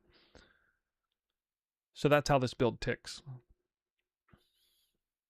Also, bonus points for me if I were to do something like this. I can steal this node. Okay, the node in question is the Deadeye's 5% more accuracy rating per frenzy charge. That can be stolen with Forbidden Flame Flesh off of a Warden, from a Warden. So Warden could take advantage of this and also blowout on tinctures, and you can see actually with with Deadeye versions, what are they trying to do with their tincture? They're trying to get crit multi because they're short on crit multi. You don't access crit multi on an accuracy stacker otherwise, so they're very short on that. Well, I can, get a freaking ton of it. Another stat they're really short on: elemental pen. Unfortunately, they have to choose between crit multi and elemental pen. They don't get elemental pen, not in any major way, but if you are a warden, you get huge effect elemental pen and crit multi or attack speed, depending on what you're doing. Another reason why the accuracy stack, looking at this build, I feel like accuracy stacker progressing into it from league start might actually be viable, is because tinctures can carry. The tinctures can bridge the gap in power. Because prior to getting... Watch what happens to my attack rate, for example. See the attack rate is 9.19. Watch me put Foulborn Dream Feathers on. It goes up to 11 something, and now 13. So you get like 50% faster attack rate or something. And that's with 10,000 accuracy. You get like double the attack rate if you have like a real amount of accuracy for going Foulborn. So prior to having those, you can have a tincture help bridge the gap. Look at this. From an attack rate of 5.47 all the way up to 9.19. That is a true bridging of, a gap for a build that is wanting for more. Damage from 4.7 mil all the way down to 1.3 mil just losing this tincture. Yeah, 500k DPS. With tinctures off, and these tinctures are on at full time. Now granted, the tinctures also require 4, 7, this doesn't even add anymore, 10 passive points and 2 ascendancy points. You can do a lot with 10 passive points, 2 ascendancy points, but 9x the damage for the cost of 2 ascendancy points and 10 passive points, that's something most builds can't boast. Like most ascendancies can't do. They don't give that amount of power. That's why people talk so much about things. When you build into them properly, actually roll them really well, intuitively set them up with a build that is missing those stats otherwise. So like, I don't need to go crit multi so much. I already got 500 crit multi with 82 crit chance. So like, for example, if I made a mistake and were to decide to run a crit multi, let me see if we can put in here. Oh, I got rid of it. Sorry. Oops, I can't show you. I forgot. I removed all unused items. Can't actually show you. I'll just have to tell you. Anyway, if I run the exact same flask or same tincture with crit multi instead of attack speed right here, right now, I lose like 30% of my damage. Or something like that. Like 20 or 30%. Which is kind of crazy. It's kind of crazy to think that really you subbed out attack speed for crit multi, like both of those stats you scale hard on a build like this, and you somehow lose like 20% of your damage. Part of that is because of the scaling off of reverse chill. So, reverse chill is compounding the effect of attack speed. Another reason why I really like this combo. So I wanted Static Strike builds up 13 stages, then it's maximized damage. If you attack 13 times a second, it takes you 1 second to build maximum stages, do maximum damage. If you attack 4 times a second, it takes you 3 seconds to even reach max tilt. And then, like, when you move 1 second later, you're already losing stacks. So a skill like this seems highly appropriate for this kind of build where you're trying to move really fast and attack constantly crazy fast attack speed to keep the stacks up at all times, and then the moving and the attacking is compounded with 30% reverse chill, which you're conveniently missing because not running Gathering Winds, and then suddenly like reverse chill is less powerful on a Deadeye than it is a Warden because it's additive with other forms of action speed, which is just yet another always like shitting on Deadeye anytime I can in any way, so just throw that out there. yeah, so anyway, all this kind of coming together. And this is many, many hours of spending time in PoE, looking at a lot of PoE ninjas. Had a hard time getting my resistances where I wanted to. I really couldn't, you know. Obviously, it's safer to not try to do accuracy stacking this early in the build evolution, but it could be done. As you can see, it could be done with 4 modded rares. The thing that people probably hate is part of this is on a Bismuth flask. I will never not run this at League Start though, after having realized how good it is. Another incentive to run a super fast stacking crit build is Specialist Bismuth Flask of the Skink is up 100% of the time. It maps and up for at least 20 seconds straight on bosses. It's up almost 100% of the time, even on bosses. If you were able to attack the boss for 100% of the time, which is not real. That's not real, but yeah, anyway, hypothetically, bleed immune, corrupt blood immune, 40 all res for free on 1 flask slot. Basically, it's the power of a mage blood for 1 flask without paying for the mage blood. In case any of you guys didn't know, if you're running a super fast attacking high crit build at League Start, you can have 1/4 of the power of mage blood by making one of your flasks, only one of your flasks, chance to gain flask charge when you deal a critical strike. It has to be only one, and then you put whatever the hell mods on there you want, and you basically have those 100% of the time. It makes a lot of sense to combo the reduced duration, super high duration Bismuth flask with a reduced or less duration mod, and get like all that benefits. Corrupted blood immunity is like super annoying, you know, in first few days of the league. But this is the day 1 flask for me. By the end of day 1, I have this flask, and I do not regret it. The only time it ever falls off is like killing Uber Elder for the first time in a league or something like that. You know, too many invulnerability phrases, but you know that's not the content I'm actually doing. You just need to do it once to get the Void Stone. Oh yeah, I didn't mention Hinacore Sight providing 6% spell suppress damage. Okay, so defensive layers. You can see it's almost 10k max fizz hit. First of all, you can see with 0 box skin stats, 95% evasion cap. That's without the flask. Oh yeah, before I get into defensive layers, another cool thing I liked about it is that accuracy stacking with Dream Feathers synergizes also with evasion stacking. I thought about maybe trying to put in like Queen of the Forest in here, but I think it's just technically a little easier access than Impulsa, but I think no, it's so easy to get the reverse tech. You can get this reverse tech in like first day if you can just get your hands on an Impulsa. Like day 1, I'll probably run.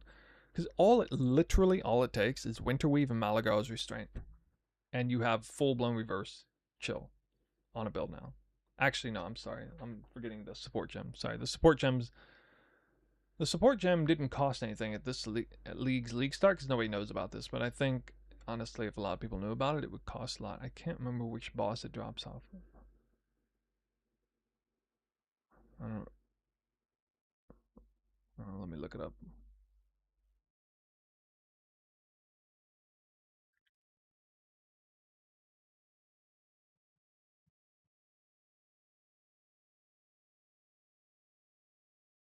Velka, the Tide Witch. Oh, this is the All Flame mechanic. Well, this might potentially disappear next league, actually, because it's coming up here, but probably not. Usually when it comes to things like this, if they remove the league mechanic, they will move the support gem to a different drop location. Usually what that means. Actually, what sometimes means they'll make a global drop, or make it easier access. But anyway, for now it drops off of the final boss and league mechanic. Which, if they keep the league mechanic in the same place, that boss gets accessed really quickly all the time. Okay, so back to defensive layers. Obviously evasion, heavy focus here. Grace is in play. And a Jade Flask also. You see the Jade Flask gives me a ton of damage. Why is that? Well, it's because it's a huge source of % increased damage. And the only source of evasion stacking on the build. There's not that many places to evasion stacking for offensive purposes. But Dream Feathers are one, whether it's Foulborn or not. And that is why probably the actual hardest item to acquire would be this. Light of Meaning Evasion Edition, which I don't think is very popular. Probably one of the least expensive versions. Usually people are going to go for something like Chaos Res or Damage. Chaos Damage, Fire Damage. The Damage ones are going to be more popular. But the Evasion ones probably be cheaper than most. So it's really valuable for this build. You can see if I don't have it, I have way less evasion. 14,000 up to 27, nearly double. So with Grace and that gem, evasion capped, Barkskin 1 count, still. Okay, I have to go to 6 Barkskin stacks to finally not be evasion capped. And then if I have 10, then I have my normal evasion, which is 81 with this build. Oh, but hey, let's wait a minute. Of course I'd be mapping, so actually that changes the math. So the full cap in maps would be at 7. I would be evasion capped all the way up to 8 Barkskin stacks, and even at 10 I would still have 87. And I felt like this was good enough reason to run Wind Dancer. Probably should be running Wind Dancer with a build like this, especially since I still have my innate 20% block chance. Thought about going block heavy too, but I don't think it's going to be necessary because other than helping out Wind Dancer, on the spell side, probably kind of redundant. The reason why it's redundant is one of the best things about the build, suppression effect 82%. Suppression effect. No other build has this. Probably no build in the entire league had this at league start and even attempted to build into this. A, because Warden is the least played ascendancy in the game. B, because Barkskin is the least played ascendancy notables for Wardens. And C, because if somebody did take that, they probably weren't also stacking prevention on spell suppression. So this has probably literally never been done. At league start is a suppress prevention focused build. And again, you could go even higher than this if you ran like Foulborn, Hiri's Ire. But all I'm doing is Henochorus Sight, that's 6. So we have 70 basically. With all our Barkskin down, we have 70. Plus 3 here, plus 3 here. So it's plus 12. 70 plus 12, that's 82. And then here's another cool item that I guarantee is not going to cost anything. Ancestral Vision. The Foulborn version. Prevent 5% of spell suppress damage. Boom, another 5 right there. So you could go very quickly if you put that socketed in. If you accessed it. For the league start, I don't have any Foulborn gear on here, but this would be something you would definitely want. And go from 82 to 87. Okay, that's the same. That's like the same as having 90 or 87 all res for the sake of spell damage taken, which is not as important as resistances, because that applies to attacks converted into elemental damage or elemental attacks as well as spell damage. But actually, what am I saying? I'm wrong. This prevention also counts for chaos and physical spell damage. So my bad. Actually, it's as if. Yeah, well, you obviously don't have a resistance for physical damage in the game other than armor. So that's one of the reasons why it was so effective against Delirium. Delirium happens to be chocked full of physical spells everywhere. It's just physical spells going off all over the place. That's what Delirium is. That's why Barkskin in this version of it here with this type of build is extremely effective against Delirium as a mechanic, and took my otherwise glass cannon bow build and made it survive impressively well in Delirium encounters in particular.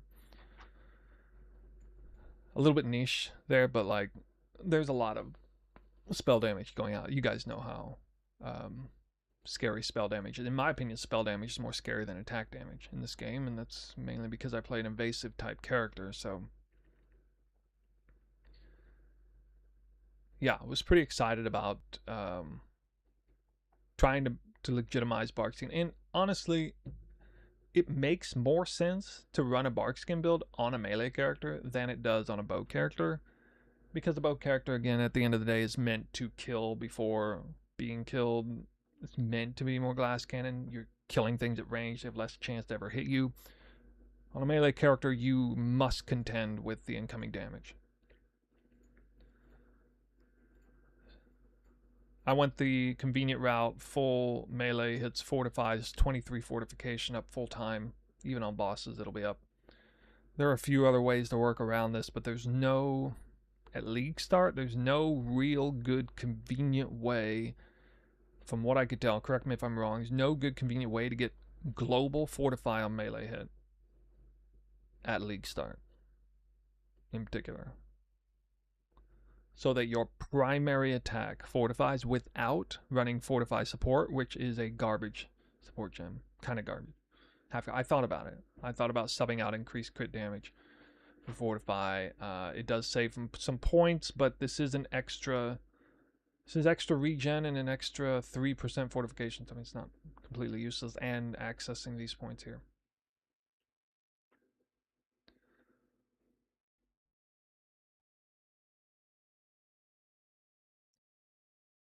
So yeah, it has endurance charges. Okay, here's another thing. One of the good things that actually came out of me playing the Frostblades. This is one of the last parts of that build's tech that I discovered. I had no idea this would work as well as it did.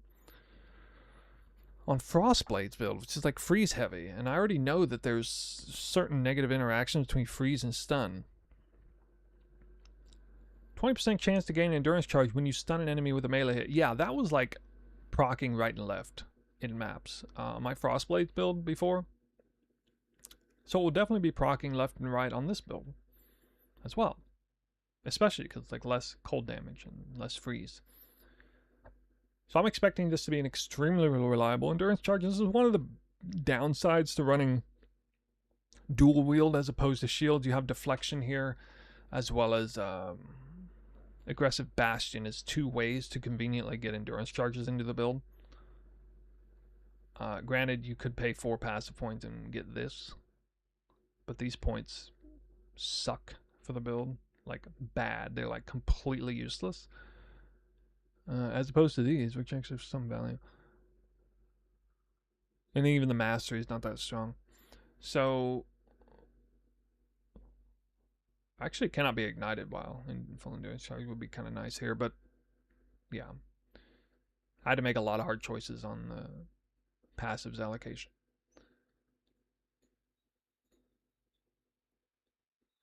So fortified endurance charges will be up full time, at least in maps.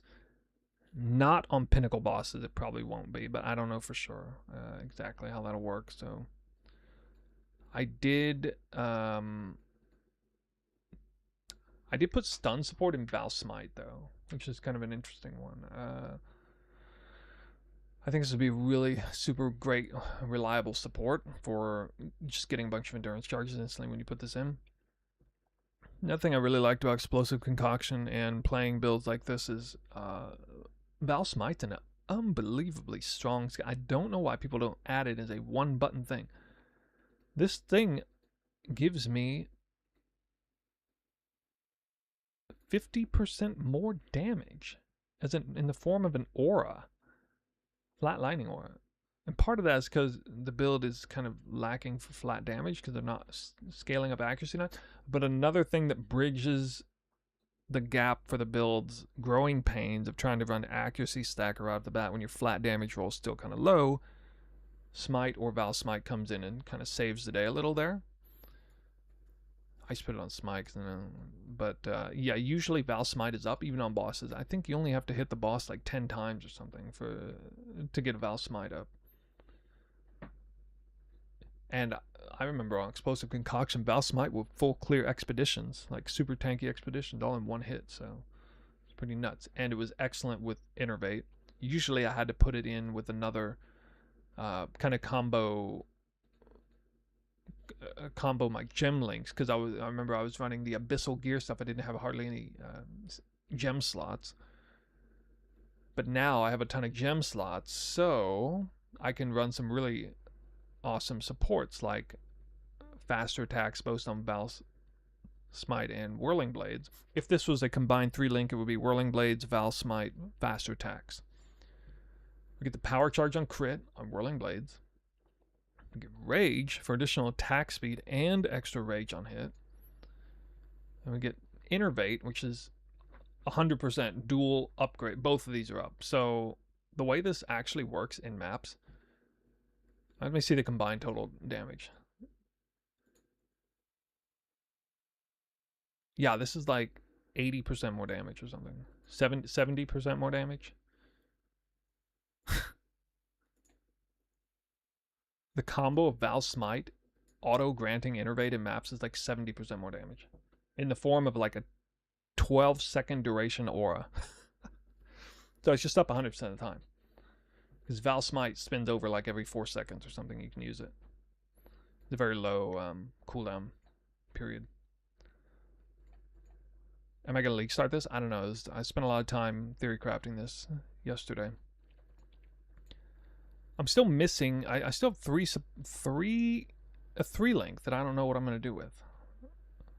Normally I would put in Mark on Hit Assassination, but actually we get that for free.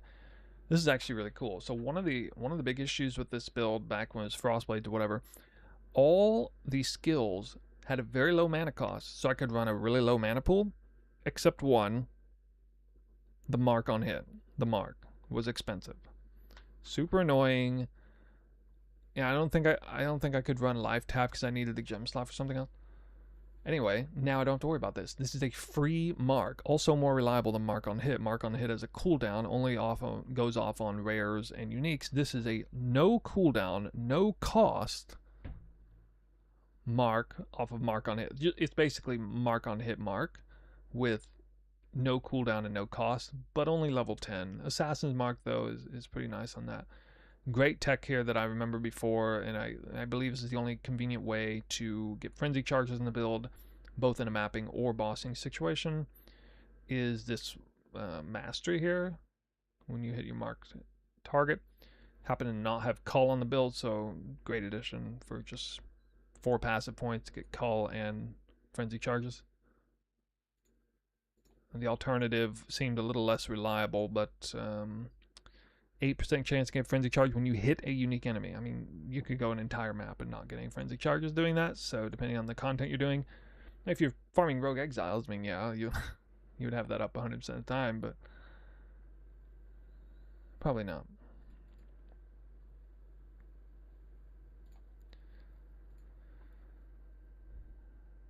Enemies will be max chilled and max shocked. Another great thing that comes out of this, truly the most power, the absolute greatest usage of coursing current would be taking a pure cold build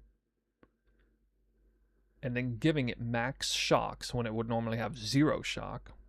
For example, like Eye Shot of Penetration. I would totally change my own build, doing it over again and adding this in. I can remove the entire 4-link with like that bogus Mana Forge arrows what is it, like overcharge support or something, lightning arrow, Mana Forge arrow. So you can take a full cold build, put out a max shock and max chill yourself at the same time for the reverse chill tech. The opposite end of this is take a pure lightning build, which is kind of what mine is, and on a build that would otherwise not even chill enemies, max chill them. So this doesn't just unlock reverse chill tech, this also unlocks max chill on enemies. And you can see that my DPS distribution here is a little skewed on the favor of lightning. Literally the only source of cold and or fire is Winterweave itself. This flat roll here, that's it.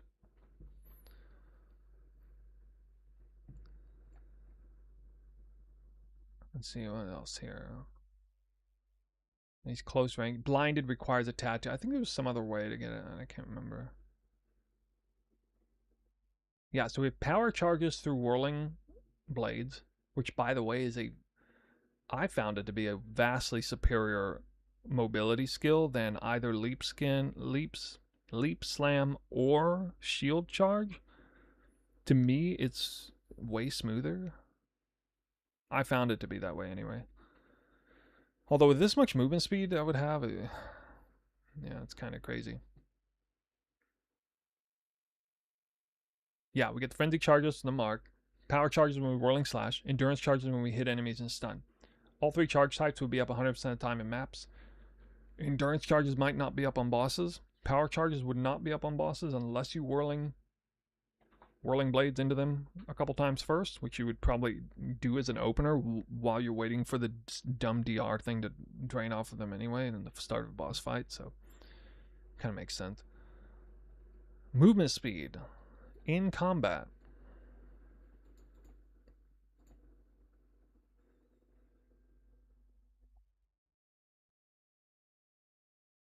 $199. Not bad. From 160 to 199, that's what reverse chill is doing, and then 8.57 to 9.86.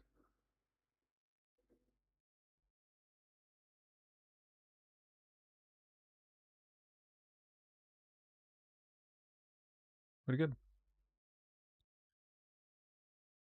The hardest part about this build was the passive tree, actually. When I finished putting all the passives I wanted to, I had like 147 out of 123, and I was like, oh great, you know. Normally when I build out the passive trees, where, you know, I take basically everything in the immediate vicinity that I would like to have in the build, and then I have to peel things off. And that, in my opinion, that's how you should make a build on the passive trees. You should figure out, because that way you can like reverse engineer, like, okay, what are the least valuable points that I have to remove, and then what are the points that must stay. That way you don't forget to put anything in, like, oh shit, I forgot about, I need points here too. That way that doesn't happen for some kind of build enabling tech or something. This was so hard. There's so many points, good points. For example, right here, 5 passive points for this huge accuracy crit wheel stuff. I would love to take it, but you just can't. All the block stuff, tons of block, tons of damage for dual wielding here, blocking for dual. So much block tech that I am not taking that could be taken. Bam, 64% block chance off 3 wheels. More than that with masteries. Even right here. There's some good points right there. Nope. Hell, even this, pathing off of here, these 4 instead of these 2. Would be kind of nice. This is 5% life, accuracy, attack. I don't know, man. I might put these points back in, actually. But, like, it's 4 extra points. This hurts. These 2 points here, these last 2 points I pulled. I pulled points out of life. Feels bad. I wanted to pull points out of this, maybe, but it's just too damn strong. I don't have any source of... Actually, most builds like this aren't able to take these. They don't have access to these here because they're not on this side of the tree. The whole top... Or I'll start over here. The whole bottom left side of the tree is borderline mandatory for a build like this. There are 3 things over here that are like super, super important. One is rage on hit, which you can get on rare gloves, but I don't get the rare gloves. So this is another problem with trying to go accuracy stacker on a bow build. You get no rage. There's no way to access rage at League Start. On a melee build there is. So we got this. Saves the day.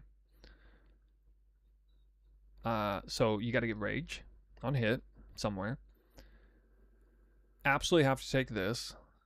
Melee splash. If it's not an AoE melee build.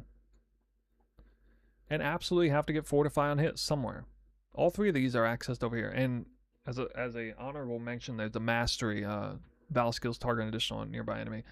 I actually don't know how mandatory this mastery is in particular, but I'm pretty sure there's no world where I don't run splash. And the bonus is Eagle Eye up here, which is really, really good, but costs too many passives. So the theme of this passive tree is very important things in the top right, very important things in the bottom left, and the tree is split accordingly, as you can see. So all this stuff's important here on the bottom left, as I mentioned. Top right, you could just wrap up the whole idea of like all the tincture. There's tincture effect here, here, and here, but I got to go to the top side to get the most powerful tincture nodes, which is a ton of tincture effect. If I just remove these points, I mean, look how much my damage crashes off of just removing 3 points. From 5.4 mil to 4 mil for 3 passive points, and that's not even taking advantage of the secondary effect here.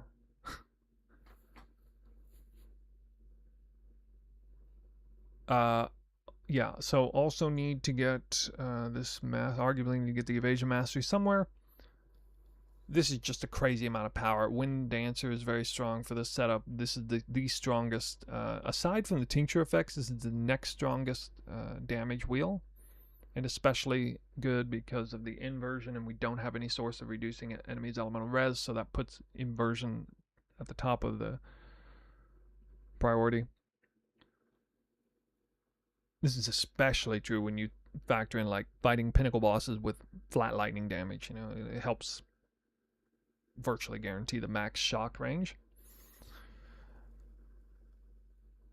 I believe that's calculated before the shock is dished out. And then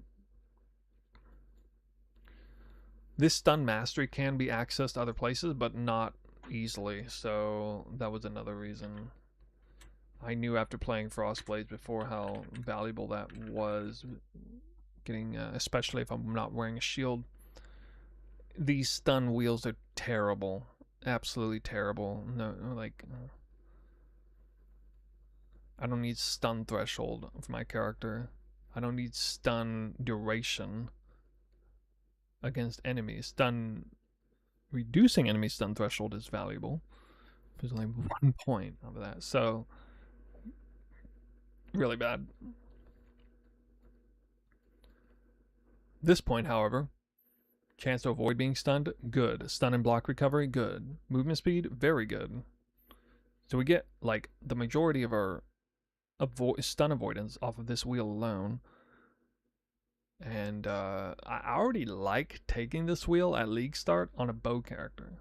I like doing it even with no value out of the mastery, but the real reason to take this for the mastery here. Yeah. So just to review some points that I wanted to take that I didn't. Phasing. Whirling blades can phase through enemies though, so it probably fine, but 2 points for phasing. Not to mention life. This is somewhat counterintuitive though, because it makes a small chance that you fail to reverse kill yourself on a hit. If you're playing reverse kill, you don't want to avoid elemental ailments. Big 4-point wheel here. Big 3-point wheel here. Crit multi, crit, dual wielding stuff. Big damage wheel here. Block wheel here. Block wheel here. Block wheel here. Big block wheel right here. That's pretty good. Big block and damage wheel here.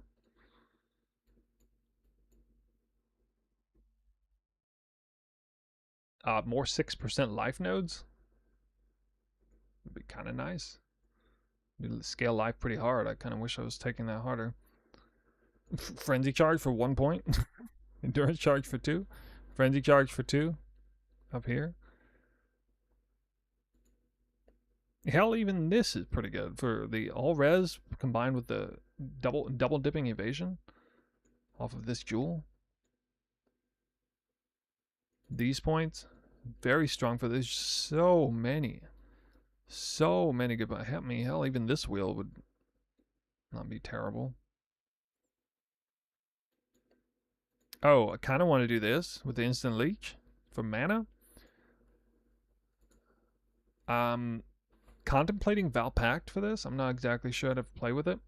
Part of the problem though is that I do have a passive 130 life regen, which I mean, it's not that much, but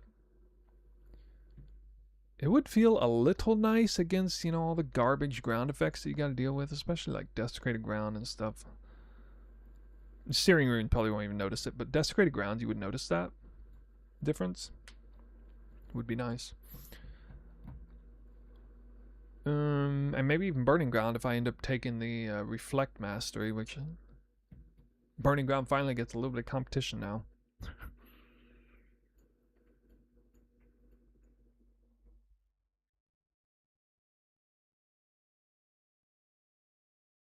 These are good too. Thought about doing this. This is good stuff right here.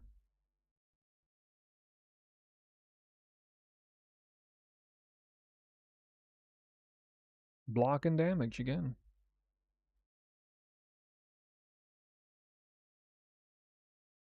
So much good stuff. And this doesn't even factor in clusters, for which I'm conveniently located near 3. Alright, right next to 3 cluster slots. I actually don't think this build uses clusters very much. Because there's like no way to stack accuracy through clusters. There's like nothing. It's like literally nothing. There's no there's no 12 passive cluster for accuracy. There's no what, like martial prowess?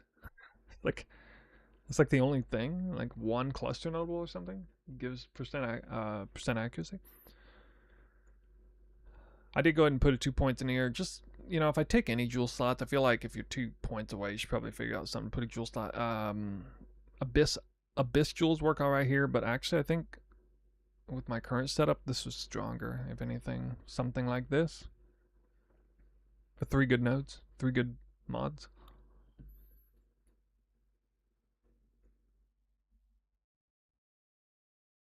That's about it. When I built this up initially, I was all the way up to 20,000 accuracy. That's when I had too many passive points and stuff, but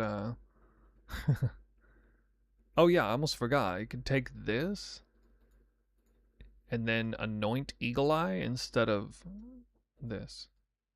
I thought about doing that actually. If I drop the fortification wheels, then I take Leader of the Pack and anoint Eagle Eye, but we don't have enough accuracy to really justify that yet.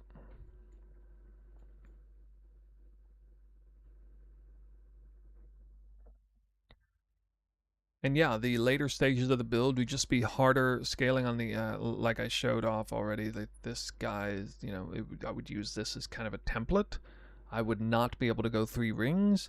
I would have to go 2 rings because I need to steal the Deadeye's Ascendancy. I would not drop either Tincture or Barkskin nodes on there, but I would make the same helmet. I would run the same necklace. I would I would just like, let's see, I could probably drop at least 1 support gem there. I can drop at least 1 support gem here. I already have 3 gem links empty here. I can drop this entire link, honestly, and that would be fine. And then, yeah, I'm still actually missing a support gem here. So I would have upwards of 10 gem slots, potentially, for that necklace later on. And this necklace might be easy to access. I actually don't know. Otherwise, could still have... I would probably... yeah, I don't know. Yeah, I would probably drop the reverse chill stuff, especially if I can figure out a better body armor that I might run instead of Impulsa. But even if not... I don't know. I'd have to do the math on that.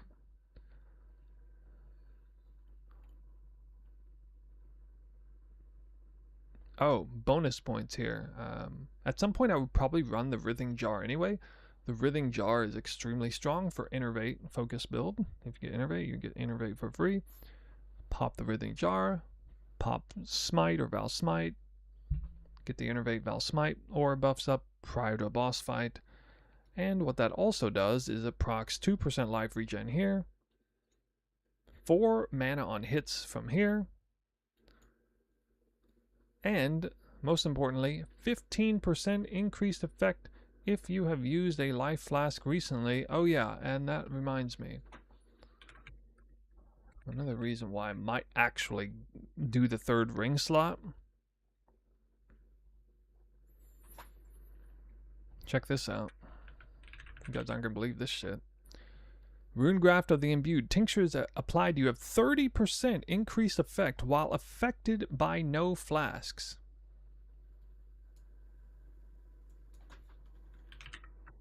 You know what 30% increased tincture effect is?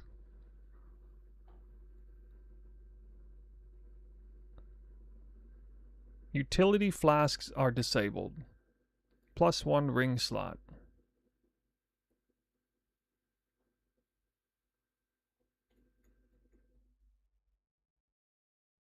Therefore running no flasks. Already got 2 tinctures. So then what? 2 tinctures plus 3 writhing jars, I guess. This is instant application. It would still give me the power the whole time. If I just go in here and I type...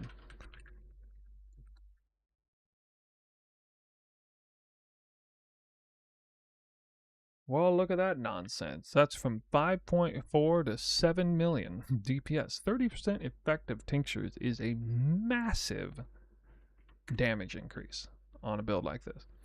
So I might contemplate doing that tech. The only major problem is I probably have to choose between stealing the Deadeye's Avidity or doing that, and it doesn't make a whole lot of sense to choose between the two because the two go hand in hand. If you take the extra ring slot to unlock more precursor slot for the rings, giving you more max frenzy, you know, all the frenzy mods from those rings. So I'm not exactly sure. I mean, maybe I would drop this Spark Skin mod, but I really don't want to. Maybe in the end game, like if it just gets so outrageously powerful that I feel like it doesn't matter anymore. Maybe.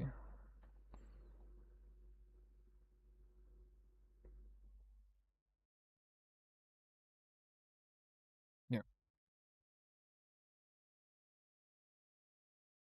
Anyway, that's the build, guys.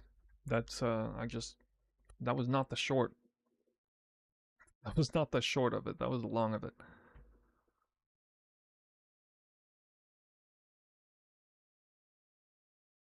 A little bit bummed if this is only one. But I don't know. Let's find out. Why do I suddenly have more damage than I was supposed to?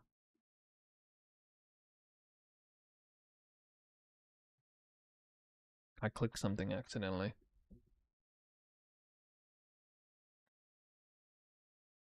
Yeah. Well, anyway, I definitely should be going to bed now. So I think I'm going to do that. Hope you guys enjoyed the stream today. We're going to sign out from here and call it a day. I think I'm going to raid Pro Plays if he's still on. Yeah. I think I've been stalling on it so long. I probably should just make that build video like a final update to the build that I'm running, especially if I'm about to change the build. I might change the build to make it so it's a ghost running friendly build, but I don't know if I really need to do that because that strat didn't seem to be all that good. Yeah, hope you enjoyed this fun little TED talk on the hypothetical accuracy stacking, reverse killing, melee, barkskin, double tinctured warden build that is pretty far out in left field. By the way, I don't think there's a single person who's building a build like this right now. I'm pretty sure. For some reason, Warden's very unpopular. Ascendancy. I don't know how. There's just so much power. So much power in these things. And they're up like 100% of the time.